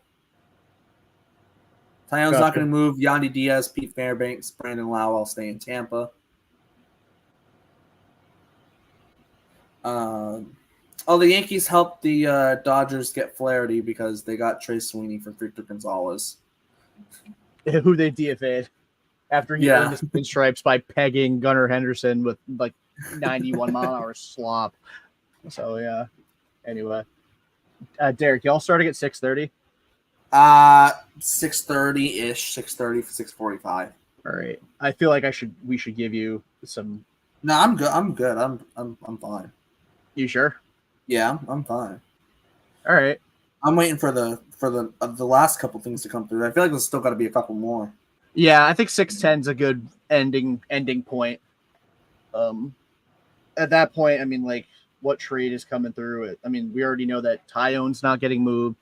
We already know that Crochet's not getting moved. We knew earlier that Lou Bob wasn't getting moved. I mean, I don't really know what is out there right now. Maybe Nardi, maybe? Yeah, Andrew Nardi. Trying to think of who else. Taylor Rogers. What an awful deadline for the Giants, by the way. Oh my god. Like horrible. Like they didn't get nothing, but like did they really get something? I mean, they got a couple prospects for Alex Cobb, but you trade Soler and Luke Jackson and you get back Tyler Matzik. Come on. I know the Braves absorbed the contract and all, but like, come on. I'd be pissed if I were a Giants fan. I'd be so mad. Awful. Anywho. Yeah. I think the Red Sox are done for like our part. Seems because Tom Caron said the Red Sox might be making one more move. But that seems like that was Garcia. Hang on, Luis Garcia's 37 years old. Yes, he's 37. He's got team control, but he's 37. So why did I think this man was like in year 5 or 6 in the league? He's You're thinking of the Astros, Luis Garcia. No, I wasn't thinking. I knew it was a different Luis Garcia. This is his 12th year in the league. I thought he was like maybe early 30s. He's 37. Is that the same one that was with the Angels before? Yeah, in 2019. He pitched 64 games for them. He was with the Phillies from 2013 through 18. Then Angels, Rangers, Cardinals in 21, Padres in 22 and 23, and then Angels this year. He's made for people who think the Red Sox didn't get multiple starters. He has started 4 games. Yeah. So. Garcia, elite ground ball pitcher, 86th percentile ground ball rate, 79th percentile chase rate, I like 71st percentile barrel rate, but the hard hit rate's only 21st percentile. So, well, if it's feet into the ground. Oh my God, he's got 6 pitches: sinker, splitter, sweeper, slider, and then 4-seam and cutter. But the 4-seam and cutter are under 10%, and the sweeper and slider are both at 10%. So he throws a sinker 51% of the time. Wait, what? I'm getting hit with not so fast on. Did somebody insinuate the Red Sox may be getting one more guy? I don't know. Tom Karen did say right at 6 o'clock that they might be getting one more. And it seems like was there any word on Gallegos? No word yet. Yeah, I would love Gallegos for the Red Sox. If the Red Sox would go take a flyer on Gallegos, I would love that, but I don't think they will. Yeah, I don't. Yeah, someone probably will. Yeah, because DFAs still apply to the trade deadline still applies for trades after DFA, right? I don't know. I've never thought about that. No, I think you can trade like DFAs, but it's got to be for like, I don't know. It's not like it's like totally different. I think. Are they not postseason eligible? Maybe. No, you're postseason eligible if you're on the 40-man. I think before September 1st. Okay. Yeah, as long as you're in the no, it's not even the 40-man. You just have to be in the organization. Okay, so they can. So technically, if they're minors. Mark Canha is a San Francisco Giant. They bought. They bought.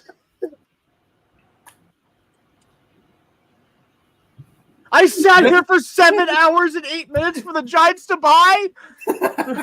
And Mark Canha added, like, just Mark Canha. Mark Canha's going to have like a 270 slug there. He's never going to get an extra base hit for the Giants. This whole 7 hours was worth it just for that. Just for what? My outburst or Mark Canha to the Giants in general? The whole entire Mark Canha to the Giants and that. Yep. That is an abomination. It's such a congratulations, Mark Canha. You will be placed on waivers in 2 weeks, and you will be on another team. You will get Randall Grichuk. You will not be a Giant by August 20th. Yeah. Now we're just gonna see who the Red Sox traded for Luis Garcia.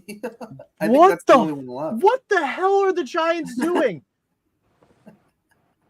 So their deadline was 2 prospects. Don't know. Don't know. So their deadline was 2 prospects, Tyler Matzik and Mark Canha. They still have Blake Snell. They still have Matt Chapman. They replaced Jorge Soler with Mark Canha. They literally got a worse fit. Maybe they traded Snell for Canha. Yeah, they traded. Did they? Austin Slater is a Baltimore Oriole. Austin Slater's Baltimore Oriole. Former Giant. Yeah, wasn't he just traded like a week ago? He's with the Reds. Yeah, I don't know. He's with the Reds. It was more than that, but he got DFA'd, I think, by the Giants in May, and then the Reds got him. That's right. He must have been doing all right for the Reds if the Orioles are making that trade for them. The Orioles had a weird deadline. I think I don't want to say it's underwhelming because they did address some needs, but their rotation pickups. I mean, Eflin's good, but Rogers not really that impressed with that. Felt like that they really needed to land another starter. I mean, it was really only Jack Flaherty that made sense once Kikuchi was gone, and at that price, anyway, would have been horrible. But oh my God, the Red Sox have the most old-time bullpen ever. Who does? The Red Sox. Martin, Jansen, and now Luis Garcia. Add Hendricks into the mix too. Yes. 4 of their probably top 5 relievers are 6 over relievers 35 or 35 plus. Yeah, well, 35 older. Yeah, 35 or older. Yep. I'm legitimately about to be sick. I'm not even a Giants fan. I'm about to throw up. That was that is awful. So bad. Oh my lord! What an the losers of the deadline are the San Francisco Giants. Let me put that out there. Oh my gosh! The Giants are the losers of the deadline, and I guess to a degree, No! I feel like... Actually, never mind. I'm okay with it. Hold on, What? hat change. D-backs made a trade. Dylan Floro is an Arizona Diamondback. All right, there you go. You got your wish, sort I'll of. take it. Sort of. You One sort of on the got Red your Sox goes to my National League team. I'll take it. Yeah, you get to be happy. It's like Doink with Paul Blackburn wanted the Sox to trade him. And Andres Chaparro. I'm sorry. We gotta play some we're gonna play some lo-fi music for that. Oh my god. The Nationals get a freaking banger. That guy, I love Andres Chaparro. I don't know what kind of year he's having, but I love him. I keep getting alerts about Mark Canha getting traded to the Giants. And it's like I'm getting like secondhand pissed off. Imagine if I cared about that team. Whoa. 3 AAA players for Luis Garcia. Chase Mydroth is not one of them. Not one of them. Shout out Hunter. I just want to point out Vaughn Grissom and Tristan Casas are currently in AAA. That does not count. Valdez. Yeah, Valdez is probably going to be one. Dahlbeck, maybe. Dude. Finally get him out of here. Dahlbeck and Dick Fitz, because I don't like him. Nathan Hickey? Nathan Hickey? Yeah, I mean, sure, why not? I feel like that's a little bit much in total for Garcia, but like I don't really care. Those are three guys that I'm not going to miss.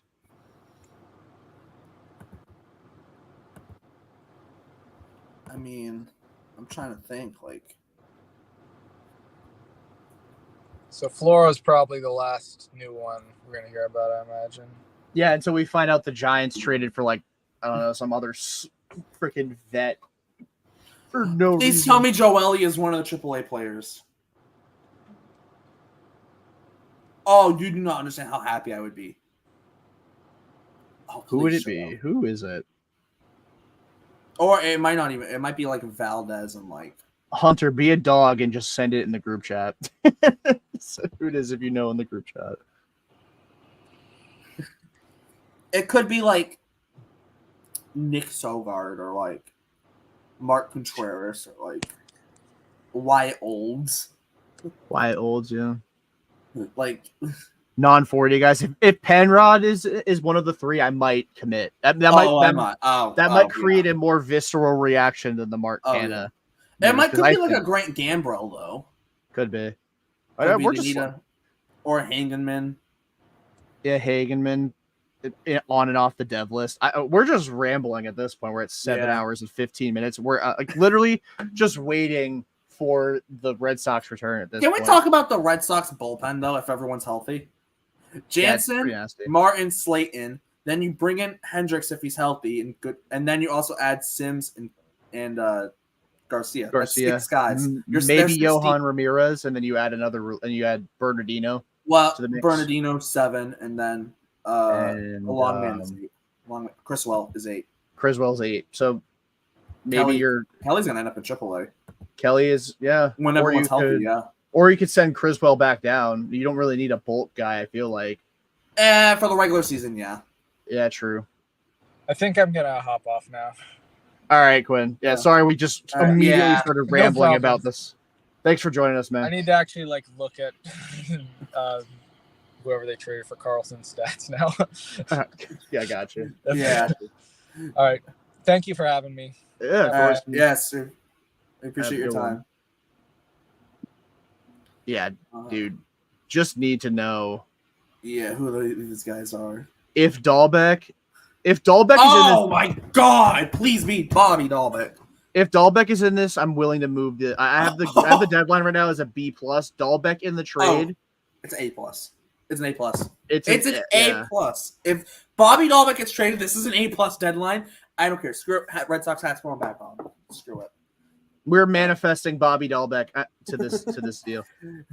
Come on. I will also point out though, now that you've addressed, you have the 3 relievers, counting Ramirez, you don't have to rush back Liam Hendricks. Yeah. Like now, like No.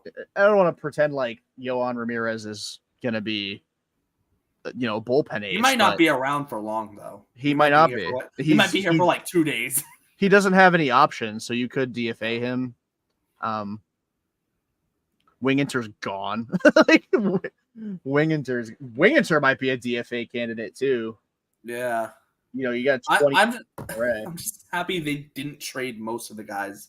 The only guy that they traded so far that I was like, don't trade was oh my god! Another one.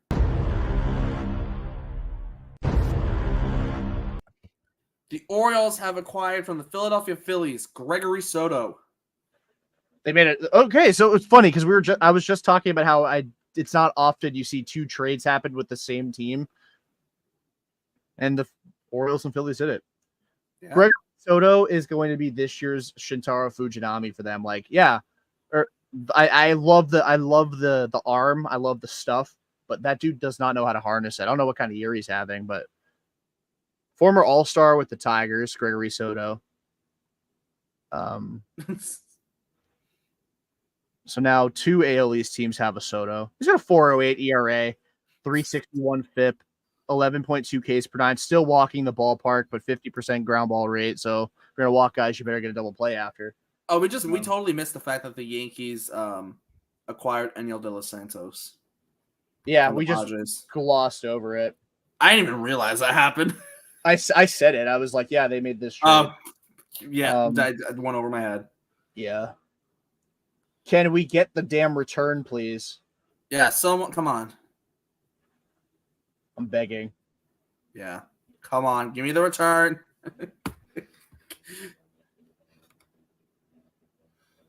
Come on. Okay, so I got the return for the Gregory Soto trade, and that just came out. Like, come on. Ooh, I just saw a really nasty sinker thrown by Louis. Two bats and an arm. 2 bats and an arm. My guess, Dahlbeck, Valdez, Grant Gambrell. All right. My guess, Valdez, Sogard, and I'll pick you. I'll take 2 of your 3, and I'll go Gambrell as well. I mean, I hope it's Joely, Dahlbeck. Yeah, this is enough. This is enough airtime for Martin Perez. Just me throwing the comment on the screen. I don't like him. Enjoy San Diego. Yeah, I'm still mad at him for Alex Cora using him in the LCS twice. I know. Oh my god. What an absolute just nightmare that was. The Red Sox do need to clean out some 40-man spots because they're going to have to add some people to it this offseason too. Like Dahlbeck, Valdez, both on the 40. You can get rid of them. They might be gone today. Yeah, they might be gone right now. I mean, Dahlbeck, if they were able to find a team to take Bobby Dahlbeck off their hands without having to DFA him. I swear to God, if it's Luis Guerrero, I'm going to be upset. It seems to be 2 bats and Hunter, my boy. If you let me know if you need to bounce, I can finish the stream. I am all set. I'm waiting because I know Jake's not there yet. Plus, we said 6:30, 45. So, okay. Oh my God! Come on! This is so insane. The Red Sox are gonna be. Don't the Blue Sox like play? Or they play at 6 or 7 because they're playing. Yeah, they're playing tonight.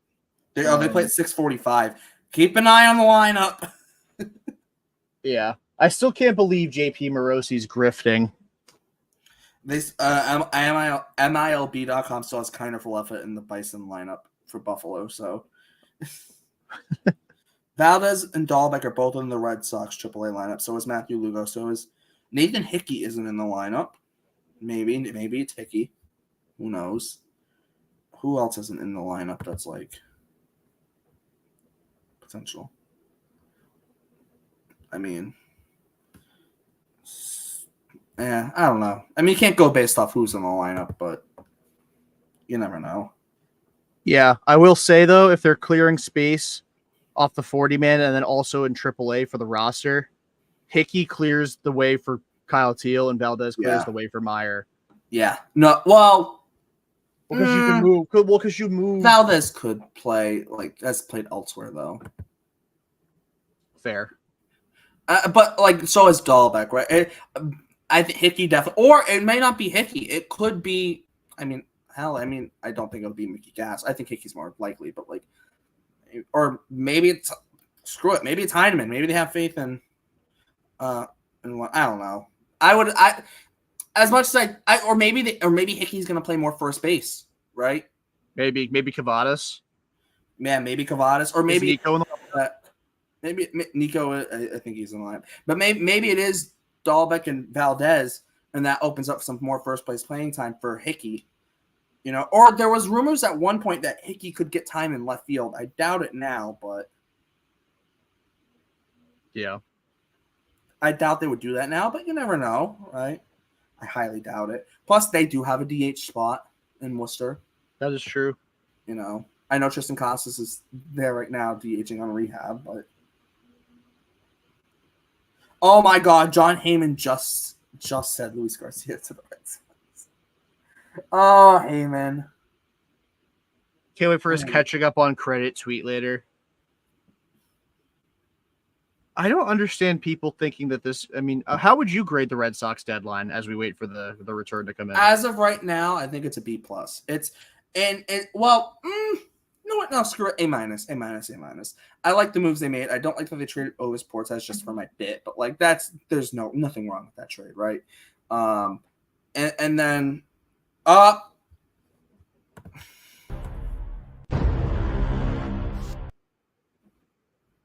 JD to the Rays. The Rays. Who? JD Davis to the Rays. The Rays need someone. That means Camanero's not getting called up, probably. Damn it. Now because that's weird because Yandy didn't get traded unless JD Davis went in the deal. Unless they pivoted and JD Davis is going to the Rays in the Yandy deal. No, JD Davis will probably play some third base because Morel's starting at second base for the Rays tonight. And Yandy's going to DH and play first base. They're probably going to move Morel all over the place for the rest of this year. I mean, they could still call up Caminero, but it doesn't feel like it's likely. It's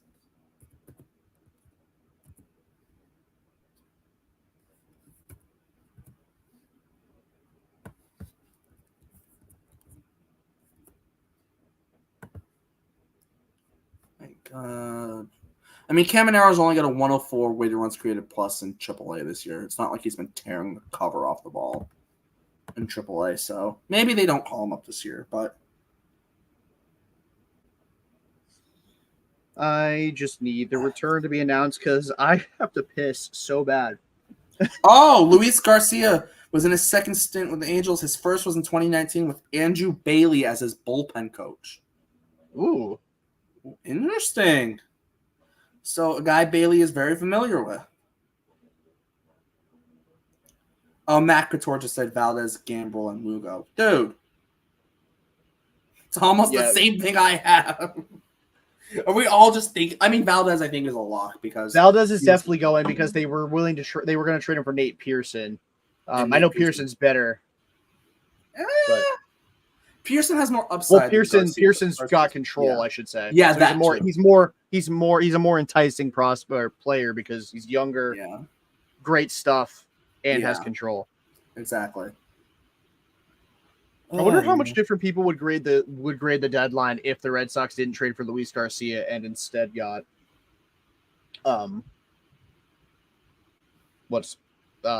Nate Pearson. But I think it honestly might be a tad bit lower depending on what the deal is for Garcia. Yeah, that's fair. Just because Garcia's been better this year and they are trying to win this year. And this is an A+ if Bobby Dahlbeck gets traded. Yep, agreed. Just for the fact that I never have to worry about him playing first base for the Red Sox again.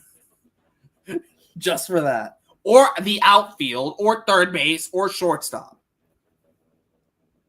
Yeah, now somebody told me to walk them through the Red Sox deadline and why I gave them a B+. So I think I mean, again, so you get Danny Jansen. You address your quote unquote need for a right-handed bat. As a result, maybe Brandon Walter is part of it, but he's on the 60 day. No, he got DFA'd. Well, I know, but right. They didn't add him to the 60. He's on the 60-day minor. I think he was on the minor league injured list, not the big league. Okay. So Walter would make some sense because he's got control. He's got MLB experience. Yeah, although he wasn't technically on. Maybe that's why they DFA'd him instead of putting him on the 60-day. Because they're going to trade him? Yeah. Maybe. What was I about to do? Oh, right.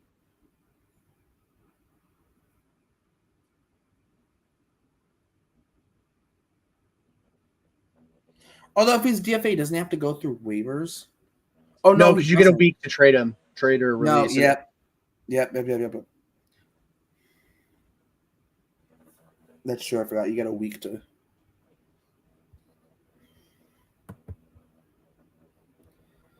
So maybe Walter Dahlbeck Valdez. All right, please. This is an absolute.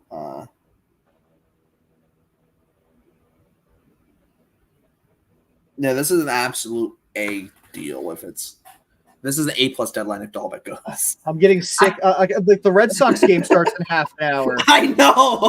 The Blue Sox game starts in 17 minutes. Good Lord. Well,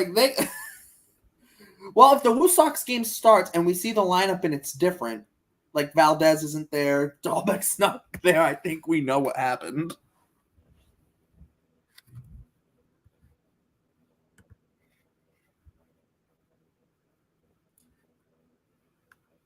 I mean,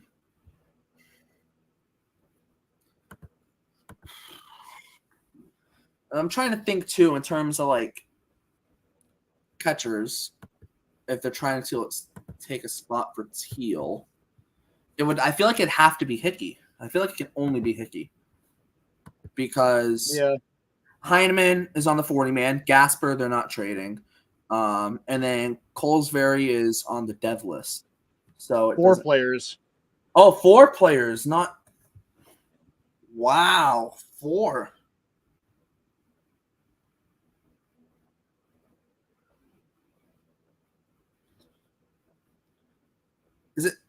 Is it 4 AAA players or? I don't know.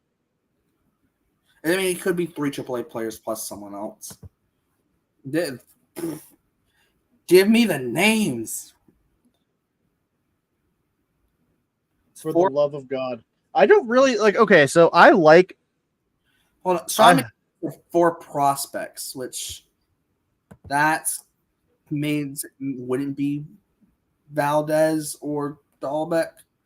It could be like Cavadas.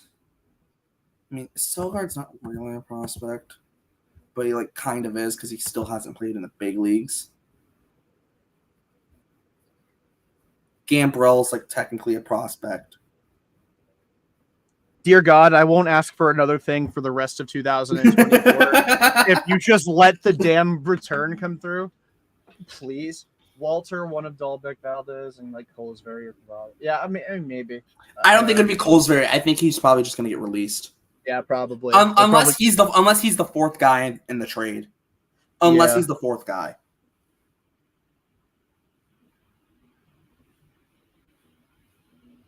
Red Sox sending 4 prospects according to McAdam. You said that already. But like I said, Colesbury isn't. He's not a prospect. I wouldn't call Dahlbeck's definitely not a prospect.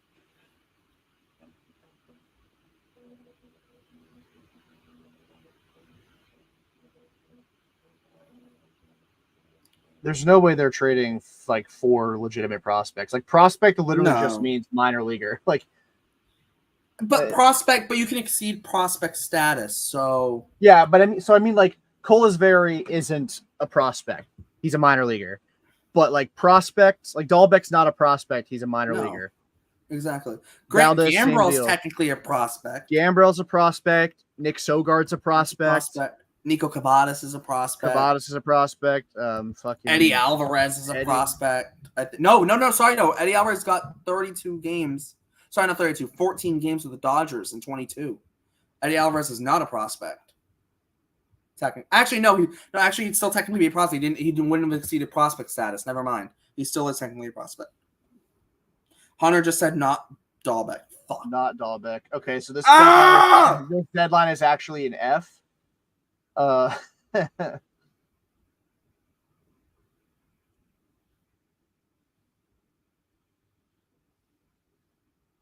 Yeah, Matt, don't even manifest it being JoJo Ingracia. Dude, it's not. It better not be. I swear.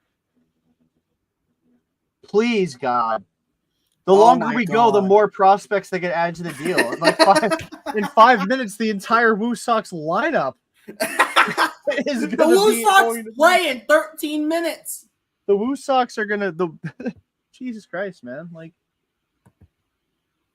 Well, now that once it gets to 4 prospects, it's they have to probably be not very good ones. This is gonna be a shit show though in Worcester. I mean, they're not necessarily all from Worcester. Hunter did originally say, Matthew Lugo is the top prospect returning to the Angels. Okay, that's per Michael Huntley. That's fine. So Lugo. He's unlike Roman Anthony, that's fine. And unlike Roman Anthony, Matthew Lugo has officially been scratched from the Worcester Red Sox lineup. That's honestly props to Breslow too, because he's now traded 2 prospects that were nobodies. Well, I don't want to say nobodies, but were falling out of favor. Oh, Matthew Lugo was almost a nobody. At the end of last year. But Lugo still isn't a nobody only because he's Carlos Beltran's nephew. Yeah, but also he was the Red Sox number 8 prospect 4 years ago. 12 prospect, that doesn't count. So the number 17 prospect. Wait, where do Sox prospects have him? 13, I think. Right now. Have him at 13. Lugo at 13, but Lugo is at this point very limited ceiling. You got to remember that too. Hunter has confirmed it is not JoJo Ingracia. Dude, I feel like I'm watching a fucking true crime documentary. And all it is. Okay, so so this is going to be the pipeline ranking then. If they're counting Lugo as the number 17 prospect. Lugo was in the lineup. So there's going to be changes. There is going to be changes. So Matthew Lugo ranked 17th. So if he is the highest ranked prospect, that means Nathan Hickey's not going because he's ranked 15th on this. Okay. Could be Blaze Jordan, but he's also not in AAA. Yeah, so that wouldn't make sense. Mata. Ooh, Mata. Oh, Brian Mata. I've officially added Brian Mott. I just want to say Pipeline has Christian Campbell ranked 30th. So it's not Christian Campbell. I know, I'm kidding. It's not Christian Campbell. He's also not Luis Guerrero, but I don't think so. But he is in AAA. I think so. Okay, so my official updated guess now that it's 4 prospects. Lugo, we already know, so that throw that out the window. Brian Mata. Mm-hmm. I still think Sogard goes. Yeah. And I'll throw Walter in. Walter maybe, but I don't know if it was 2 bats and an arm, so is it 2 bats, 2 arms? I don't know. Oh, this is so insane. I'm just gonna throw these names into the group chat and see if Hunter's how the fuck did you know that? Lugo, Mata, Walter, and Sogard. So put a question mark. I have no. Someone get so Lugo is confirmed. That's they're clearing out AAA. Sogard can play the outfield, so he might not necessarily get traded. Yeah, but who in the outfield is Cam Rozier? He's hitting like $160 this year. Yeah, that could. Definitely. If the Angels take Cam Rozier, Rozier's not even on the AAA roster. Did they You mean send him Corey down to double? Rozier? Corey Did I Rozier's s- in AA. yes, I did mean Corey Rozier. Not Yeah, Cam. he was like the emergency call-ups for injuries because they had like 50 million injuries. Yeah, hitting. Oh my God, he's having the worst year ever. No, not quite Shaq Thompson. Shaq Thompson is 0 for 35. This is tough. For the love of God, the Red Sox game starts in 33 minutes. I need the return. We have been on for 7 hours and 37 minutes. The Woo Sox play in 8 minutes. Like, unless they delay the game because of this. Can they delay the game because of this? This might be the argument that why having the trade deadline at 4 actually makes more sense because of this crap. Do people not know that Danny Jansen hits right-handed? The amount of people I have seen say the Red Sox didn't get a right-handed bat is baffling. They did. It's baffling. They literally did. They traded for him 4 days ago. It didn't happen today. So what did the Yankees do this deadline? They got Jazz. Today. Chisholm, No, like today. Año de los Santos and Mark Leiter. Mark Leiter's a legit get though. No, it is, but still. And I got him for nothing. So what were their expectations? Jack Flaherty was in there. Yandy Diaz. They're thinking that they're gonna. They think they're spoiled. This is why you don't set your expectations high, kids. Jesus Christ, please. Oh my god. So Matt tweeted about how Bobby Dahlbeck has survived another trade deadline, and someone sent it in one of my group chats with "This is the worst news of the day." Worst news of the day: Bobby Dahlbeck still in the organization, as I have now officially stood up very slightly. This is. Give us the names. We want names.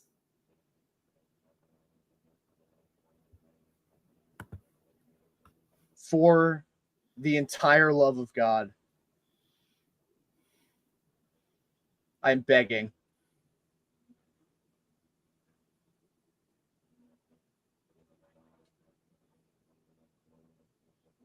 Oh my God, Spear, we know it's not my job, okay? Jeez. Holy moly, I'm losing my mind. I was going to take 5 to 10 and then set up to clip highlights tonight. I am absolutely not doing that. I am just going to go upstairs. Marcelo left the Sea Dogs game. Yeah, I'm sure he's probably getting called up. He's probably going to Worcester when Nick Sogar gets traded to. I almost sarcastically responded with, "Yeah, I'm sure he's going to the Angels for Luis Garcia." I wasn't at this point. I'm trying my hardest not to come across as agitated, but we're going on almost 8 hours now because the damn return. Couldn't this trade have happened at freaking 5:01? I know. Why did it have to happen at 5:59? Well, no, it happened at 6. So 6:01.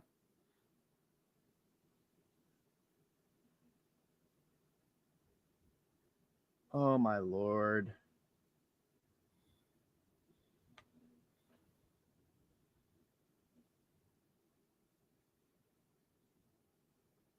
I am going to vomit. Please. Dear God.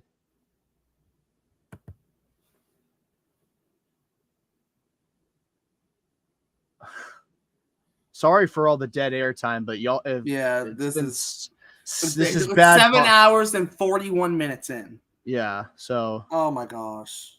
This is who the Angels got back: Ryan Zefferjan, Matthew Lugo, Jefferson Vargas, Nico Cavadas. There we go. Wait. Oh my. I like Zefferjan. Yeah, he throws smoke. I know. really would have rather it have been Mata, but I mean, I would also not want. I think Vargas is Vargas is like the interesting name here, I think. Yeah. So okay, I'll go on to Sox prospects. So this is how they're ranked.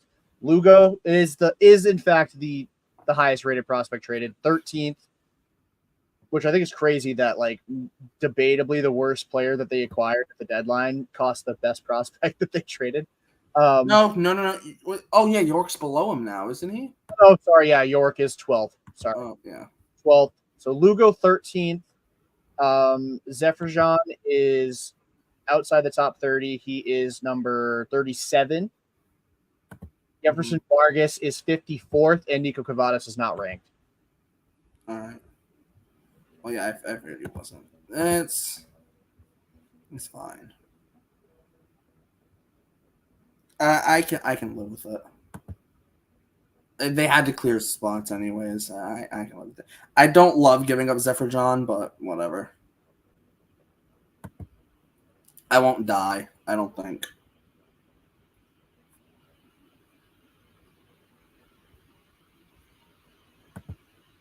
All right, I'm going to now tweet this. Number 37, number 13, number, what was it, 57 for Vargas? Vargas. 54. Yeah, 54.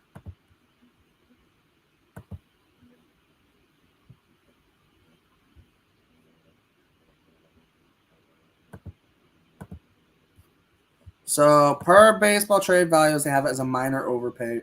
They'll have it as like a minor overpay by the Red Sox.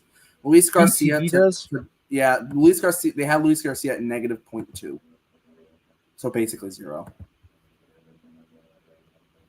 And then they have Zephyrjan at 0.4, Vargas at 0.4, Lugo at 1.5, and Cavadas at 1.2. That's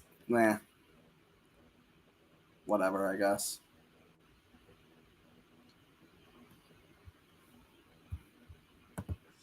Oh man! All right, we got to wrap this up. Yeah, I'm dying, man. I'm dying. 7 hours and 43 minutes. I'm gonna have to start deleting like a ton of shit off the StreamYard so that way you guys can actually record tonight. Yes. And oh crap. Well, here we go. Anywho, so thanks to everybody who joined us from a guest standpoint, the people who watched throughout these 7 hours and 44 minutes. Derrik, this was fun. Next year, yes. same time. Hopefully, a much more pleasant experience that we maybe we won't do 7 hours. Maybe we'll do 6 hours maybe we'll start at like 1 in the afternoon as opposed to 11 in the morning. Well, it depends on when the deadline is, but if the deadline's at 6 p.m., yeah, maybe not. Yeah, 5 hours feels like a nice sweet spot. 7 hours because I feel like I can justify being on for 6, being on for 8. Maybe hop on at 4 hours before the deadline, and then you get the 4 hours before and then 1 hour after to kind of, What the hell? Somebody gave me shit for like because I said none of the prospects they gave up were like very good. Like Lugo's probably the best one. I mean, is the best one as far as rank goes. And then this guy goes, "Don't say another word about Dombrowski." Then I'm like, I literally say Dave is a great executive all the time. I just know he's not great with the farm system. Like he depletes it. Yeah. I mean, like it won the Red Sox the World Series, but like at the same time, it also like at some point there's a point of like no return with that. Yeah. So yeah, but I think that's a perfect spot to end, just over the 7 3/4 hour mark. Yeah, Jesus Christ, this was fun, and again, thanks to all the guests who joined us from different teams. So it was nice to get some different viewpoints on the deadline and the people's respective teams. Again, I'll just quickly before we sign off list all the names. Thanks to Jason, joined us during the 11 o'clock hour. We were 15 minutes into the stream when he joined. Then Emily, who joined us right before 1 o'clock. Was with us for about 40 minutes. Then Steven and Max joined us within a 30-minute span at the end of the 1 o'clock hour and then through the 2 o'clock hour. And then Ryan joined us around 4. And then Quinn joined us at 5:30. Again, thanks so much to everybody who joined us. And then for Derrik, I'm Jordan. Peace out. Until next time. Yeah. Go Sox. See ya.